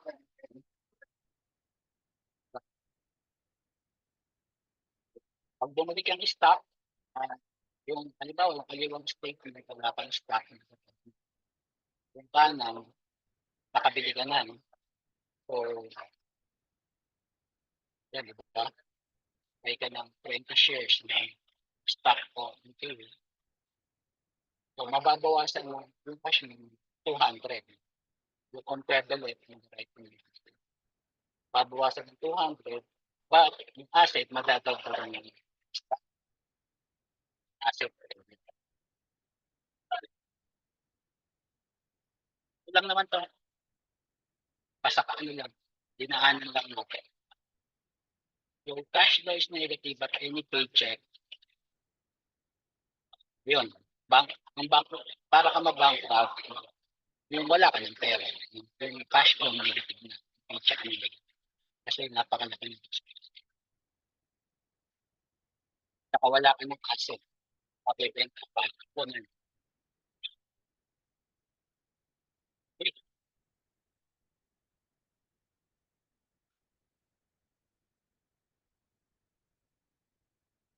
Okay, so let's start.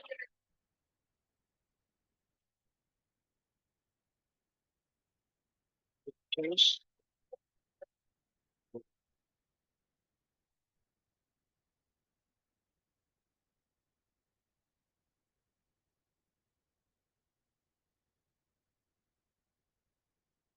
Okay, ako muna magro-roll. Opportunity.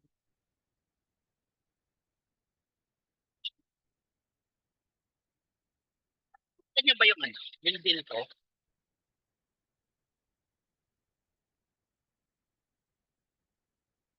Kita niyo ba yung deal ko? Diyan,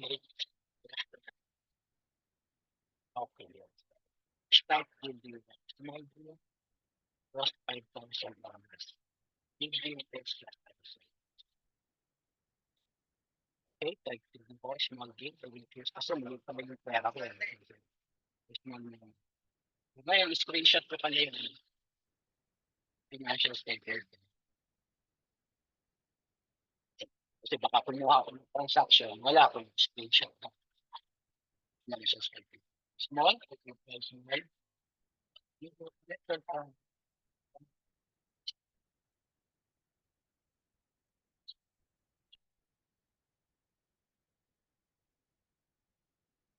For me, not a great deal, for mass.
So dyan, kung may transaction ka, compare the initial financial statement.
Test mic, 1, 2, 3, test mic,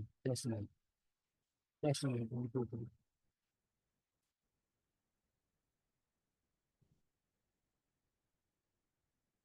Okay, pass ko po tong ano no, deal na to. Pass ko po. Kasi medyo malaki yun. Kailangan po huminga. Pass.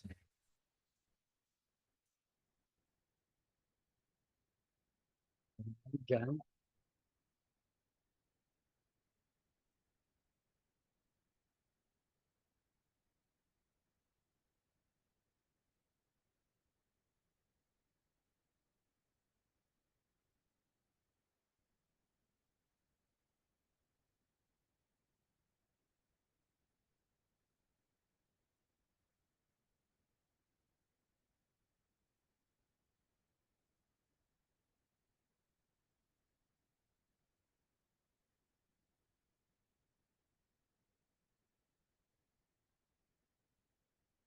The baby si brother.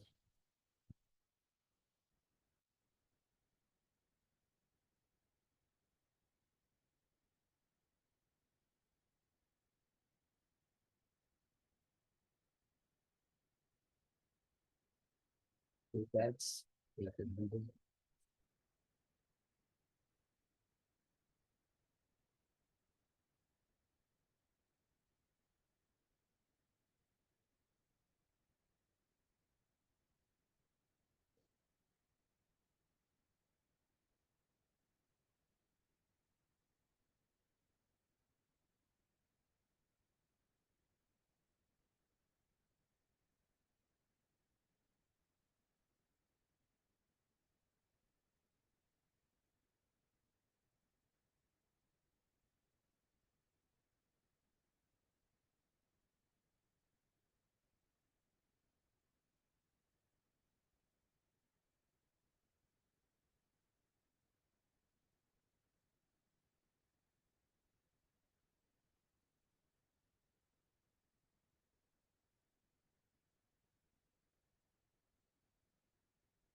So, Brother Randy Maloto. Sir Randy Maloto is the speaker. Okay, it's my turn. Roll. The opportunity. Kung mapapansin nyo po, every other ano, sa paycheck, every other na madaanan yung paycheck, dumadagdag po yung money. Kasi yung cash flow. Tulad ko, yung cash ko ngayon is 9,000 yun.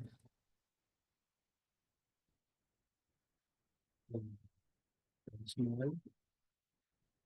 Employee entertainment.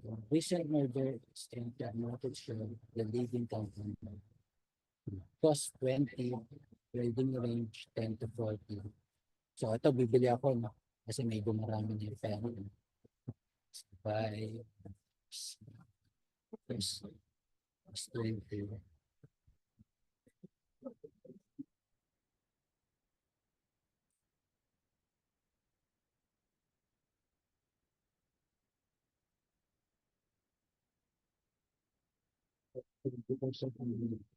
Two thousand divided by 20. 2,000 na willing ako invest no. So $2,000 divided by $20, so 100 shares. No? So buy ako 100 shares. Okay.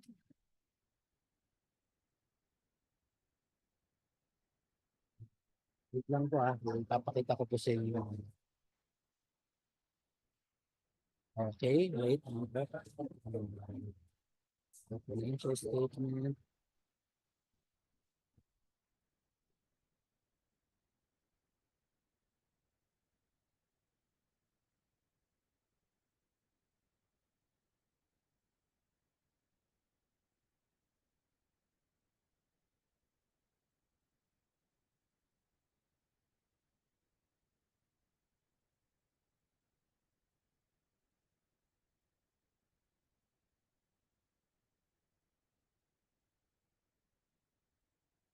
Kung makikita nyo to, sa left side, sa right side, di ba? Nabawasan yung cash ko ng 2,000 cash. Di ba? Sa left, yun yung before ako bumili. Yung sa kanan, di ba? Naging 7,000 na lang. Pero yung asset ko, sa kaliba, wala. Ngayon, ang asset ko na, may 100 shares of ONT. So, at cost $20. Ayun. So, yun lang yung nagbago. No? Kasi hindi naman ako nangutang. So, nadagdagan lang yung asset ko. Okay. So, the next is and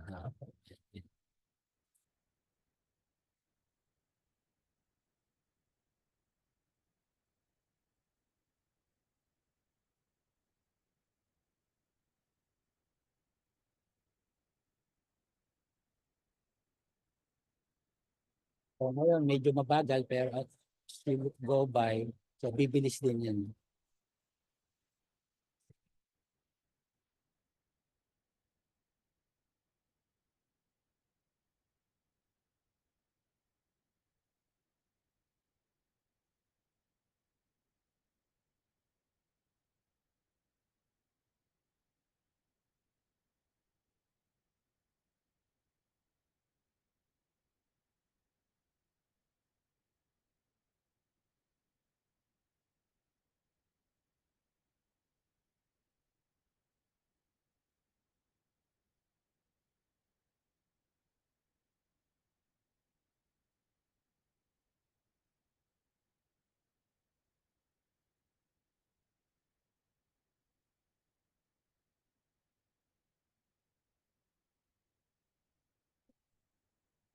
Two brigades, to pay for 20.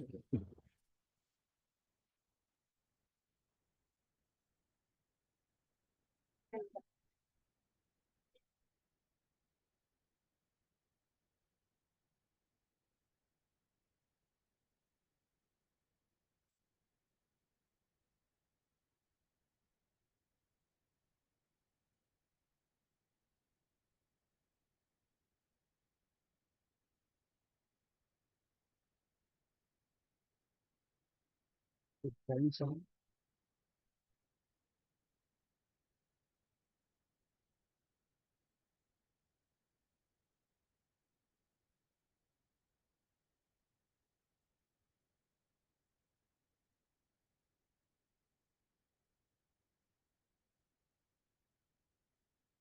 Joshua, your turn.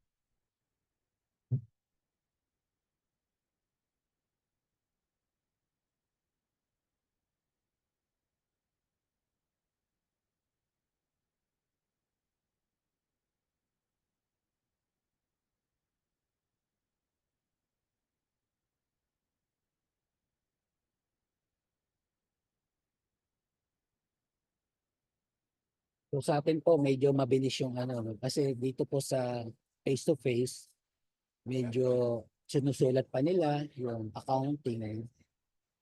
Sa atin, auto-compute na. Pero we need to read mo pa na.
Okay, my turn.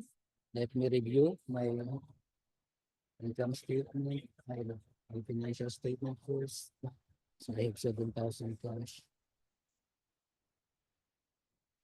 Debit cards. Okay, I will pay off later na lang, mamaya pa pala. So preferred stock to big power. Ang cost niya 1,200. Cash flow ko 10 lang. Trading is, oh, I will have to pass this opportunity, medyo mahal na lang. Ang cost niya 1,200, pero pwede ko siyang ibenta 1,200 rin. I-pass. But wag magre-repay ako ng loan. So, may gusto kong i-pay yung sa liabilities, yung retail debt, no, na 1,000 kasi may 7,000 ako. So, yung retail debt, babayaran ko 1,000. So, expect nito, mawawala yung retail debt ko na 15. So, repay ko na. Repay. Retail debt. Pay. 1,000. Wait lang ha. So, okay, ako siya yung epekto. No? Ako siya yung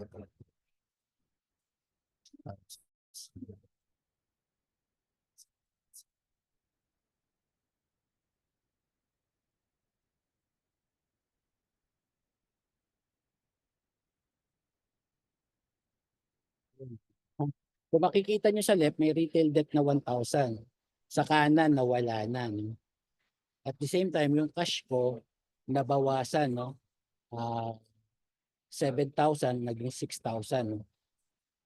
Pero sa expenses din, nawala yung retail payment na 50. No? Sa kaliwa. Sa kaliwa, may 50 na retail payment. Sa kanan, wala na. Ang effect nun, nadagdagan yung yung payday ko no ng 50. Sa kaliwa 43, di ba? Ngayon, ang payday ko na cash flow ko no 4350. No. So, ayun, nabawasan na yung loan. Ayun, yun lang po. Next is okay. Roll. Downsize. Pay full of your expenses and your students charity. Okay? Oh, ang laki ng ano ko 8,000. Ay. 6,000. Oh, ano kaya mangyayari? 6,000 ang cash ko, pero kailangan kong bayaran 8,800. Kailangan kong mag-loan dito. Tingin natin. Ayun, no? Kita niyo. I need to take a loan. So, since take a loan of 3,000. So, ang effect nito, yung screenshot ko muna yung income statement, yung financial statement ko, then magpipay ako ng 3,000 loan. Yan, so tama siya. So, may pera na ako 9,000, pay ko na. So, wait lang wait lang. Wait lang. Pakita ko lang ulit sa inyo yung naging resulta. Okay.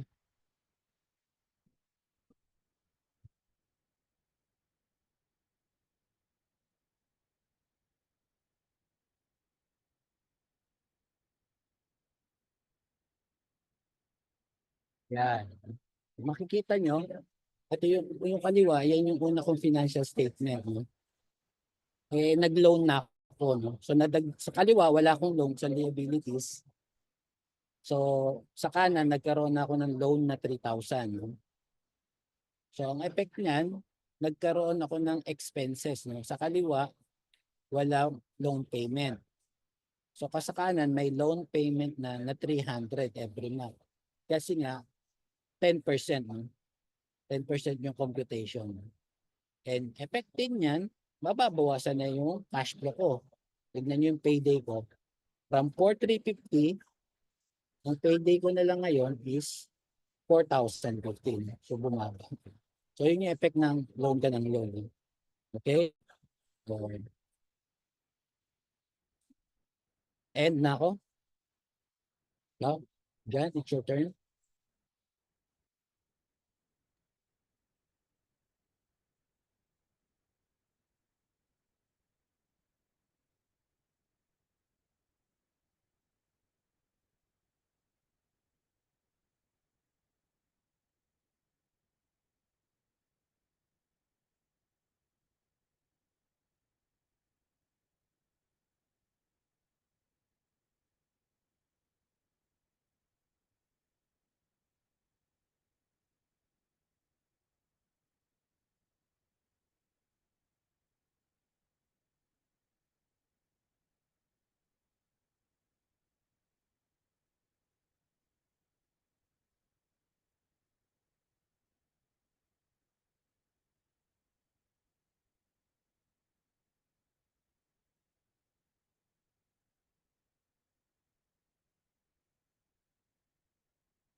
Joshua, roll the dice, please.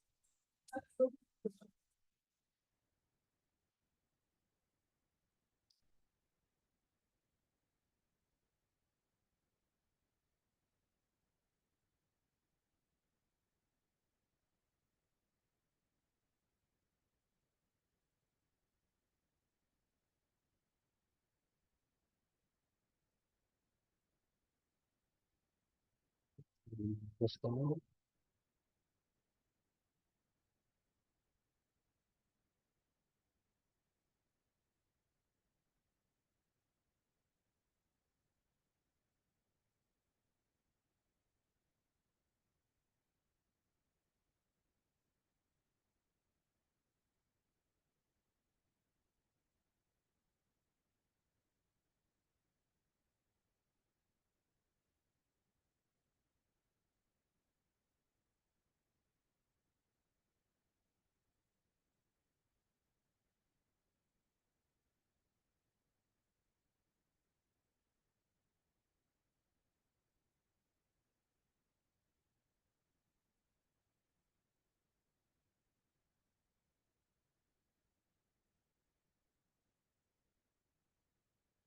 Okay.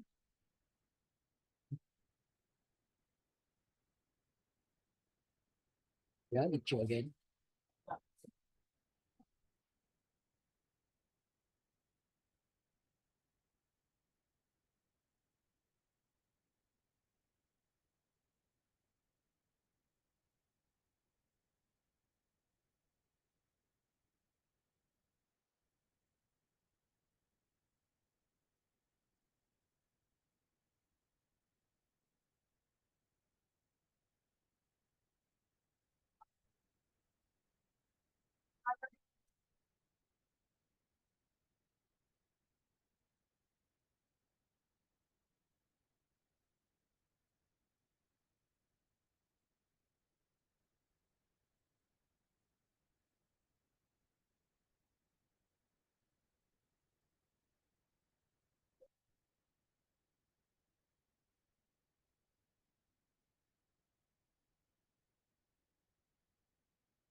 Tuloy ako.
iPhone. Rolling the dice na.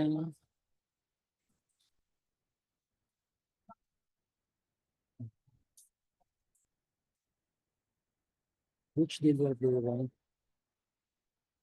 Ito po, kanina $150 lang yung ano ko, yung cash ko. Since nadaanan ko yung payday ko, naging 4-2 ulit. So ngayon, small deal. Low inflation leads to high share price. Cost 40. Trading range 40. Hindi mahal to. Bibili mo ng 40, kaya mong ibenta lang 40 in the future. Pass.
So can I have your quick attention, please? Quick attention now.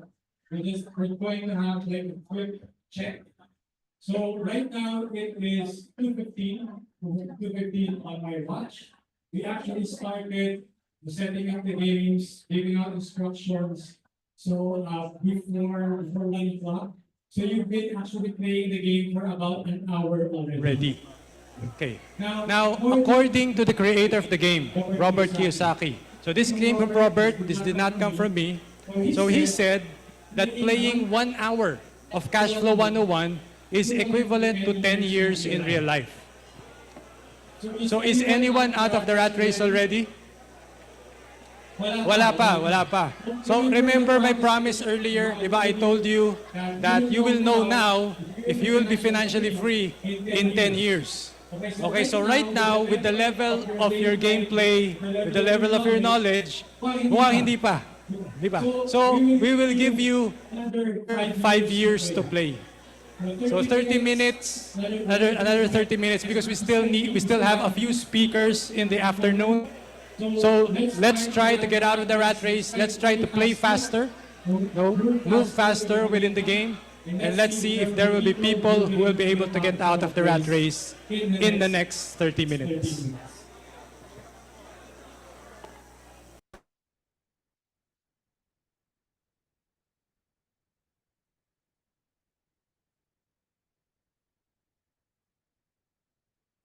to the end.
Okay, by time, roll, give to charity, donate 10% to roll one or two over your next return. Okay, donate. 37 donation. Donate.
Okay, my turn.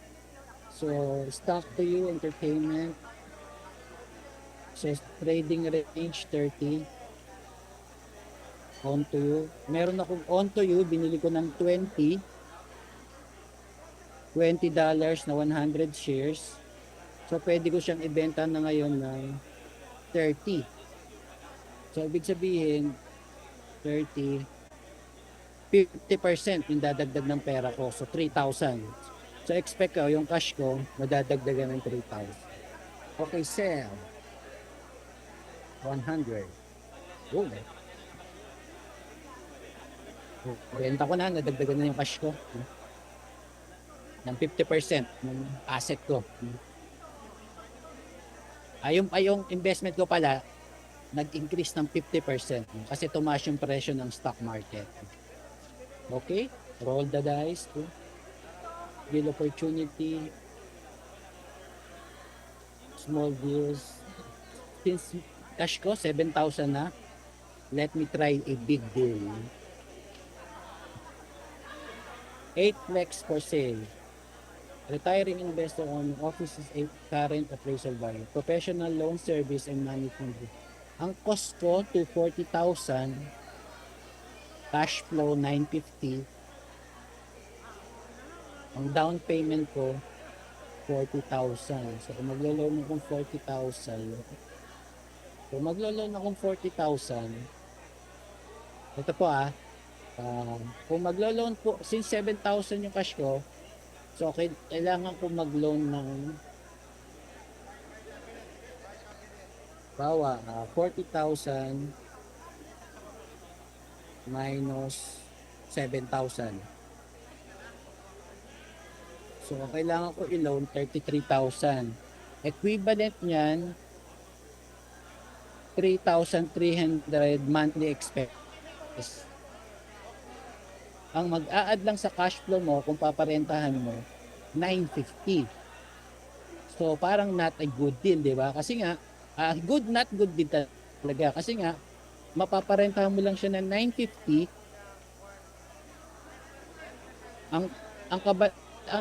Katapat nun, magdabayad ka sa bangko ng 3,300.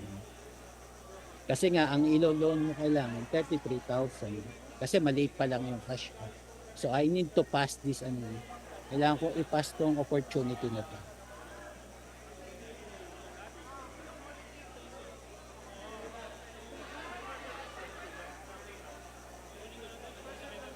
Okay, short term dyan.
In actual sa bangko, per year is 6 to 8% per year, not per month.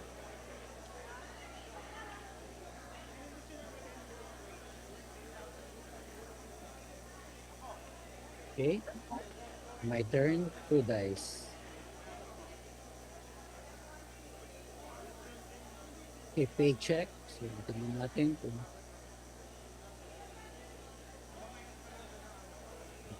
yes,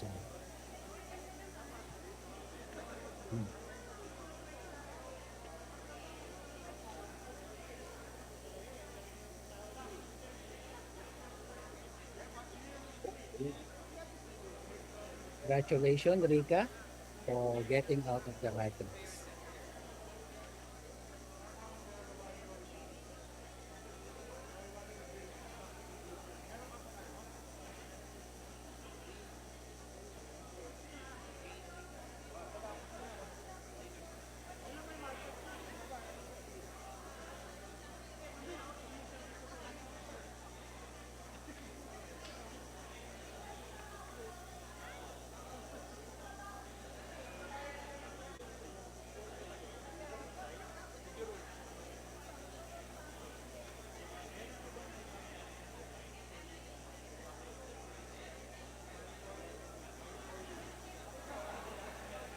Okay, we already have one attendee out of the rat race, but she's in the one online attendee. Let's give a hand to Christine Zulaybar. Christine, congratulations for getting out of the rat race.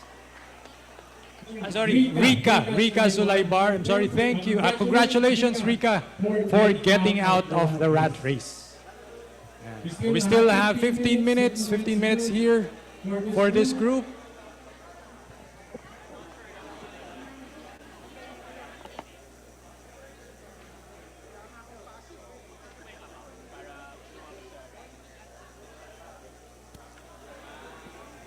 So again, the objective is to accumulate passive income. Passive income greater than expenses. If you're wondering how do you get out the rat race, you need to accumulate assets that will give you passive income greater than your expenses.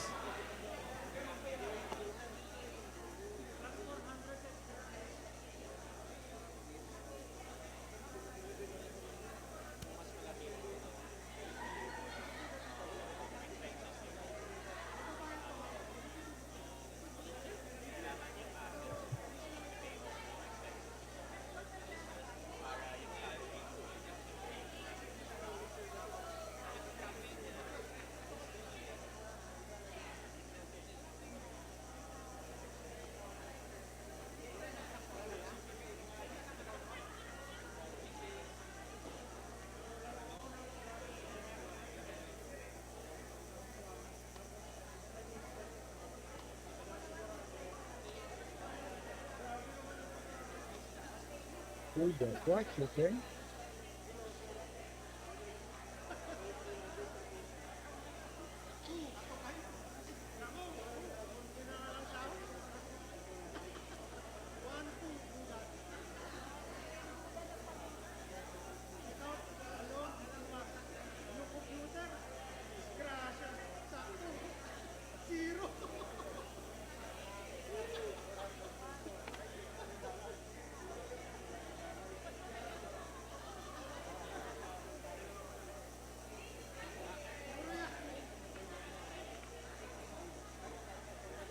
Wait, your turn, Reynaldo.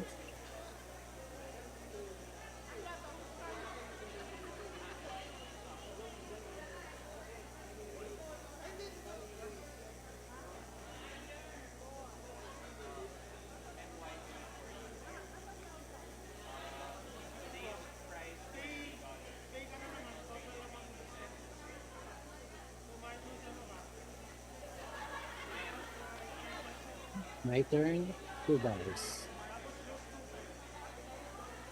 Okay. I have now a big cash, 19,000. So let me try a big deal. Okay, house for sale, 3 bedroom. The cost is 115,000. Cash flow Cash flow negative 100. Down payment 10,000. Negative cash flow.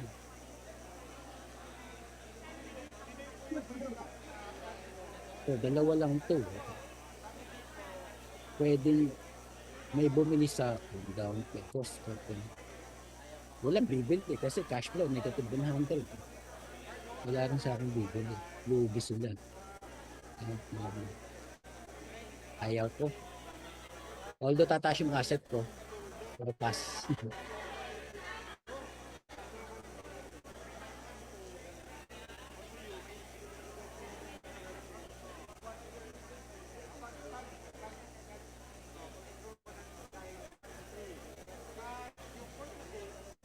Paisip ako rin. Negative naman.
Return. New opportunity. Big deal. Limited partner. Successful pizza chain expanding to production. Owner needs capital for equipment. Ang cost ko 20,000. Ang cash flow ko 800. Down payment ko. So, full payment. Ayaw. Tignan natin. So, tignan natin yung ROI naman ha. So, 800 ang cash flow ko per month divided by 20,000. Wow, 4% per month times 12, 48%. Oh, ang ganda nito. Kunin ko to. Pero ang down payment 20,000. Pag nag-loan ako ng 5,000, pwede na. 5 ha? Okay ha, ito ha. Ito po. So maglo-loan po akong 5,000 para mabayaran ko. Kasi 20,000 eh. Ang cash ko lang 19,000. So pag binayaran ko, pag nag-loan po ako ng 5,000, ang magiging expenses ko is 500. Tama po. Loan 5,000, expenses ko 500. Which is ang magiging cash flow ko, nung binili ko, 800. So, greater than. So, it's a good deal. So, madadagdagan ako ng 300 sa cash flow. Okay po? So, buy. Pero need ko mag-loan ng 5,000. So, mag-loan ako. Hindi. Dito ko buy. Hindi pala. 1,000 lang pala. Automatic lang. Kung ano lang yung kailangan ko, yun lang pala ilo-loan. Hindi mo pwedeng dagdagan. So, okay. Bye. And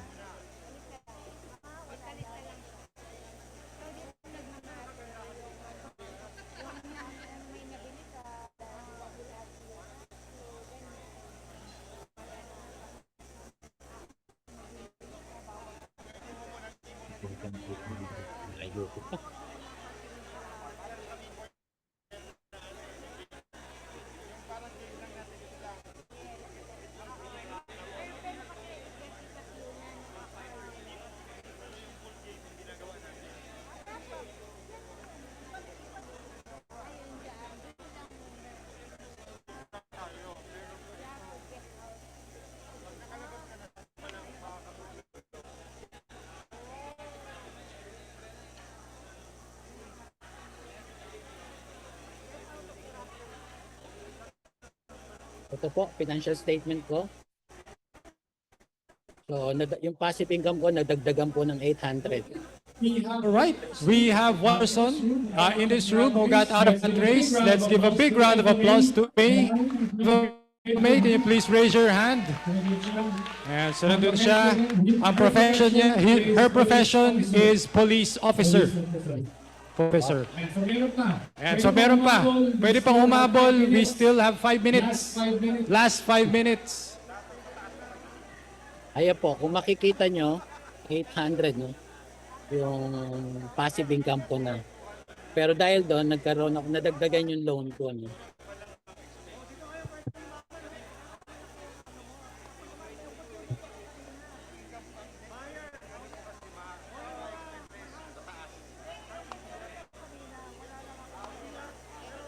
So from zero, nagkaroon akong passive income na 800.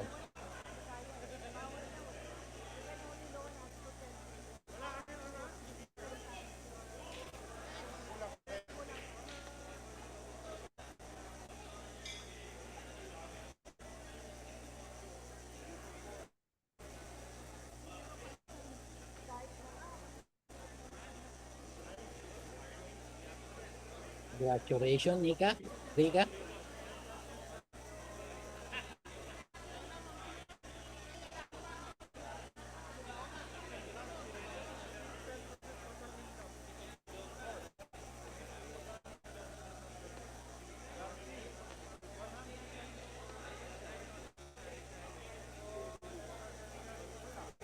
Okay, my turn.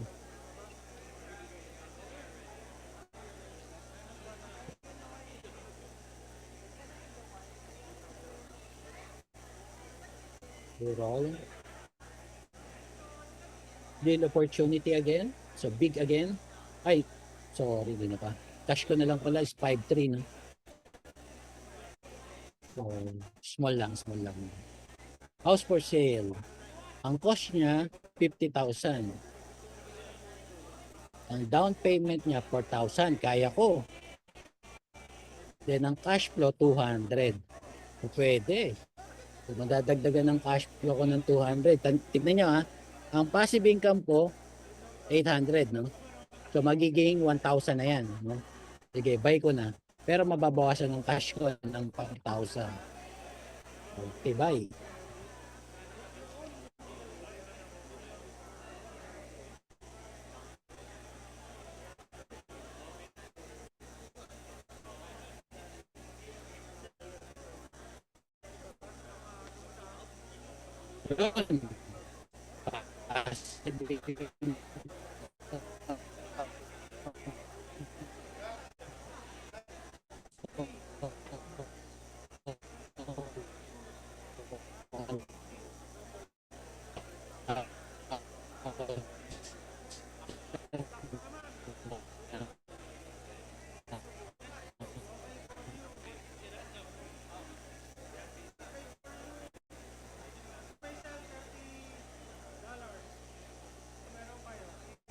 Yun.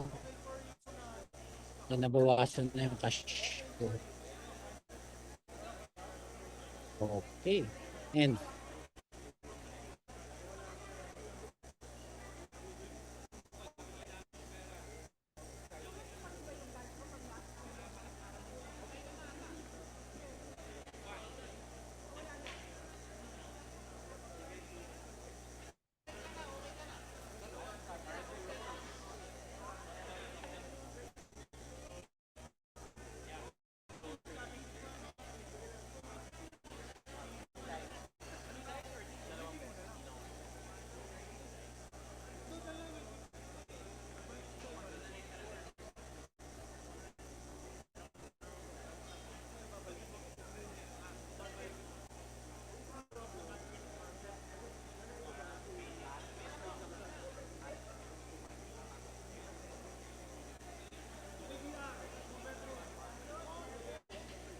Sorry, na-disconnect ako.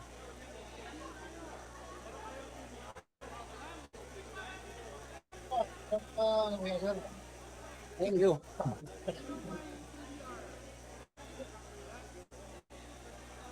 Oh, ikaw naman, Raymond.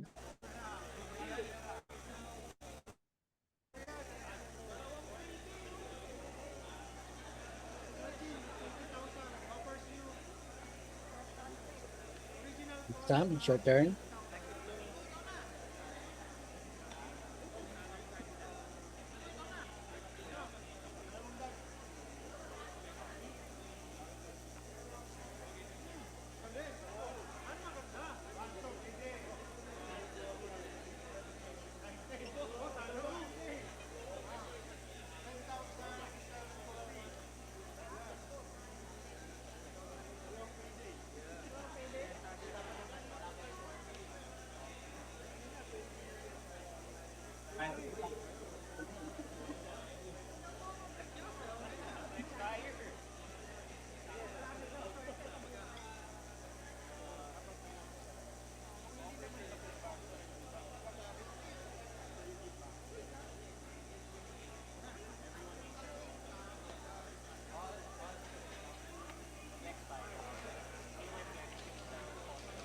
Okay, so time is up. Time is up.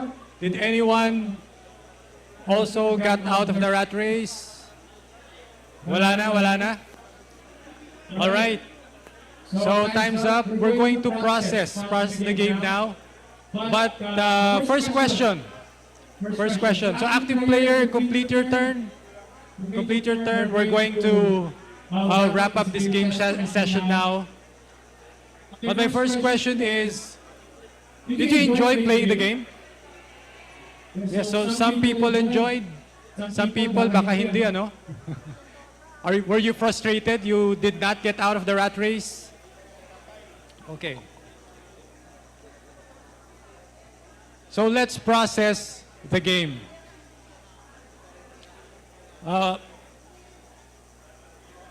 Playing the game is important, but assessing how you play the game is equally important as well.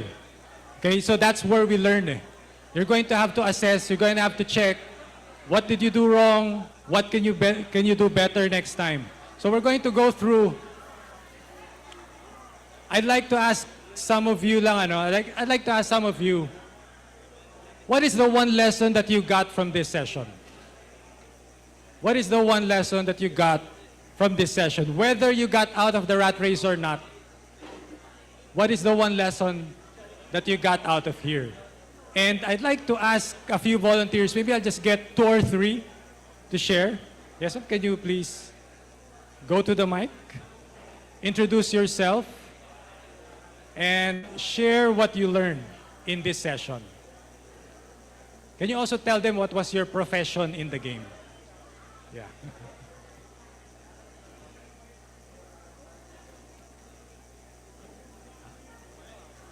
Yeah. Share your name, your profession, and what is the lesson that you learned from the game.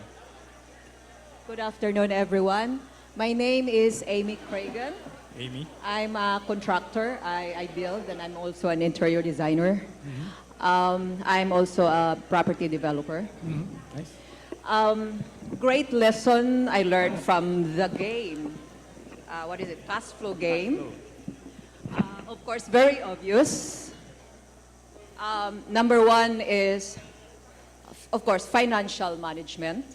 And number 2 is proper decision making. And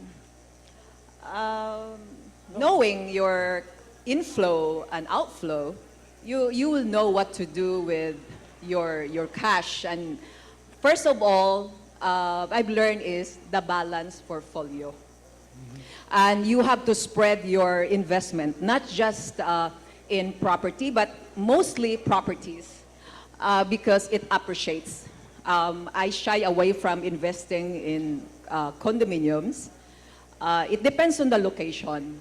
But land banking for me is one good way to get out of, to gain more out of it. Okay. You learned this in the game? In real life. Just in the game. In the game. In the game? In the game, what did you learn?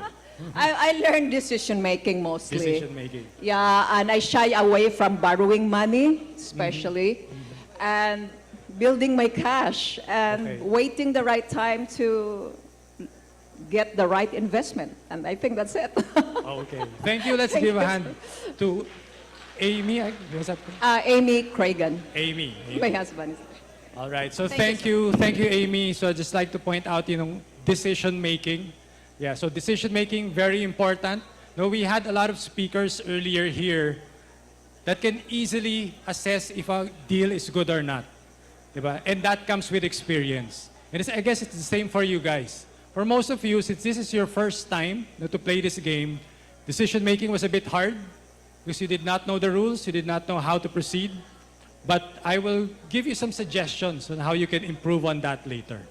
Okay? Anyone else? Anyone else would like to share? Yes. Can you please go to the mic? Introduce yourself. Yes. Introduce yourself. Tell us the profession in the game and your lesson. The lesson Actually, that you my learned. profession there is a truck driver. Okay. What is your name? I'm Cali.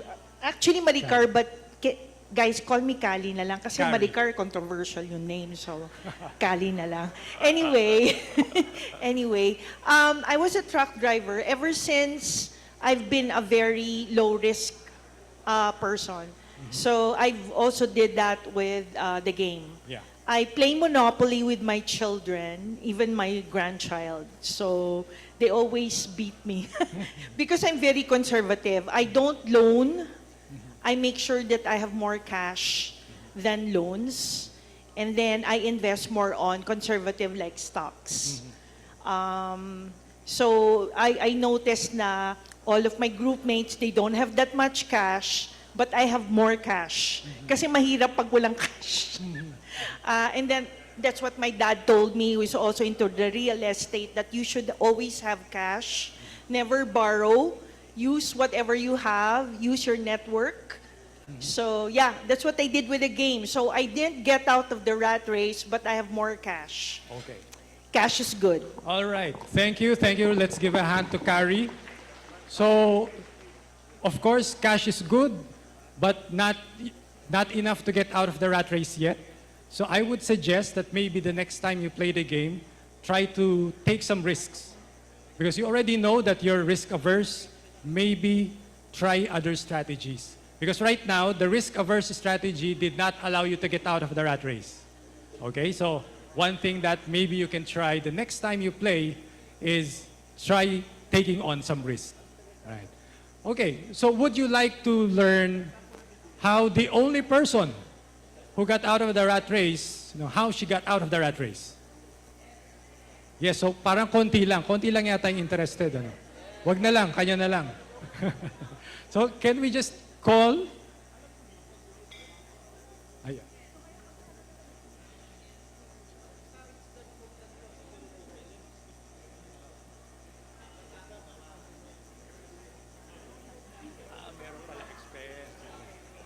All right. So according to SGV, nung inaudit, when her statement was, hindi pala siya nakalabas sa rat race. Ah, sayang. Well, you were close. You were close because actually, you just need to pay off that loan. When you're able to pay off that loan, your cash flow or your passive income will be greater than your expenses, and you can already get out of the rat race. So it was just a matter of time. Now, there was a question on the table beside you. Sir, you were asking that question. Can you share that question to everyone in the room? Yeah. Yes. Kasi you asked that. It's a very important question. Could you go to the mic, introduce yourself, and we'll answer that question. Hello po, yeah. My name is Rico Predas, and I was asking a question regarding, kasi we were starting at the beginning, we don't have enough cash. Siyempre start pa, and if you invest on something, it's too expensive. So technically, I was asking, sir, about how can we go out of the rat race if the situation is we don't have enough cash And it takes like how many turns before you can, para makapag-ipon. Yeah, yeah. So it's like, just parang doon ka pa rin sa rat race eh. Yes. If you spend a lot, mangyayari, you have to loan. And mababaon ka sa utang naman. So parang either this or that. Yep.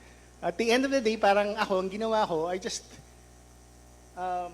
save up the money until siguro lumaki. Then I try to spend it on the right investment. Parang ganun. Yun yung question ko, parang how do I get out of the rat race in that kind of a situation? Okay, thank you, thank you. So I'm going to answer that. But first, let me share with you my first experience, when I played the game. First time I played the game more than 20 years ago, I played with my high school buddies. So one of my high school classmates, invited us to play cash flow, drink some beer, and play some cash flow, and then drink some more. So long story short, we got drunk, and after 7 hours of playing the game, we were still in the rat race. So even after playing the game for 70 years, it was 7 hours, none of us got out of the rat race because we were playing drunk. So lesson, don't play the game when you're drunk. But number 2, know how to play the game. Because the first time we didn't know. So when I discovered that, I looked for other groups to play the game. And that's where I met Dr. Larry. Through these cash flow groups, we just played together. We tried to figure out, how do you get out of the rat race in 1 hour or less? And after 6 or 7 games, we finally got it. Number 1, you have to play faster within the game because you have to open more opportunities. When you play slow, you'll have less opportunities. Number 2, you have to listen to the deals on the table. And if there are deals that other people are throwing away because they did not recognize it was a good deal, you have to pounce on it. You have to go after those deals that other people are ignoring because that's how you multiply. That's how you multiply your opportunities. You get opportunities that other people are ignoring. But you also need to play faster. And since it's your first time to play the game, it's going to be slow for you. So I guess that's a lesson also. You need to surround yourself, with people who are investment savvy.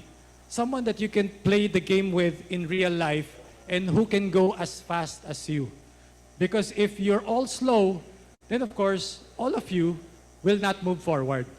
So that's why one of the things that we encourage is for you to get to know people in here. Because who knows, maybe some of you will get to partner with people that you can do business with in real life. For me, I just met Dr. Larry within the game.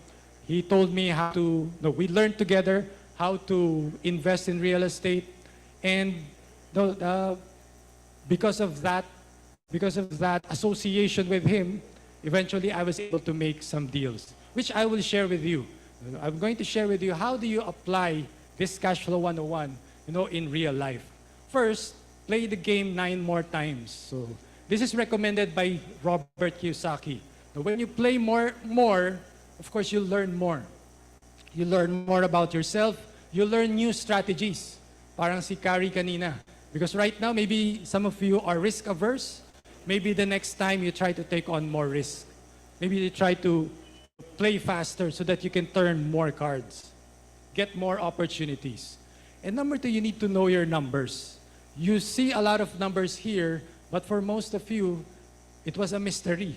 But how do these numbers work? How do these numbers impact my financial statement? I think this is the biggest lesson that you need to learn. You need to know your numbers. Numbers like property values. How do you know if a property is a good deal or not? A property that you're considering, should you pay 5 million for that? 6 million? Is that a good deal or not? There was a question here earlier, which is better to buy? Is it better to buy a condo? Or is it better to buy a house and lot? For me, it doesn't matter. It doesn't matter the type of property. What matters are the numbers. Just like in the game, you need to know the numbers because there are deals for condos, there are deals for land, There are deals for houses, house and lot. All depends on the numbers. You just need to know how to push the numbers. Okay? So learn how to appraise property values. You don't really need to be a real estate professional, not to be a property appraiser. You're not going to be paid to be a property appraiser. It's just your role as an investor. You need to learn how to look at properties from a numbers perspective so that you will know if it's a good deal or not. And I'm going to show you some examples later. But you also need to learn how to push cash flow. So in the real estate deals there's a number called cash flow. Cash flow, very simply, is income minus expenses. So you need to know how much money you're going to make in a property and how much you're going to spend on a monthly basis so that you will learn your net cash flow.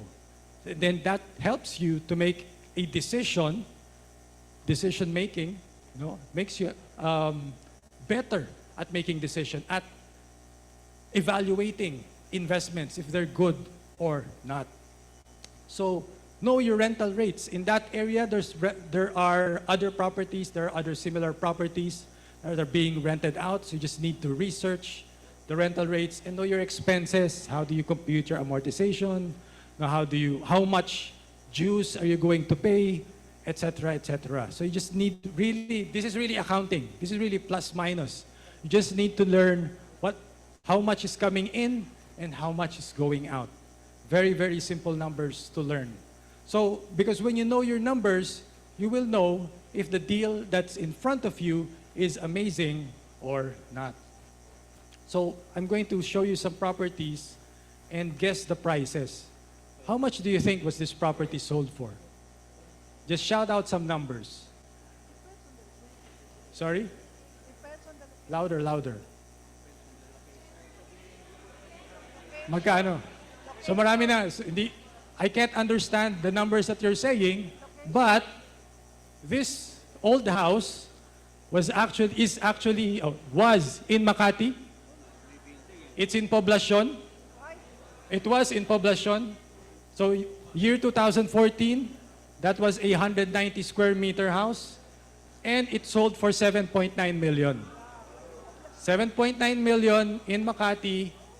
Is that expensive or not? It looks expensive, di ba? But it's actually not. So Julian here is saying, no, it's not expensive. Because when you run the numbers, 7.9 divided by 190 is only 40,000 per square. 40,000 per square in Poblacion, how much is it now? And you're going to see what happened to that property. Next, this is in BGC. So, Avida 9th Avenue. So this was a new development at that time, year 2016. Condo, 36.6 square meters. How much do you think were condos being sold then? 5 million, etc. Yes, that's correct, 5 million. But that one condo there was sold for 2.9 million. 2.9 million. If you did not know, we were the brokers that sold this property. We talked with a lot of people, but only one person took the deal. So imagine, a lot of people ignored that opportunity. It was being sold at 2.9 when the market value was 5 million. So if you don't know your numbers, you're going to pass good deals. So know your numbers. If you know your numbers, you can actually buy properties, no money down. Would you like to know how to do that? Yes. So for year 2010, this was a 74 square meter condo. There's a lot of property values here because property values is actually a range. So different people looking at a property will have different values. So like in here, the seller was selling it at 1.8 million. This is an old building, so it was resale. The zonal value was 1.85. The bank, when we approached the bank to get a loan, they came up with an appraisal of 2.2 million, and the condominium admin said that properties here are being sold at 2.59 million. So there was an opportunity there from a seller, but we negotiated. So we were not happy with 1.8. We negotiated the price because we wanted to be able to buy it with no money down. So how do you do that? This is a very basic formula. Price is equal to down payment plus financing. Does everybody get this? Yes, so you pay down payment and whatever is left, you need to get financing for that. So how do you do no money down? You flip it around, just basic algebra, you solve for down payment, right? So down payment is equal to price minus financing. So when you do math,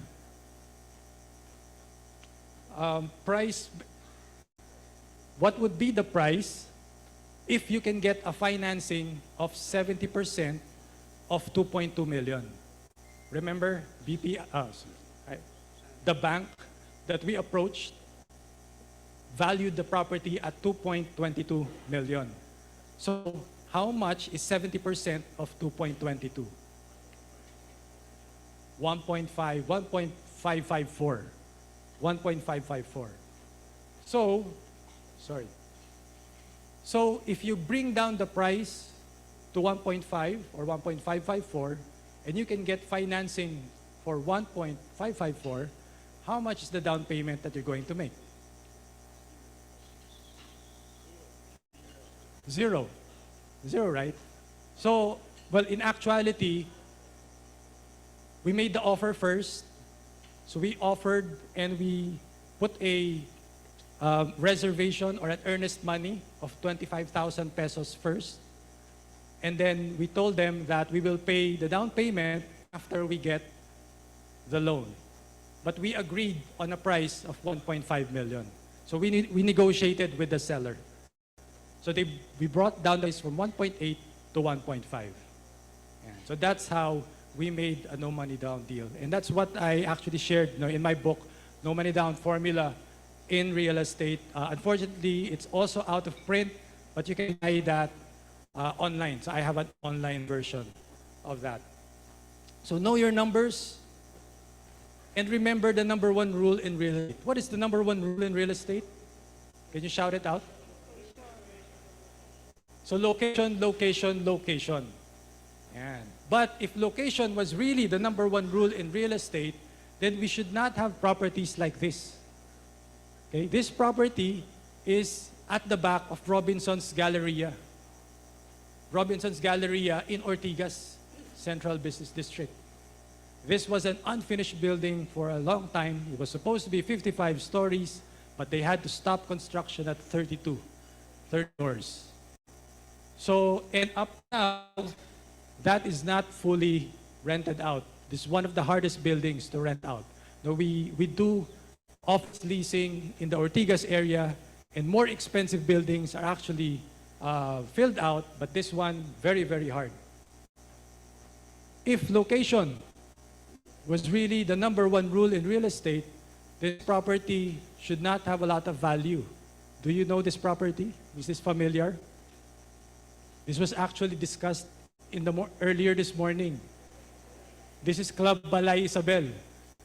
If you'll notice, it's in the middle of nowhere. It's all trees. And Talisay is not known for tourism. Tagaytay is known for tourism, but Talisay is not known for tourism. And yet, Club Balay Isabel is a 4.5 billion. Well, not just Club Balay Isabel, but Club Balay Isabel is a multi-million peso property.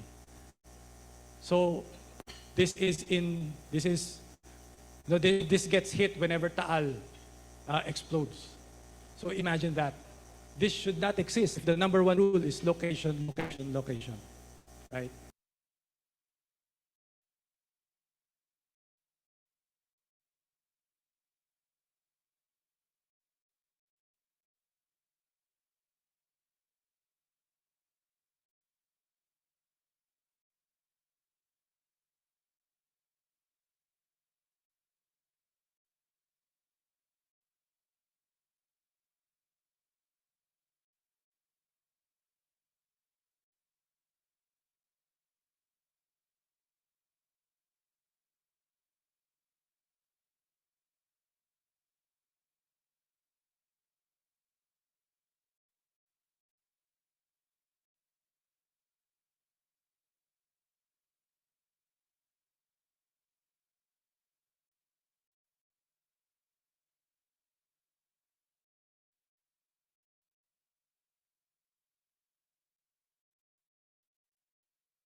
Deals like Sir Nelson, like Sir Arthur, Sir Randy, Sir Larry.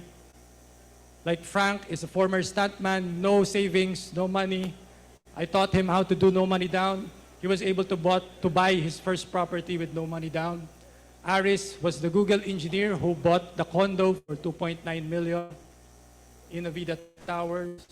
Jamie bought a property worth 5 million for only 3 million in 2020. Year was the pandemic. In the middle of the pandemic, she was doing deals. Vitsier in 2022 had 0 properties. By 2023, he had 11. All from knowing how to do no money down deals. Of course, these are not, these are not big properties. These are small properties. But still, from 0 to 11, very, very good investment, right? And very good cash flow on his end. Okay. So, my question for you, are you ready to become the best real estate investor that you can be?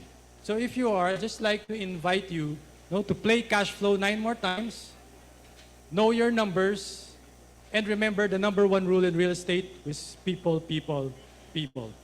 And I'd like to invite you, for some of you who would be interested to know more how to do this, dive deep into it, I'd like to invite you to an intensive training on how to make deals with no money down. This is a 5-day intensive online training. So it's going to be where you will learn skills that will make you the Liam Neeson of real estate investing. No, this is a taken reference. You're going to develop skills to make deals. Learn how to put the numbers, learn how to analyze a property and compute its market value, develop a system for finding good properties, conduct due diligence, create value in your property, know the business real estate models, and understand and prepare legal documents. So don't just rely on your lawyer. You need to know and understand what you're getting into, okay? And how to make it work for you, okay? And more. So I'd like to invite you, if you're free, on April 8 to 12, 7 to 9 p.m., so that's after office hours. 2 hours per day, that's actually, I think, from a Tuesday to a Saturday, 7 to 9 p.m. It's going to be recorded, so you cannot join at that particular day. You can review it on after. How much is it? How much would you pay for a training that will help you buy property worth 1.2 million with no money down? This was the deal that Frank made. Or how much would you pay for a training that will allow you to buy 11 properties? So I don't know how much you would like to pay for that. I'd just like to make you an offer. So some gurus charge 100,000 or more, especially the foreign ones. They come here to the Philippines, they offer this training, they charge this much. But for me, it's not about the money. I like to help ordinary employees. That's my heart. So I'd like to work with people who were like me before, employees, small entrepreneurs, freelancers, etc. I offered this for 16,000 in 2020. Nagkaroon na tayo ng inflation. But for this training, I've also taught more than 100 people. Yeah. But for this training, still the same. So this is going to be the last year that I'll be offering this at 16. Hopefully, you understand, because inflation is high. We have to increase our prices. So this is going to be the last time that I'll offer this. But wait, there's more. For the first 10, so there's this fast action bonus. For the first 10, I'll give you a 1,000 peso discount, because that was the offer that I gave also for the last seminar attendees. And so you only pay 12,000. Interested, you can just go to the side, register here, or you can also,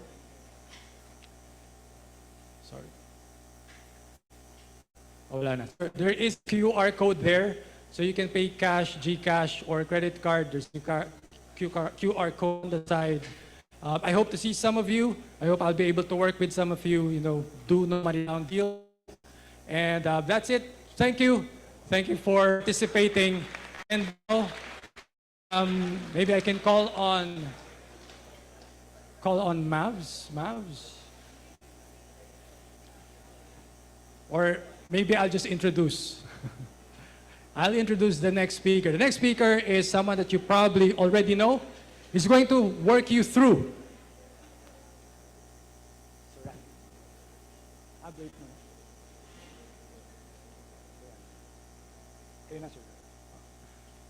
So the next speaker will be someone who will be helping you work through the numbers.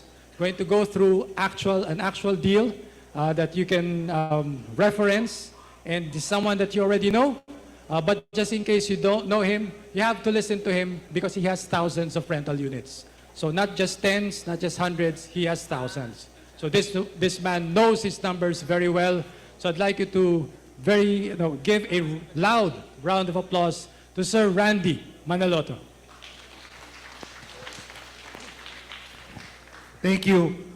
Good morning. All right, sa real estate business, it's always morning. All right, it's always a sunrise industry. So anyway, what I'll be talking about is a strategy called buy, build, and hold. In the US, it's called BRRRRRRR. So it's buy, renovate, refinance, repeat. Okay? It's almost a similar model. So I will be giving you it's related to your cash flow game. I'll just give you a case study sample so that you can isolate what you learned in your cash flow game to what happened in one of my deals. All right. So, however, I have to give you just an advance warning. This is usually for medyo advanced na. It's a more advanced real estate investing option. It's not for everybody, but I'm just telling you that there are more than 100 ways to make money on real estate. As you've learned in the morning, maraming ways, di ba? There's lease on sublease, there's lease, and then exchange deals, and then buy, and then develop, and then sell part, and then there's also buy, develop, and then new concepts like a columbarium condominium or so there's so many ways to make money on real estate. So there's not only one way. So I'll give you some of the secrets in my strategy. Okay, the buy, build, or renovate, and then hold. When I say hold, it's because I want to do it long term, meaning I want to rent it out. That is why it's called hold, because I'm holding the property and then I'm renting it out for return of money. Okay, first, it's very important you have to have that mindset. The mindset of making real estate a platform for you to grow your wealth and to create your revenues, your income. All right, and it's very, very important that your mindset should be that of somebody who can take certain risks, somebody who is more entrepreneurial. That means when you do something, it's a 25 hours, 8-day week job. It's not a 9-to-5 job. And so when I did this, of course, my background helped, my educational background helped. And when I finished college, we specialize on numbers. That's why, that's what I want to share. I use numbers whenever I decide. I don't fall in love with a property just because of emotions. It has to be always numbers, all right?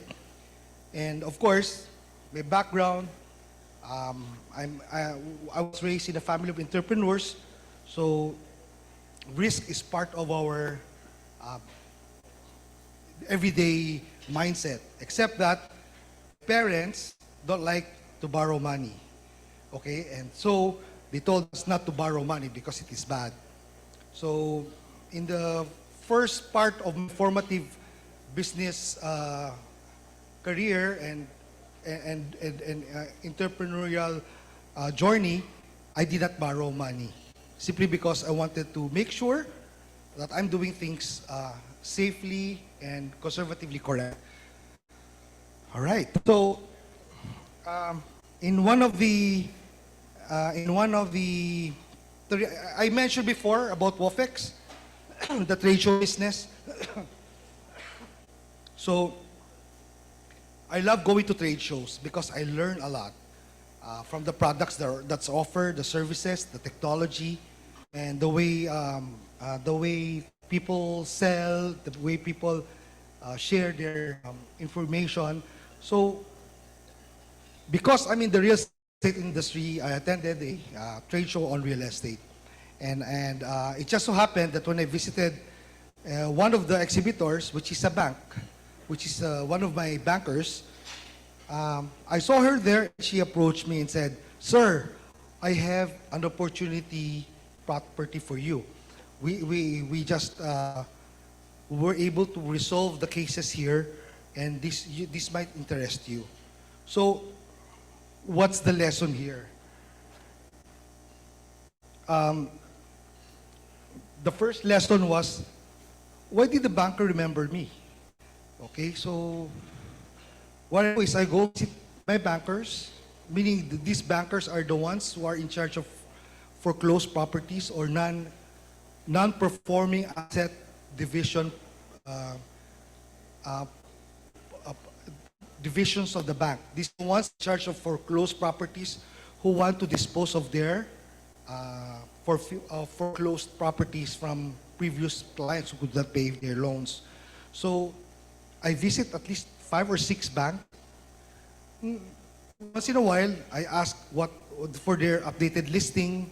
At that time, wala pang, the internet listing is not yet updated. So, in fact, this one is a printout. It's a magazine by BPI before called Buena Mano. I don't know if you've heard of that. So now it's already online. But before, these banks have, every month they give out either a listing in magazine form or in printed form, just to give updates of what properties are for sale. And they, in BPI at least, they tag it, they identified with 3 colors. The red tag, which means it's the most problematic property, meaning no possession. There's a problem with the title. There's a problem with so many problems. The yellow tag is between, it's resolvable, but it takes time. And of course, the best one that they would offer is the green tag, which means due diligence has been done, property is cleared, the bank has taken possession, and so if they sell that to you, it's as if you don't have to do any more due diligence. All right? So, why did the banker also remember me? Because I told them, I'm only looking for properties in Makati. Why Makati? Because I live in Makati, I work in Makati, and I just want to stay in Makati.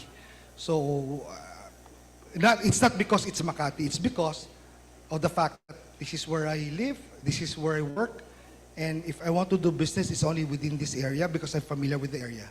So, it's good to keep that relationship because now that the banker knows me, whenever she thinks of something like this, uy, may vacant, there's a vacant opportunity, vacant lot or a dilapidated house, if you saw it a while ago in Ronald, there's a dilapidated house, but it's in Makati, in Poblacion.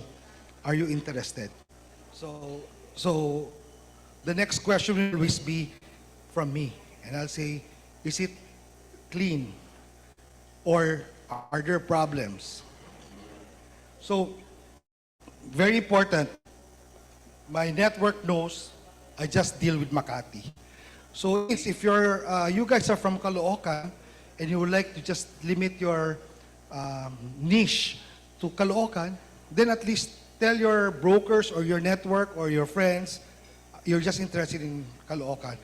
Now, I know somebody here who started out investing in multiple places around Luzon, including Sir Larry. And though those were good opportunities, he will eventually realize that Bulacan is 3 hours away from Batangas, which is 3 hours away from where was the other property, sir, Harry? But there are 3 or 4 properties that are all extreme areas, and it's difficult, especially if you want to manage it directly.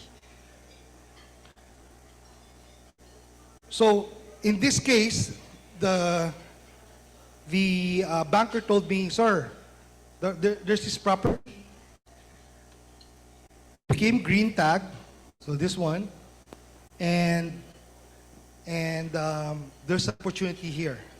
So she told me about this one. The lot area is 278 square meters, and the floor area is 728. All right, and the site is this one. So it's so funny because I'm familiar with the area, and I said, number one, that dark black thing is Makati's home. You're not supposed to, you're supposed to be familiar with that. Because you're not selling that. Okay? That's why I corrected them. That's wrong. Okay? This is Makati City Hall. So this is the property. Okay? So after I talked to her, that was in World Trade Center, later that afternoon, I went already to the property because I wanted to see that opportunity. She said, this is about 8 million. Sorry, medyo malabo, but this says 8 million. 8 million for this 278 square meter lot area. But when I went there, I took a look at it and said, it's not even, it's less than 200. It cannot be more than 200. And true enough, I told them, maybe verify, look at the title. And so the next day, when the banker went back to her office, she said, sir, you're right. The area is about 195 square meters. And I said, obviously, if it's a two, okay, this is how it looks like. Okay. Obviously, if it's 195 square meters and it's 2 floors, maximum niyan times 2, di ba? So, it's supposed to be just less than 400. But take a look at what they wrote here. 728 square meters. So again, strike 3 na. Strike 1, strike 2, lot area, strike 3, floor area. Sabi ko, baka pwedeng, if I can negotiate, I'll offer 6 million because your information is wrong and probably that's where you base your information. So, million. Okay? And so, I offered this property for 6 million. And I saw a gold mine, and I didn't think that they did. Ask me why. It has 24 rooms inside this small house. So it's actually it's an apartment building, but it looks like a house, right? And then inside, there are like 6 rooms to the left, 6 rooms to the right, 2 floors, so that's 24, correct? So they didn't see that, and I saw that. So I just did my due diligence. So I went, very important, ocular, and then number 2, you can choose your friends, but you cannot choose your neighbors, correct? All right. So si Aling whatever, across that, I asked, ano po nangyari dito? What happened to this property? Ang raming kwarto. Siyempre, marites ang lahat dyan eh, di ba? So they'll tell the story about, no, this used to be a ladies' dorm. But for me, it's not a dorm because each room has a bathroom. Okay? So it's not a dorm. It can be a stand-alone apartment. Okay? So it's a small unit, about 12, 13, 14 square meters. It has a small bathroom and it has a kitchenette. So it's a stand-alone apartment unit. All right? They didn't see that. I saw that. Of course, this is how it looked like. It's very dilapidated. The uglier, the better. Okay? For me, the uglier, the better.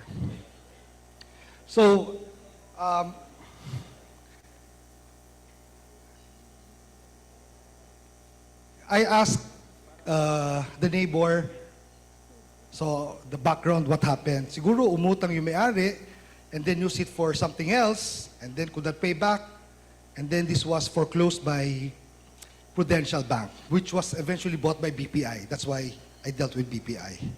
So, Prudential foreclosed that, and then I asked the neighbor, magkano rate? Oh, sabi niya, mga 4,000 to 5,000 yan ang rent each room. So I computed na, di ba? In my mind, 24 times 5 is about 120,000 pesos. Right? Correct? So 120,000, assuming I borrowed the 6 million, all right? And the 6 million I borrowed for, if I'll just pay the interest for 6 million, and the interest rate is, right now, the rate is about 8%. Is that a fair enough amount? Correct? Okay. So, 6 million times 8% is 480,000. Correct? Interest per year, or about 40,000. Okay, 40,000 per month. Tell me if I'm wrong. Tama? 40? Correct? So if I borrow the money and not pay the principal, thank you. If I just borrowed the money and not paid the principal, just the interest, if I filled up exactly whatever it is, 6 million assuming that's a nice property, I rent it out for 5,000 times 25 is 120,000. Ang babayaran ko 40,000. I've still extra money, correct? Yeah. So, very simple math. And yet, I can play with this 80,000. Of course, there are costs related to that. I have to make sure I have caretakers. So, payroll should be part of the expenses. What else? Utilities. Common utilities, meaning lights in the hallways, internet, if there's internet for common use, water for common use, it's being paid by the administration, all right? And of course, the maintenance, the real estate taxes, all of that. So I have 80,000 to play with. Assuming, theoretically, I can rent it out for 5,000 a month, okay? Times 24 units, and this is my interest, 40,000. But in reality, the banks are very, very conservative. Okay? If it's a 6 million, what do they require? They require me to pay 30% down payment. Okay? So I can only borrow 70% of that. So my financing is 4.2 million. I have to bring out the 1.8 million. That's the reality. Okay? But still, just think about it. That was my basis lang. If I can make money purely on just borrowing it without having to put out my own money, will it work? And if it will work, the returns, can you tell me what the returns are with this one? Any answer?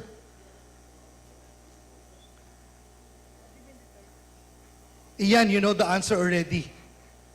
What's the answer? What's the return of money here? Infinity. Walang laway ka lang. Alright? Laway ka lang if we assume that this is the case. But of course, that's already real estate advanced course na yan to do that. I'm just doing the basic. This is just the basic numbers lang. Alright? So, I'm just telling you, take a look at those numbers if it makes sense. There are no many opportunities here, especially condo, saying na they're bringing down the price.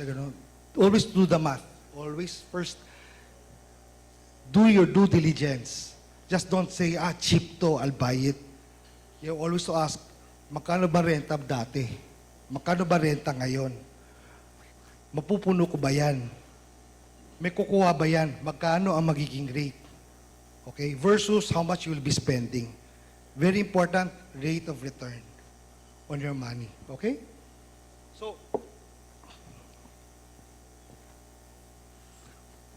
So I used my experience on leveraging. First of all, by getting it from the bank, I borrowed the money. I borrowed, wala bang tissue muna?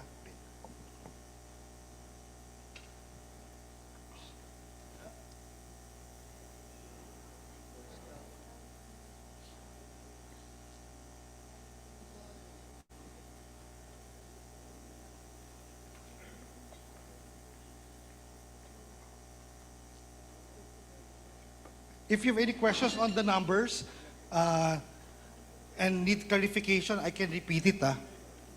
Quick lang naman to. Thank you. Kailan ko lang ng alcohol para mabilis ang tanggal. Anyway, sige. Okay. So the 6 million I got approved. Thank goodness. So, ang nangyari niyan, equity is 1.2 million. Okay, and my loan is 4.8 million. Okay. At that time, my 4.8 million, when I availed of this, was about 6% a year interest. Plus amortization, I think I'm paying about 40,000 pesos. About 40,000. So my monthly amortization here is about 40,000. So kanina sinabi ko yung 40,000 is if you borrowed the money and just paid the interest. But when you say monthly amortization, that means over a course of 15 years, my loan was 15 years, I was paying principal and interest. But it's on a,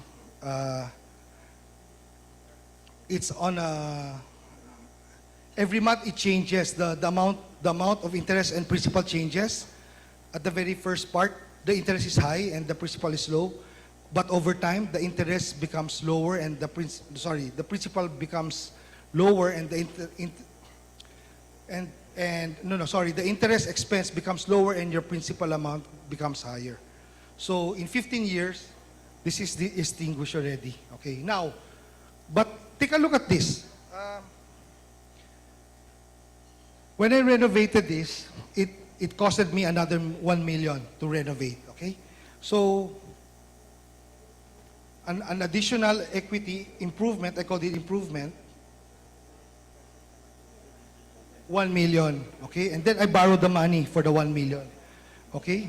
At 6% din to. Okay? So, this is about additional, I think 8,000 pesos per month. Okay, per month to expenses ko. So I'm spending a total of 48,000 in loan amortization expense per month. Okay? All right. So now I'm able to rent it out, right? So take a look. Take a look at how it was before. Okay. It's very dilapidated, very ugly. And I just renovated it, repainted, changed the doors, make it livable, in other words, and safe. Okay?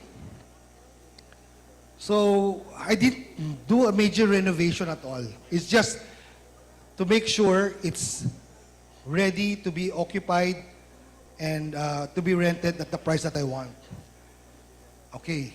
Now, if another tip for you, if you want to at least make an impression of your property, is to stage it, especially for apartments. If you have a multiple dwelling, let's say we have a building and then you're renting out per unit, I suggest one of the units, stage it. Make it nice. Diba? Ang tawag dyan, model unit. Okay? So this was my model unit. So that they'll see, maliit na unit yan but actually I can fit everything if I want to. That's good for 2 people. Alright? So, we did all the usual marketing strategies to rent it out. My price at the time was 7,000. So from 5, because the 5,000 was the price 10 years before we acquired the property. And so I said 7,000, Now, why did I come up with the 7,000? This is the most important thing whenever you buy a property or invest in a property. You scan the market. If it's not for your use, you scan the market. What do you mean by scanning the market? You go 500, the radius of 500 meters around your place and find out the equivalent value of how much you can rent it for and how much the market price is. That's how you scan the market. Okay? At that time, the rental was between 8 and 10,000 for an equivalent amount. So I said, 7,000, no-brainer. All right? So these are just things to make ourselves present online. But this is the problem. I could not sell. We thought that with the low price and being in Makati, besides City Hall, no problems. I could fill it up in 1 to 2 months. But after 1 month, out of 24, I could only fill 3 or 4. And I'm just astounded. I was so stumped. I didn't know what to do. I thought I knew the market, all right? Because we're comparing. And it's good to also leverage on your people. Again, I go back to leveraging. Leverage with your people, meaning you trust them. They should be your ears and your eyes. Okay, when people inquire, listen to them. Listen to those who are inquiring. All right? And this is what my caretakers said to me. They didn't understand it, but I did right away. Sabi na, sir, from outside, you look like a mom and pop. Okay? Para kang si lolo, lola na may-ari ng bahay na yan. So, in-expect nila, barat ka rin. Mura din ang property mo. Kahit na, pagpasok mo sa loob, uy, parang condominium, parang building. That was the challenge. Sabi ko, oo nga, no? Parang, so impression pa lang, na ano ka na, there was an impression already of, pwede ko itong ma-negotiate. Instead, babayaran ko 10,000, 7,000, baka pwede ko bababa ito 6,000 sa 5,000. That was the impression. We didn't conclude. So what we did was, sige, because that's how they look at it, we'll change a different perspective. Because in our other buildings, this is how it looks like. So what did we do? I just changed the facade. I spent another 150,000 just to change the facade. That's it. Okay? Take a look, Facade. This is even just fiberboard. It's not buhos, it's not ano. Okay? Take a look at how it looks like before. Remember these two? There are 2 units, two doors here. And then this one, naka-recede. So what we did was we just changed it. We added 2 more rooms in front. Okay? And boom, social ka na. This is an industrial building in Makati. 1 month, puno ko at 8,000.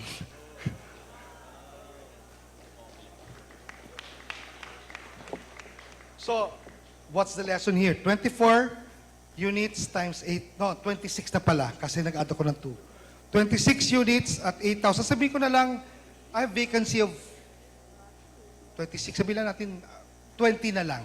So, I'll remove the 6 as my vacant, no? I-20 ko na lang to at 8. K per month. My gross revenue here is 160,000. Do I have a cash flow here? Am I cash flow positive? Yes. Oh, Ian, what's again the return? Infinite. Again, that's real estate 101 advance. So I'm just telling you, it's possible. Ngayon, I don't know if that can happen already here if I repeat it in Makati because Makati prices have gone up so much. But what I'm saying is that there are so many opportunities in other areas. Okay? Not only Makati. Sir Larry, yes. So bakit infinity ang return? Okay. Infinity means how much is your earnings divided by how much is your investment. Alright? Okay? Sige. May loan ako na 48,000. But that's only for the the 4.8 and the 1 million. Okay? If I borrowed this one, this will be an additional 10K. So tanong ko, may capital ba ako dito if I borrow everything? Yes or no? Wala, di ba? Ano capital ko? Laway. Alright? So, magkanong total loan expense ko? 48,000 plus the 10,000, Sir Larry. That's 58,000. Okay? Per month. Okay. That's my total amortization. Okay, I have other expenses. I'll put it down here. Okay, number 1, salary. Okay, these are 2 caretakers. This is at the time when I'm paying them minimum wage. This is about 25,000. Okay, for 2 people, day and night yan. Number 2, utilities. My utilities here is less than 5,000. Why? Because each unit occupant pays for their own utilities. So what I'm paying for is just the common. What's the common? Water pump, lights in the hallway, the water for common cleaning. But that's it. That's not much. I even have a phone at the time. I mean, a landline. So, and I put an internet. So it's about 1,500. So 5,000 is good enough. Okay. What else? Okay. I also have miscellaneous fees, insurance. These are yearly basis, but when I do my overhead, okay, which means, I'll just put it overhead na lang ha, another 10,000 yan. Okay, that's a lot already. And then I have my real estate taxes, okay? $1 million. And that's another 10,000. It's actually 120,000 a year, but I don't do it monthly because we're talking about monthly. So if I add this 58 plus all of these, 30, 40, 50. So 50,000, okay? If I add the 50,000, if I add the 50,000 to the 58, magkano yan? 108? 108,000 is my expense. Okay? This is my gross revenue. Meron pa akong 6 na bakante dyan, ha? This is my gross revenue, 160. So, ang revenues ko is 160. So, how much is my net cash flow? 52,000. Okay? So why is it infinite? This is how much I earn.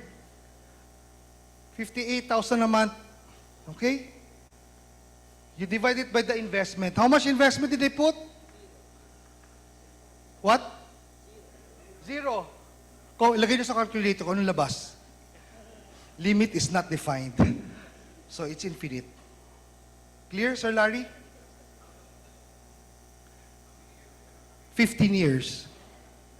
15 years. So, it is possible, yes. But, again, you have to look for those deals. But this is possible. Okay, so,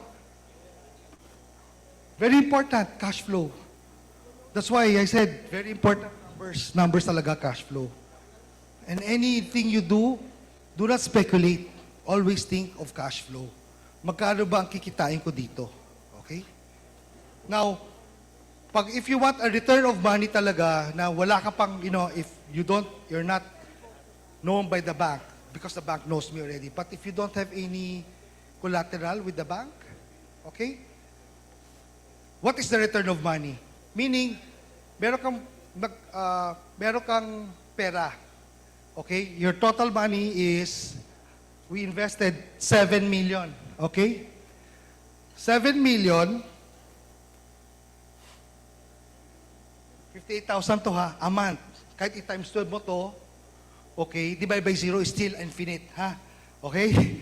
So, assuming all of that money is not borrowed, okay, linabas ko lahat ng pera na yan. I came from my own pocket. Meaning I worked hard for it, I saved that money. That money is in the bank, and I said, instead of paying 4%, 5%, does it make sense for me to make money if I put it in the investment? That's the other thing to think about. Okay? So it's 58,000 times 12 is 700,000 a year, more or less. Ano lang to, estimate lang ha. Okay? Can you please calculate na lang? Hindi, para sure, 58 na lang times 12. 58K times 12. Okay, and then how much? 6 na, okay, almost 700. Okay. Divide ko by how much money did I put in? Magkano lumalabas? 0.09. So that's 9% return. Better? Okay pa rin? Better decision pa rin rather than put in the bank? Yes. 10 years ago, the interest was, about 4% or 3% placement. So this is much better. Plus, by the way, I forgot to mention, this area was supposedly allocated to be part of the subway of Makati City Hall. And so we got a letter offer from the government that they have to buy our property. Okay, and the price that they offered us is 150 per square at that time.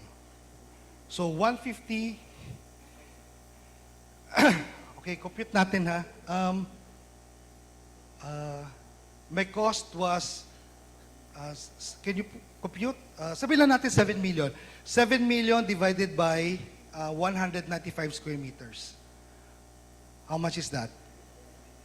20?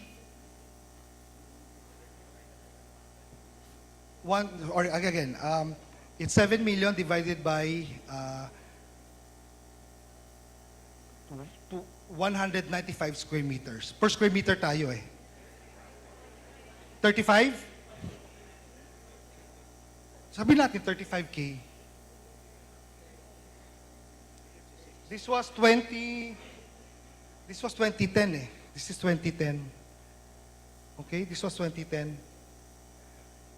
We got the letter offer during pandemic, that was 2021.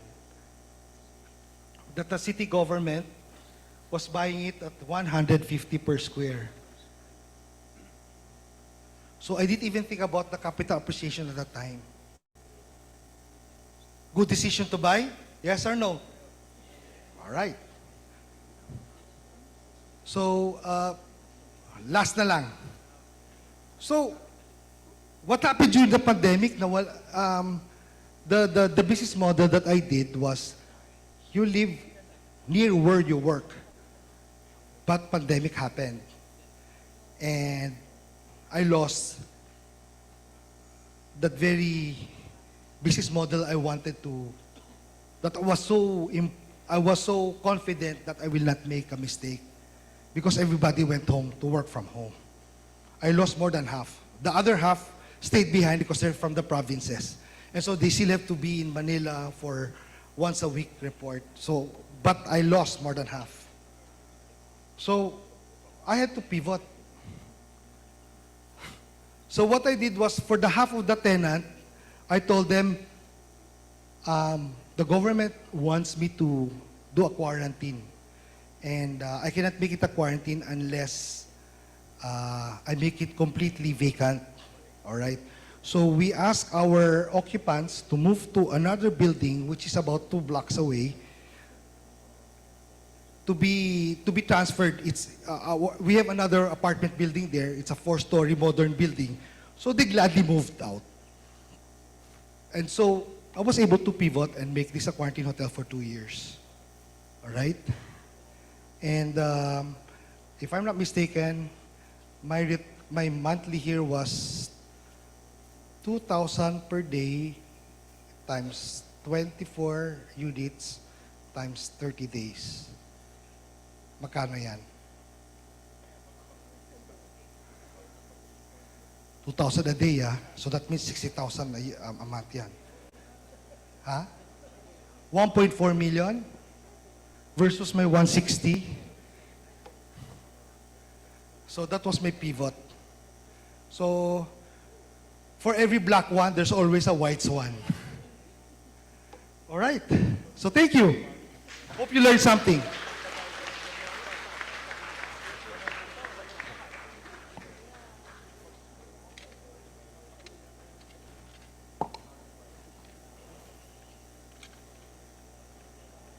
Do you have any questions for Sir Randy?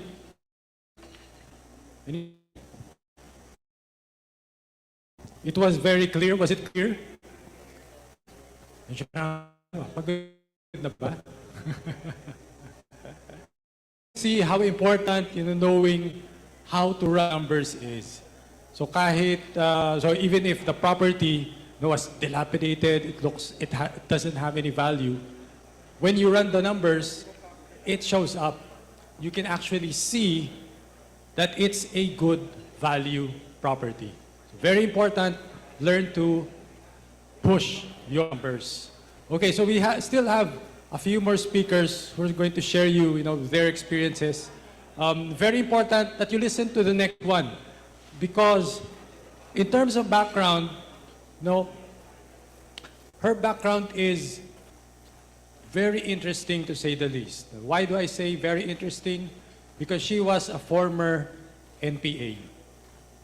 So you're going to listen from a former NPA.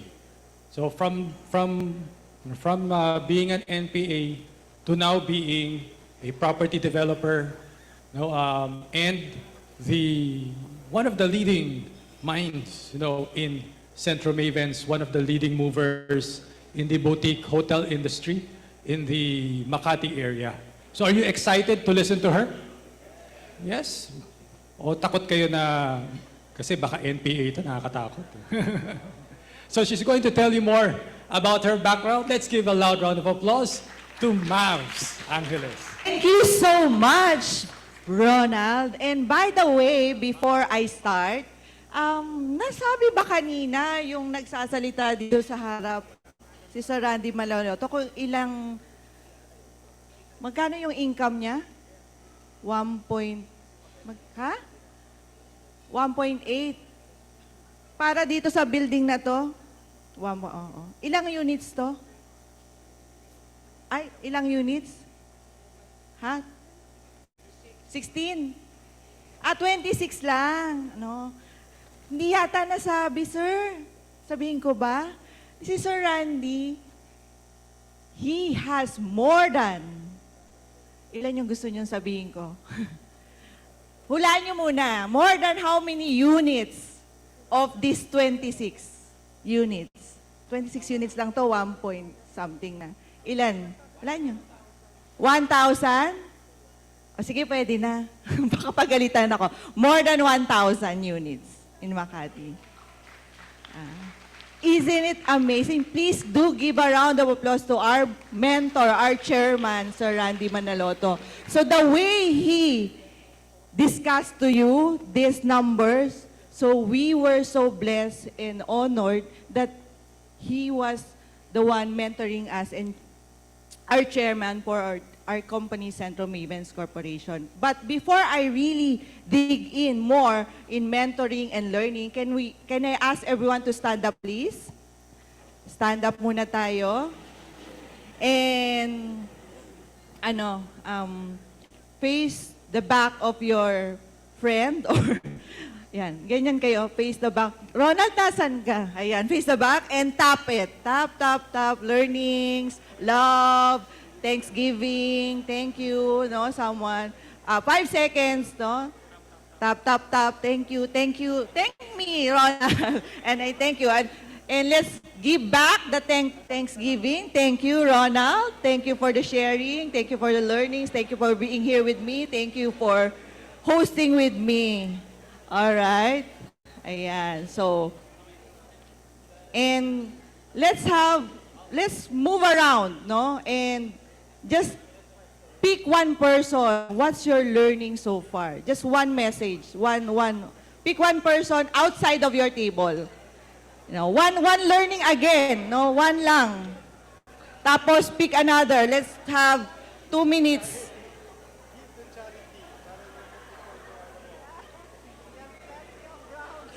2 minutes.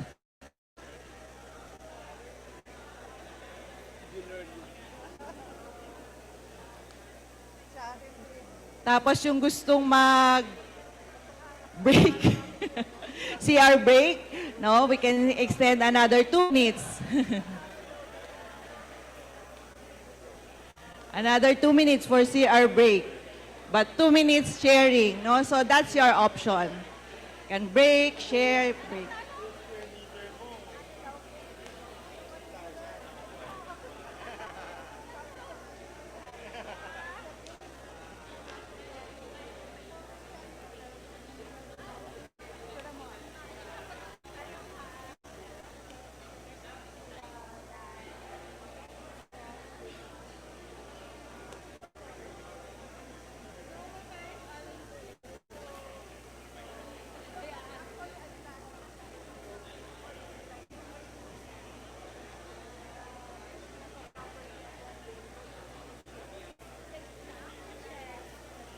Pagtapos na, next table. Find another.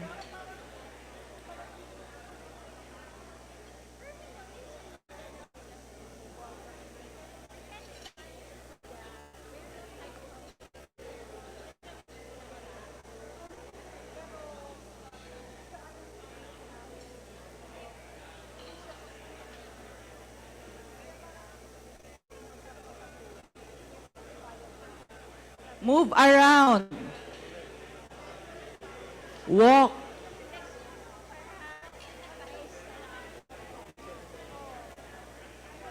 Yung mga nasa online po natin, you can also chat your learnings so far.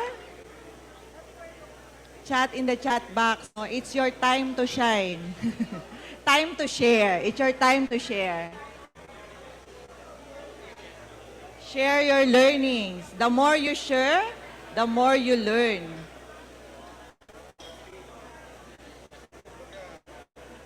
One minute. May nag-CR break ba? Ayan.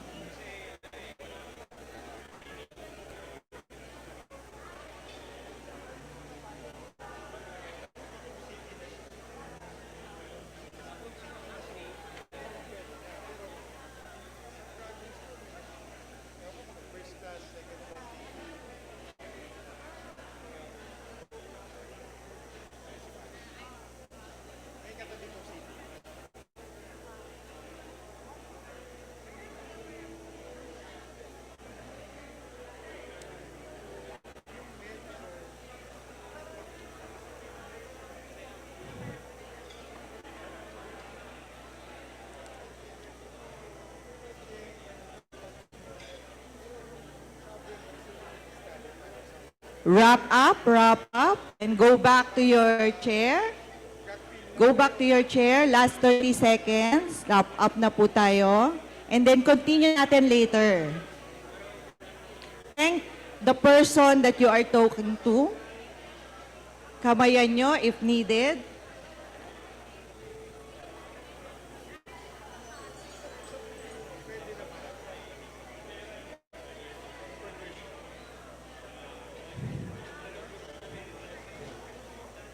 Okay, go back. Let's go back. Let's move forward. There's a lot of things to learn. Are you ready for more? Ready na ba for more learnings? Hindi pa sila ready. Sige. So let's go back to our seats. I think I also learned this from Sir Randy. He said that when you attend the seminar, just one learning that you can learn and will execute, just one lang. After all others, it's already enough, no? And siguro dagdagan ko, one new friend. Diba? One new friend is more than enough to say that it is indeed worthwhile my time. All right, please be seated. Let's start. We'll have 10 more speakers.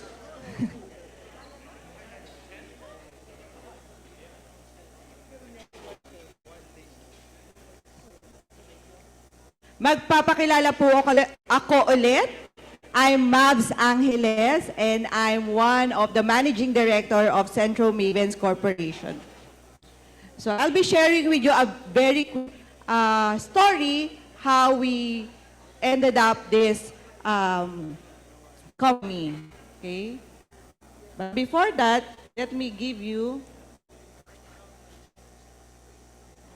next slide, please. Let me give you a free gift.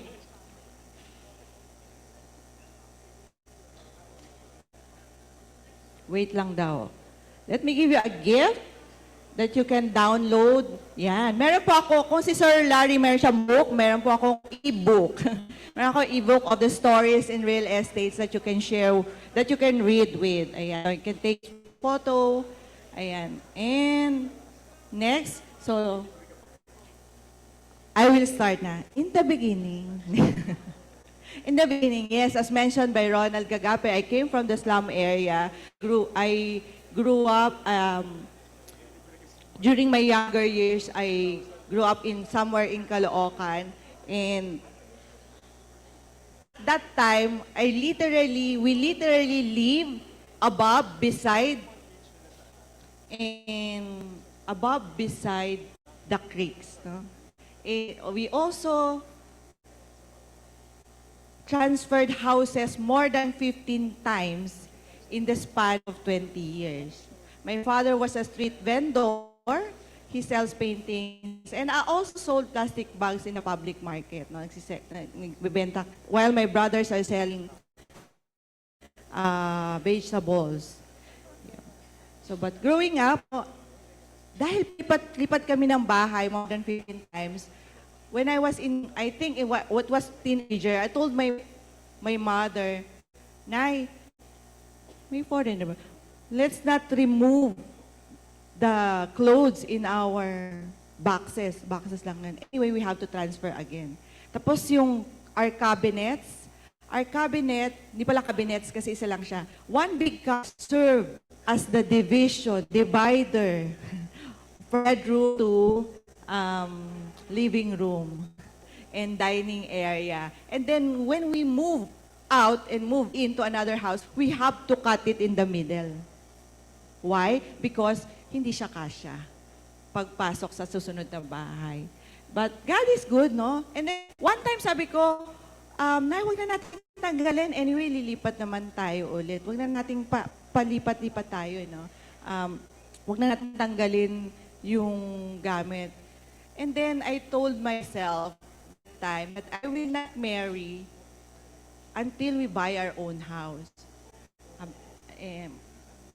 Ayun, and then moving forward, God is good.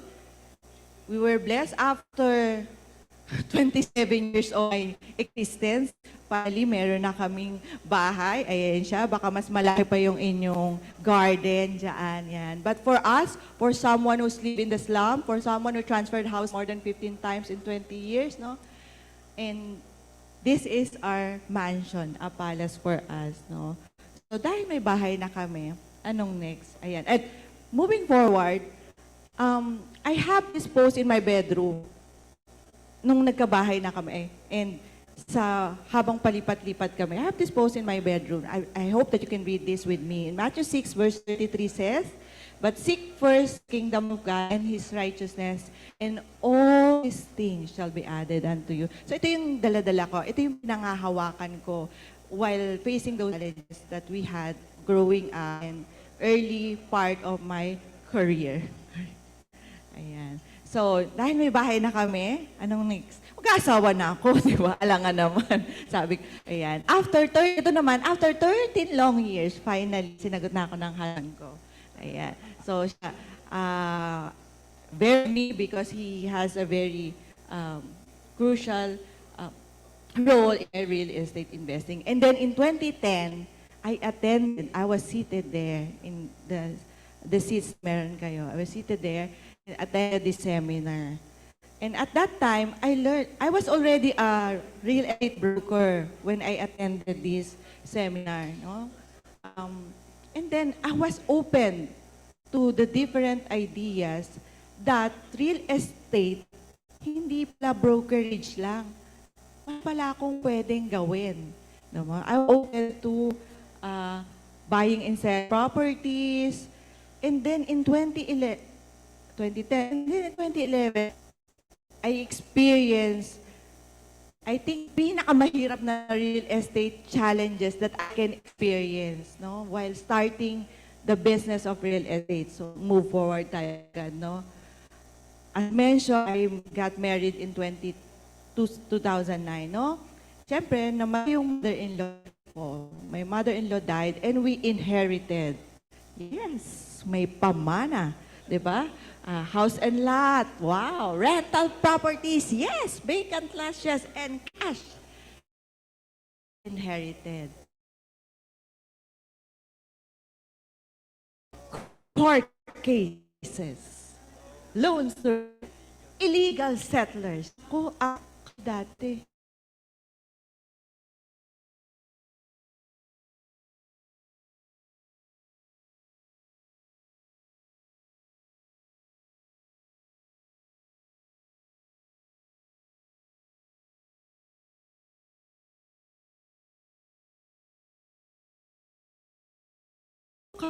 All of this, and then wala kayong alam as children. They're all grown-ups. Wala kayong alam. Diba sabi ng husband ko, and then I think you need to share to people that nahihiya kasi kami magtanong, mga anak.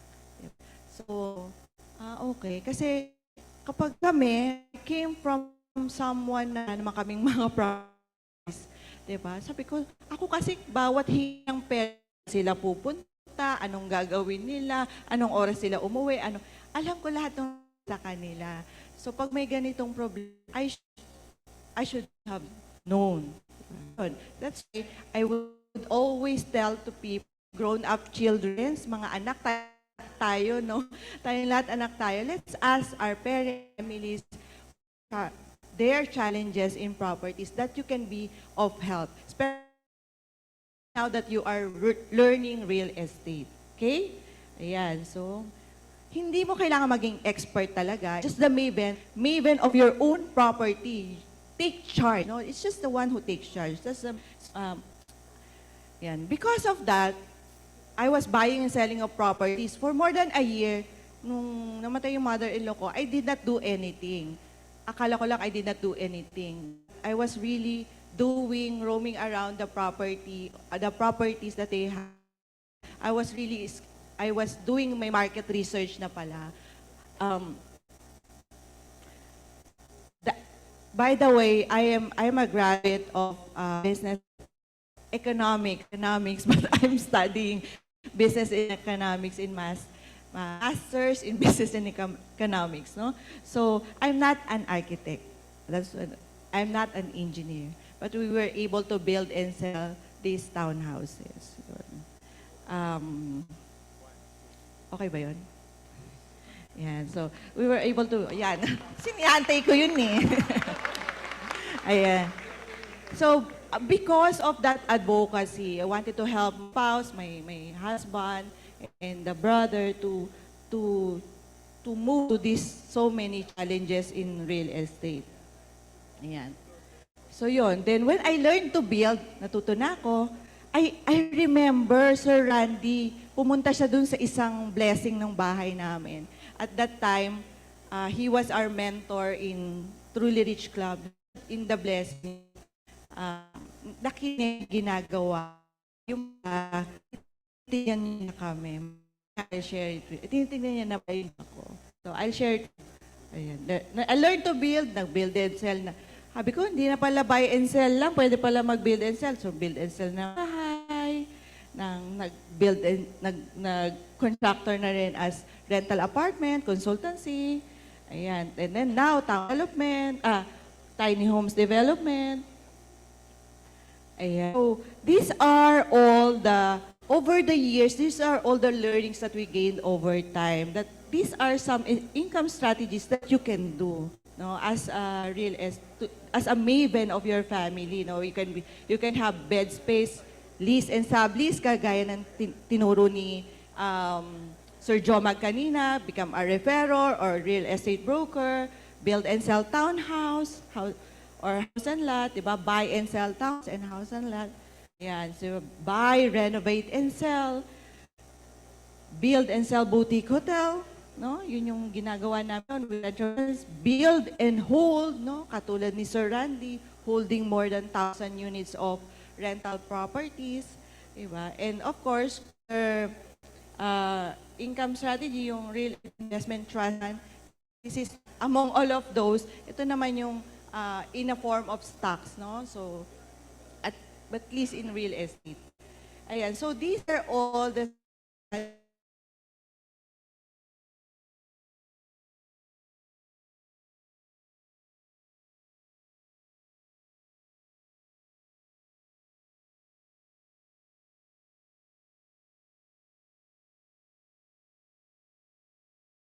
Ayan. So with Centro yun. Sinabi ko kanina, no? Sir Randy pala, he was the one to pumunta siya doon sa dinedevelop ko na townhouse, no? And then he was the one who handpicked me, parang bulaklak lang, no? Ay, pick. Handpicked me, Dr. Rukutang, Nika, to be together and have this mission, no, to be the trusted passive income builder and build and sell boutique hotel. No? So we've been together in the Platinum Truly Rich Club for more than 4 years that time, 2015. That was 2015 when we started the company. Ayan, so we joined forces with our skills that we have. Diba? Sir Randy as building rental apartment maven, no, he is our mentor in building buildings. Yan. And of course, ako, what I brought to the company is my skills in townhouse development, brokering, and all others.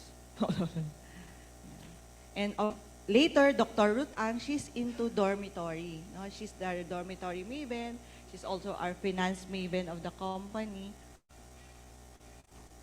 And one of our partner who is not here with us is Nika, is to bed space. No, she brought her skills in basic business. No, she is now the one operating the buildings that we develop, no, as hotel.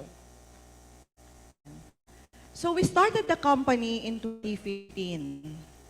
And after 2 years, we were able to build this first building, as we call it Centro.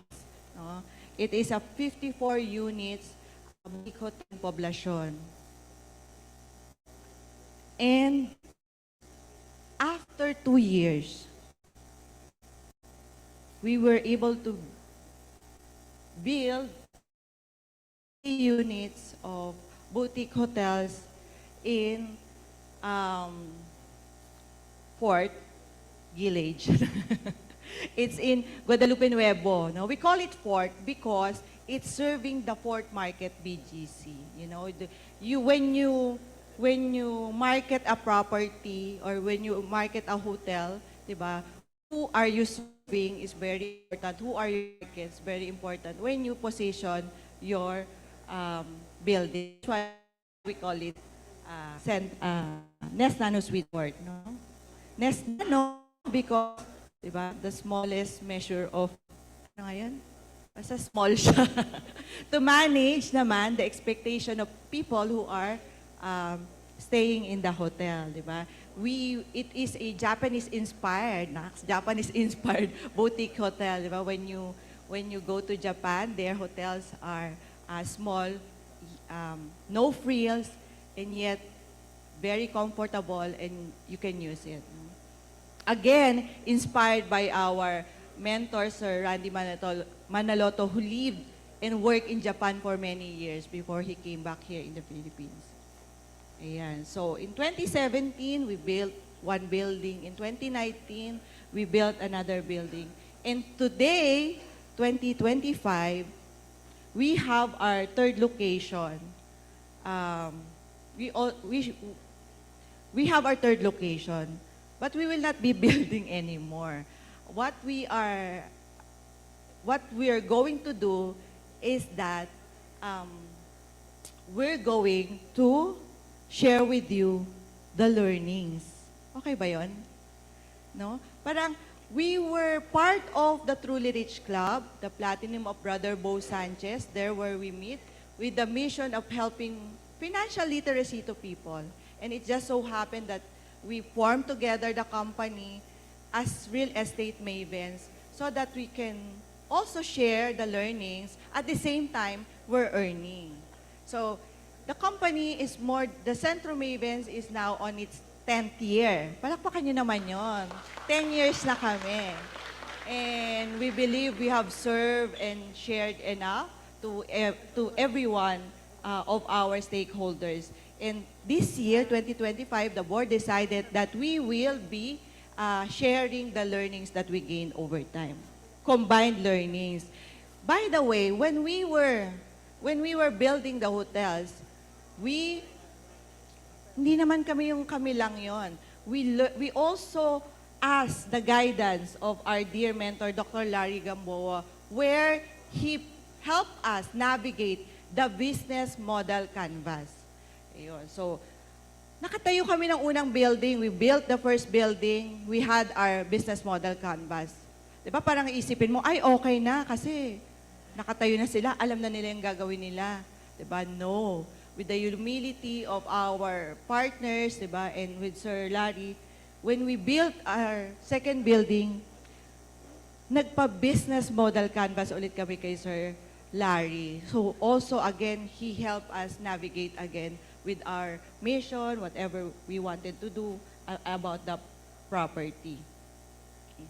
So with that, all learnings that we can get from one another over time through the experience of one another, diba? Combined learnings yan. Hindi naman siya yung, wow, may building sila. Wow, may hotel sila. It's not that eh. It's really the learnings that we gained over time, sharing with one another. Yeah. So again, we wanted to share it with you. Sino yung gusto? Join us as we share it more, no? Kasi we will not be building. We will be spending our time sharing na with you. Yan. So that's why today, ba't ganun? Yan. So this is our mission. Yan. To help you grow in learning and earning, your learnings and earnings in real estate. So that's our mission. So that's why we launched exclusively the Real Estate Mentoring Program. So what's it? 10 monthly face-to-face session. Okay ba yun? Parang 10 times monthly, no? Face-to-face session, Real Estate Mentoring Program. And ano yung meron dyan? So these will be the monthly topics that we will be sharing with you. Real estate oversupply updates. Yan, gusto nyo ba yan? Where to invest, property management tips from the pro. We've managed our boutique hotel for the last 7 years, 8 years, including pandemic. Yeah. Legal aspects of real estate investing, build and sell strategies, real estate marketing strategies, and of course, we will be having our first Real Estate Mastermind Summit this year. When you join us in this mentoring program, we have a very special discount. Think Rich Pinoy discount rates, di ba? Sa next Think Rich Pinoy Abundance Seminar.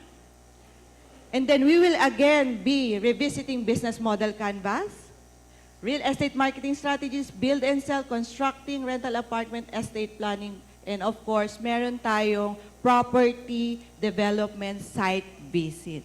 Mag-field trip po tayo. Yan, with all the with the mentors na meron. Okay? And on top of that, grabe, no? Okay na ba yun? Pwede na yun, no? Yung learning. On top of that, you will have your one-on-one mentoring session. And of course, on top of that, you will have a community of happy real estate investors, no? Bawal lang nega-nega sa atin. Kahit na malungkot yung nangyayari sa buhay natin, happy lang tayo. Diba? Learning from the mavens in the industry and of course, learning from one another. Ayan. So, allow us to help you grow your learnings and earnings in real estate. Ayan. So, ayan, nasabi ko na. Kung bibigyan natin ng value, yung lahat ng sinabi ko, I think kami nag-aral na, I'm studying more than 1.5 year in theory of one school. No? We spend like more than 350,000. So, 550,000 if we will put value in it. But, you know, we're doing this again for a mission, and it is an advocacy that we are sharing the learnings that we gained over time together. Now, it's not 500,000. It's not even 350,000 that we... Diba? Magkano gusto nyo? Ha? Ha? It's not 350,000. Kasi ako, nag-aaral ako, 350,000. Diba? It's not 150,000. Remember, this is 10 monthly sessions that you will be sharing with you the learnings, no? Ready na kayo? Magkano? Ha? Who's ready? Ayun, excited. Sige. Only for today. This is only for Think Rich Pinoy attendees today. So, of course, we want to give value and honor you for being here with us. Diba? So, only, ano ba yan? Ayaw? Only for today, 87,000. No? After today, the price will be 250,000.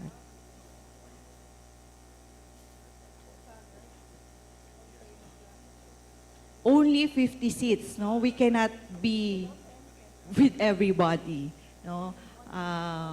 So that it will be an intimate sessions. Diba? And we only have 30 remaining seats.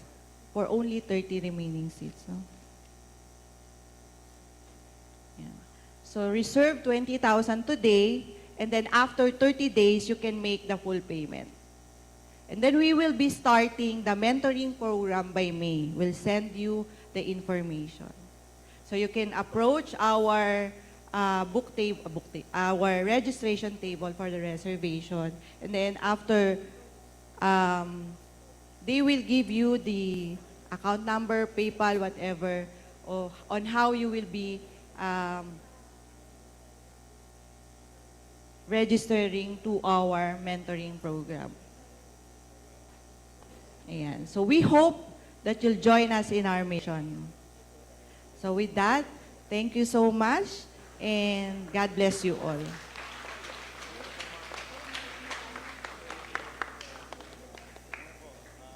Before I end pala, we will show you, our next speaker will show you how we do the business model canvas of Centro Mavens. No? And we will give you sample of our sessions. No? This is the sample of our sessions in mentoring. So if you want more of this, join us in this mission. Okay, so we'll have 5-minute break. Yeah, we'll have 5-minute break after this. Thank you again. Ayan, thank you, Mavs. So ano natutunan mo, Mavs, dun sa talk mo? Iikot lang ako. Iikot lang. Ayan. So actually, Mavs is one of the people that I highly respect. I've met a lot of people through the Think Rich Pinoy seminars. Mavs is really someone that I highly respect. Kasi imagine, 2010, nagka-cash flow lang siya. Tulad nyo. Diba? She was attending this seminar. And now, after only 15 years, from 15 years, parang after only 1.5 hours of playing the game. Diba? So it's in real life, you can actually apply kung ano na yung natututunan nyo rito. So, but more importantly, no, associating with people who have done it before, who have different experiences, is going to be very valuable for you, especially if you would like to get into townhouse building. That's different, ibang ball game yan eh. Or if you want to do multi-unit apartments, very, very important that you associate with different mentors as well.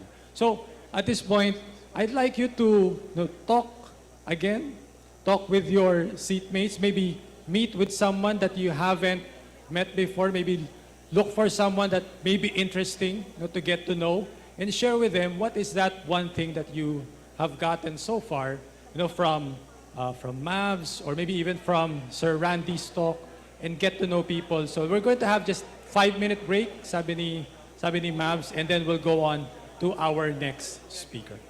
Okay?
All right, so in the interest of time, sorry, I just realized we have a time limit in this venue. So we're going to get our last speaker. Do you still have energy for our last speaker? Yes, so it seems like wala na, no? Parang wala na. But let me get you excited. You see, who among you here are still employees? Can you see a raise of hands? Okay, we have a couple of employees. Who among you are self-employed? You're professionals. So you're working for yourself. Ayan. So we also have a few. So most of you are business owners. Okay? Now, our next speaker is someone who moved her journey from being a medical doctor. But you've played the cash flow. You've seen doctors. They're highly paid. No, they get even consultations. They get a lot of cash flow. Now, what would force or what would move someone who is already earning a lot of cash flow from her profession no, to go from being a respected medical doctor into operating dormitories. Ang layo ng shift, di ba? Ang layo ng shift. So, from having the headache of curing people, now she is curing properties. That's what she is diagnosing. So, for our last speaker of the day, but definitely not the least speaker in this afternoon session, may I ask you to give a loud round of applause to Doctora Ruth Ang. Thank you, Sir Ronald. Good morning, everyone. May energy pa ba? I'm the last speaker, and hopefully you'll learn something from me. Now, who among you here is just about to start investing in real estate? Okay, thank you. Where's the clicker?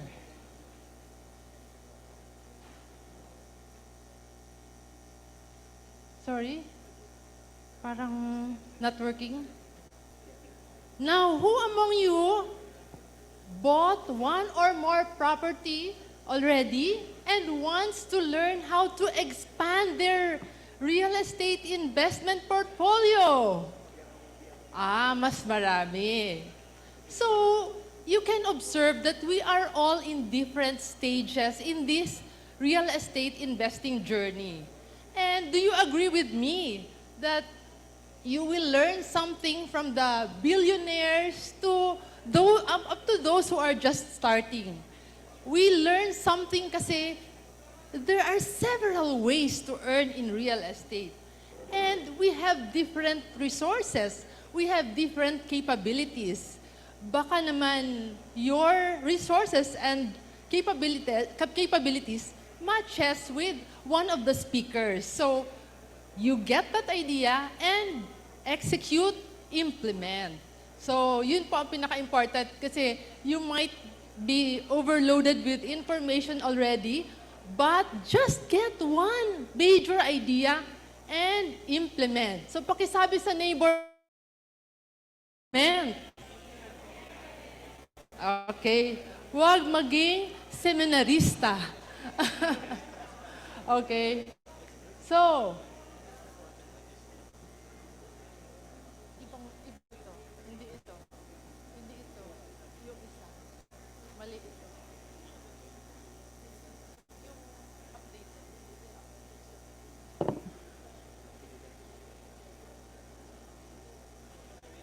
So, let me share with you my real estate journey.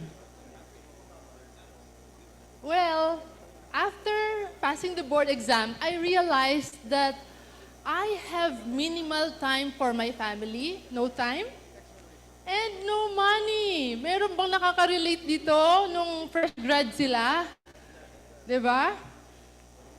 And so, I wanted to learn how to start dorm to have passive income. I did it hands-on. So, I checked the resources of our family and saw that we have this vacant house, two-story house near UST.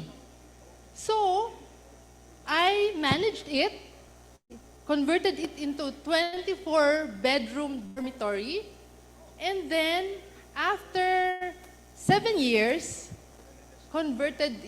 demolished it and built a 5-story building. And you can search us.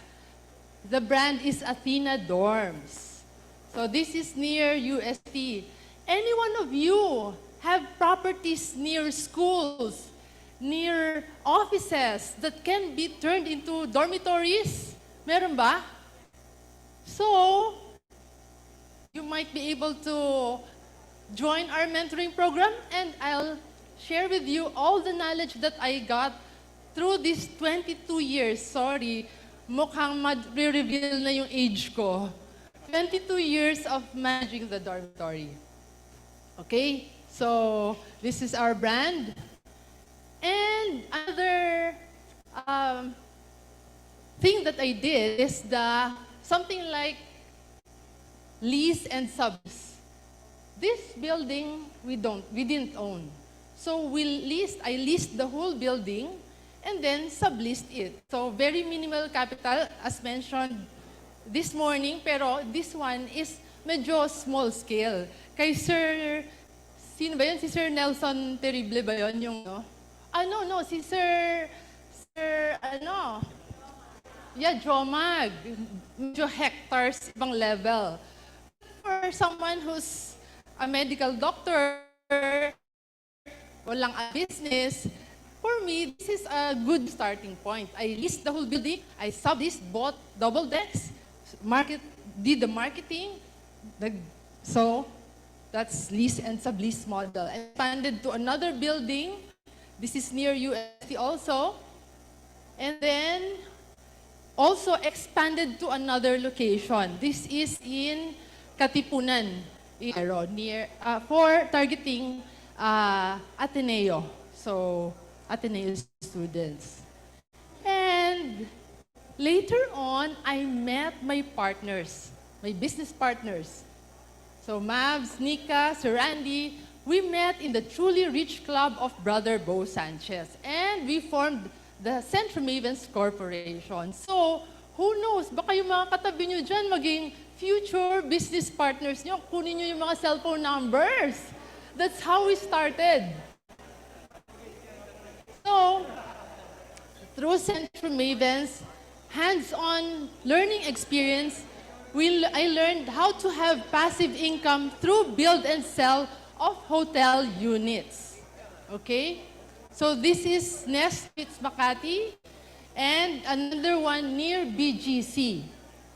Okay? And what happened in 2020? What happened in 2020? Pandemic. Right? So, nawala yung mga students. My God.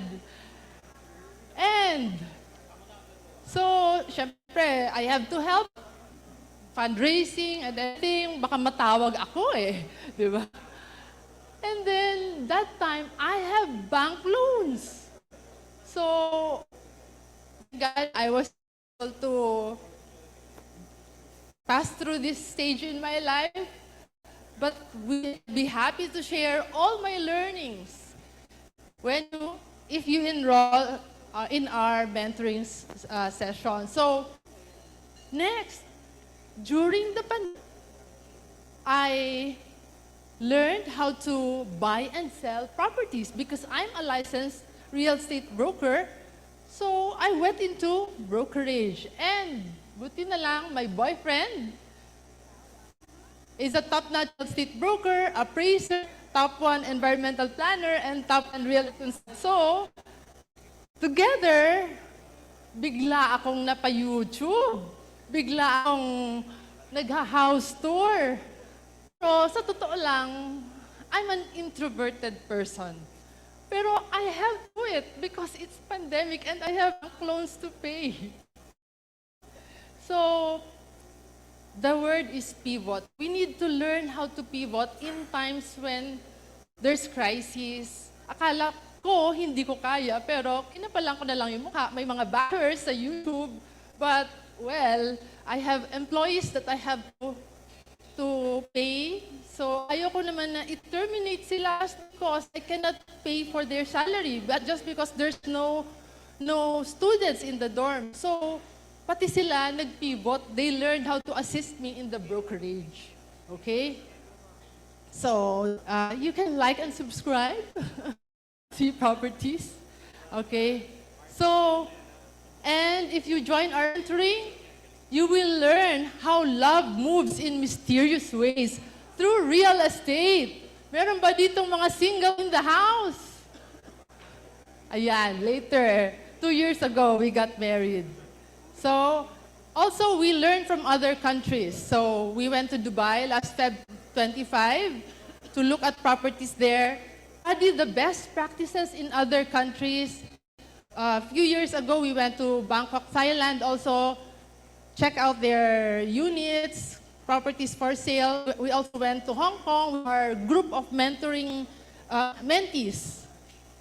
And we talked to construction project management team in Hong Kong, picked their brains, and on the way home, we took the cruise from Hong Kong to Manila. Masaya ba? And who among you here wants to get 18 million in 18 minutes? Well, first of all, important to know what's your goal. So for me, my goal, my big why is to have more time with my family and have the freedom to do what I want to do. So important for you to have that big why first. And so I'll skip this because of time constraint. So again, during the launching of Centrum Mavens, we were able to sell 18 million worth of units, hotel units, in just 18 minutes. Why? Because this is one of our secret strategy that is not secret anymore. I will share this with you today. So this is the business model canvas, and it's in your workbooks. So when you get home, examine it, study it, and put your information, like your business, apply in business, because that launched our company 10 years ago. So what a business model canvas looks like, and it's very, very important for you to clarify what your business model is. Okay, share the business model of Centrum Events. Who knows? You might be able to also. Okay?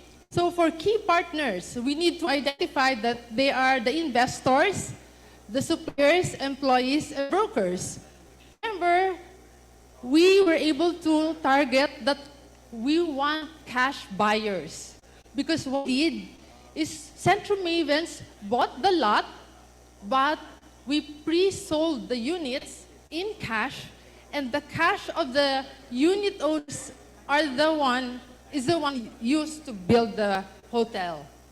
So that's our business model. We did not accept installments or bank loans for cash. So important for you to identify your target market. Okay, next. So these are some of our first two investors. Next, important to know what your key activities should be. So that's finding the right property, marketing, and the business model canvas. That's our first property of Centrum Events, and it became like this. Okay, diba? Okay ba? Next, you need to have, ito super important, this is what I learned in that any business should have a unique value proposition. For our company, so far, I know that we are the only company who gives mentoring sessions to unit owners. And of course, the property is in prime location. So that's the unique value proposition of Centrum Events. So this is one of those mentoring sessions. Another one. Okay. So we mentor them even in their other real estate investments, not just the investment that they got from us. Next, customer relationship. How would you nurture your relationship with customers? It's through mentoring, and we have an exclusive online group. Next, important to have identify the customer segment that you will target. Is it easy to sell to everyone? No, that's the formula for failure. Okay? So kami, we really just targeted buyers with extra cash. Okay? So, what are the key resources? Cash from incorporators and the lot. Okay? Channels through referrals, and we give talks. When we were able to sell 18 million in 18 minutes, that was in PICC with thousands of attendees.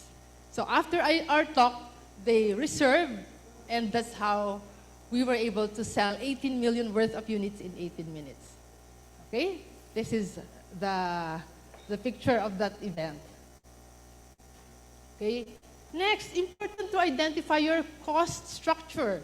So what we did is we outsourced certain areas like, let's say, the electrical part, plumbing part. So you have to know what you're good at. And then the rest are owner supplied during the construction of the buildings. And then, so this is it.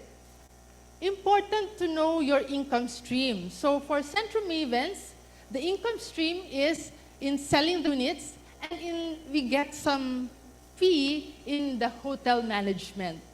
After we build the building, we also manage it in behalf of the unit owners.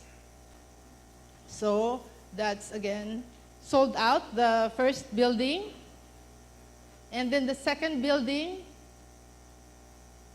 and then this one is supposed to be the third building, but then pandemic happened, so this is on hold for now. So that's how the unit looks like. That's the lobby. This is our website. Okay? Now, a little update. You want some updates? I think everybody knows about this. It's an all-time high vacancy for condominiums due to POGO exit. This is from Colliers. There's 23.9% vacancy as of end of 2024. Who has condo units that are vacant? Meron? And Metro Manila condominium stocks as of end of 2024 is 163,000. Majority are in the Bay Area and in Fort Bonifacio, again from Colliers. And this is the bad news. It will take around 8 years before all the current supplies will be taken. Okay? But I have some good news. We have several infrastructure projects coming up. So, Clark International Airport, North-South Commuter Railway, New Manila International Airport. So, I think they will see naman these slides. So, you can see, still things are happening in our country. And it's not in Metro Manila, also in the other provinces. That's why, in a few years' time, the value of real estate now, compared to the value now, will be definitely different.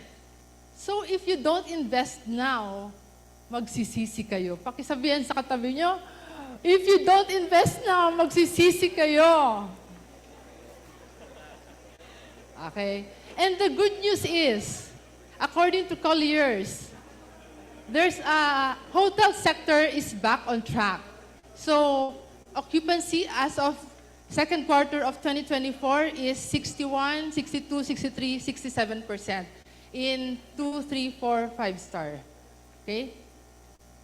And another good news, Philippines is has a young growing population. So you can see that this is the population of the Philippines is 50-64 in the blue color. So marami ang bata.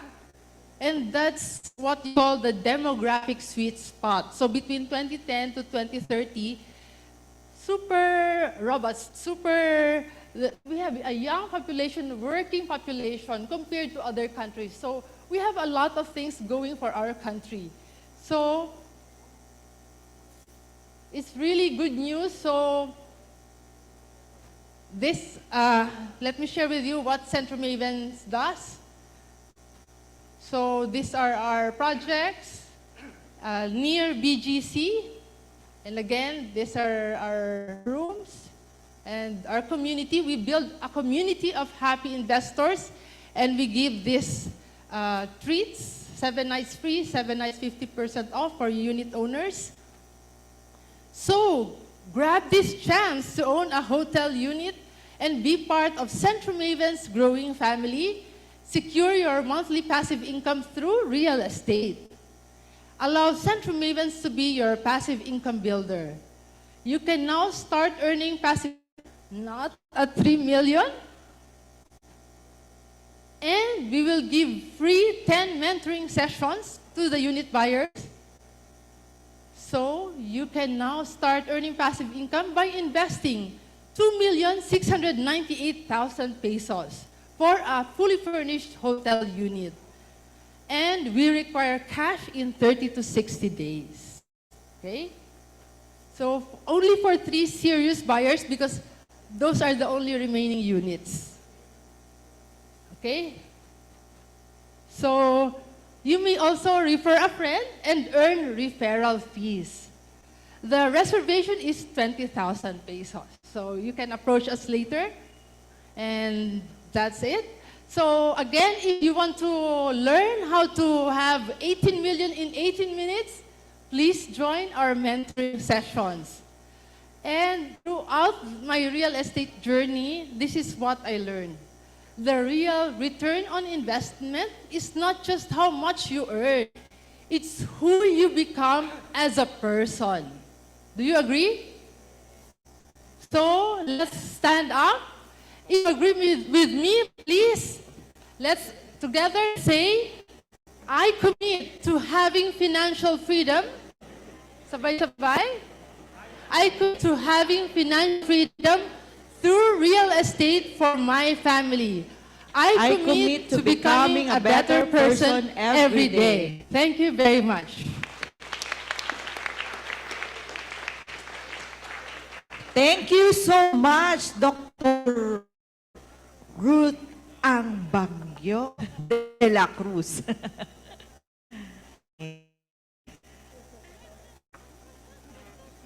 So, we already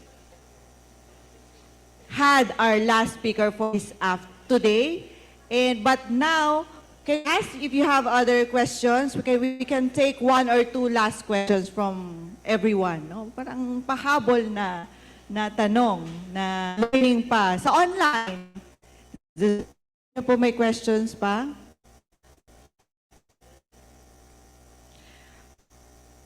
If there's not, going twice. There's none. No. Our next will be the promised Zoom. 2-hour Zoom will happen on April 26. It should be 1 month after. However, may Holy Week period. So it will be on April 26. So block your time, block your date. Be our next one. Okay? Take that opportunity, to apply some of the learning, something, maybe take a look at a few properties. If you have any problems that come up, you can ask those questions on April 26.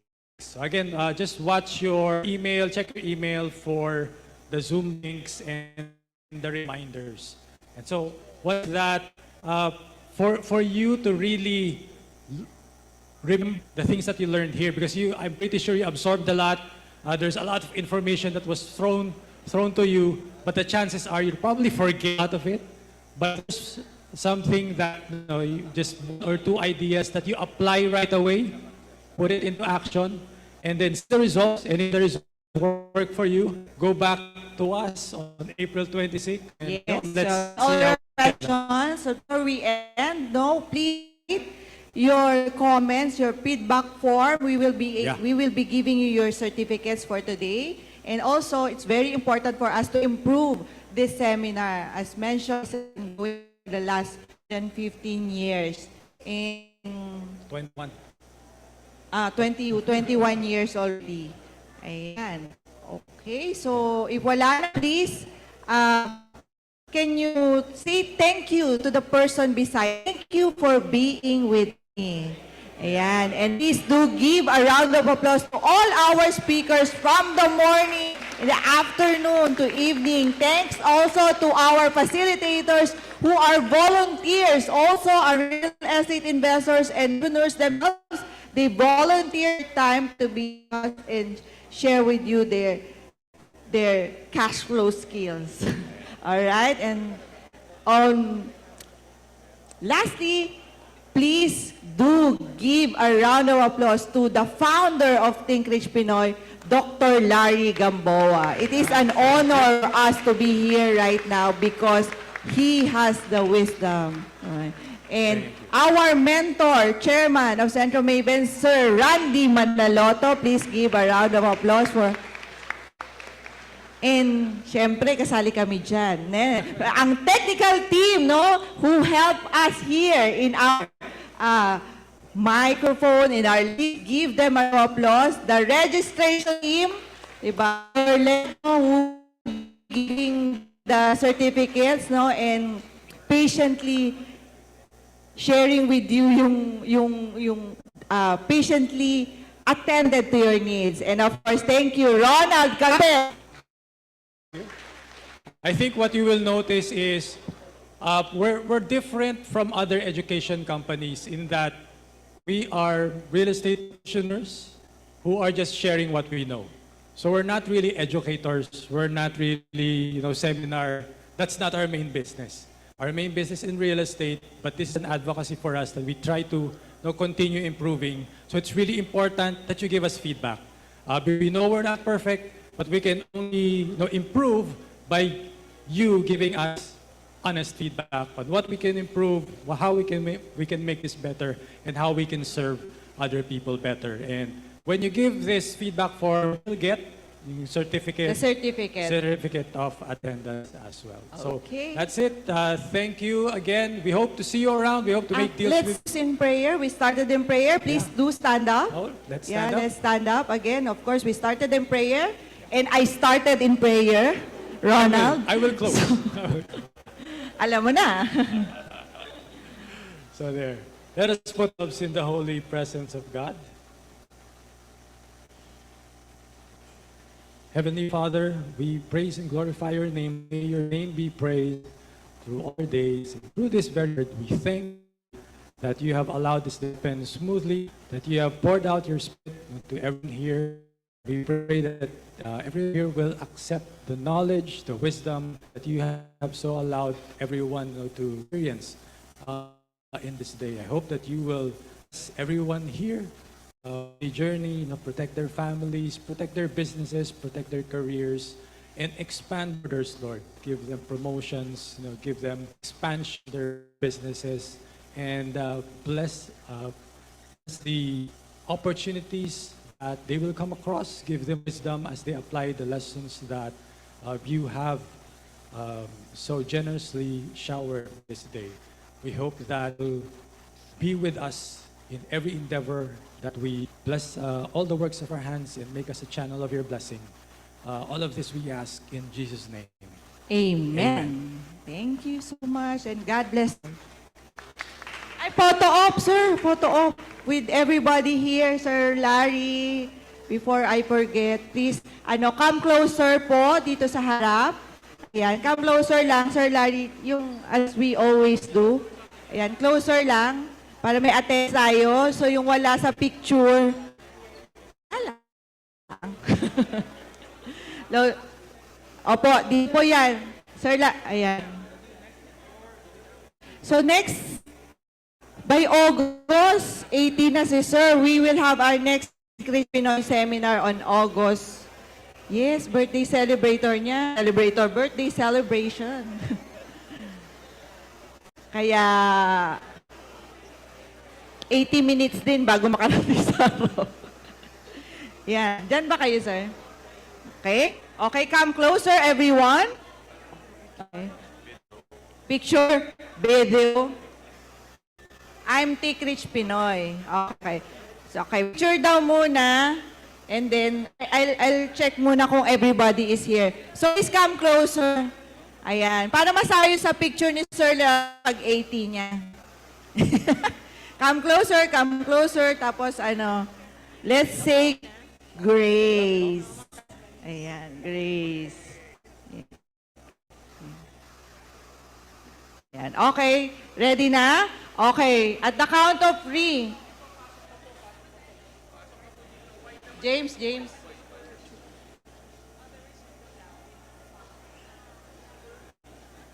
Ayan, at the count of 3, say grace, ha? And then after that, don't move yet because video naman, I am Tinklish Pinoy. Okay? Diyan, diyan, diyan. Okay, ready. Okay, ready. Ay, cellphone muna. Cellphone muna. Okay, ready. 1, 2, say grace. Okay, ayan na, official na. Okay, official. Ako ba magka-count? O, sige. Oh. Okay.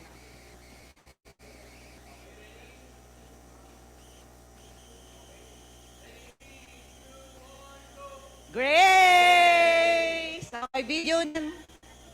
I am Tinglish Pinoy. We are Tinglish Pinoy. Wave, wave, wave. Ako na magka-count. Sige. Alright, okay. Ready? Ready na? Ready? We are Tinglish Pinoy at the top of your voice. Diba? At the top voice. 1, 2, 3. We are Tinglish Pinoy! Wave!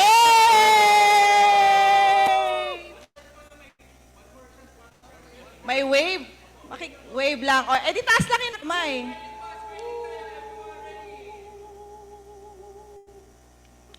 Okay, thank you so much. God bless you all. Thank you, sis.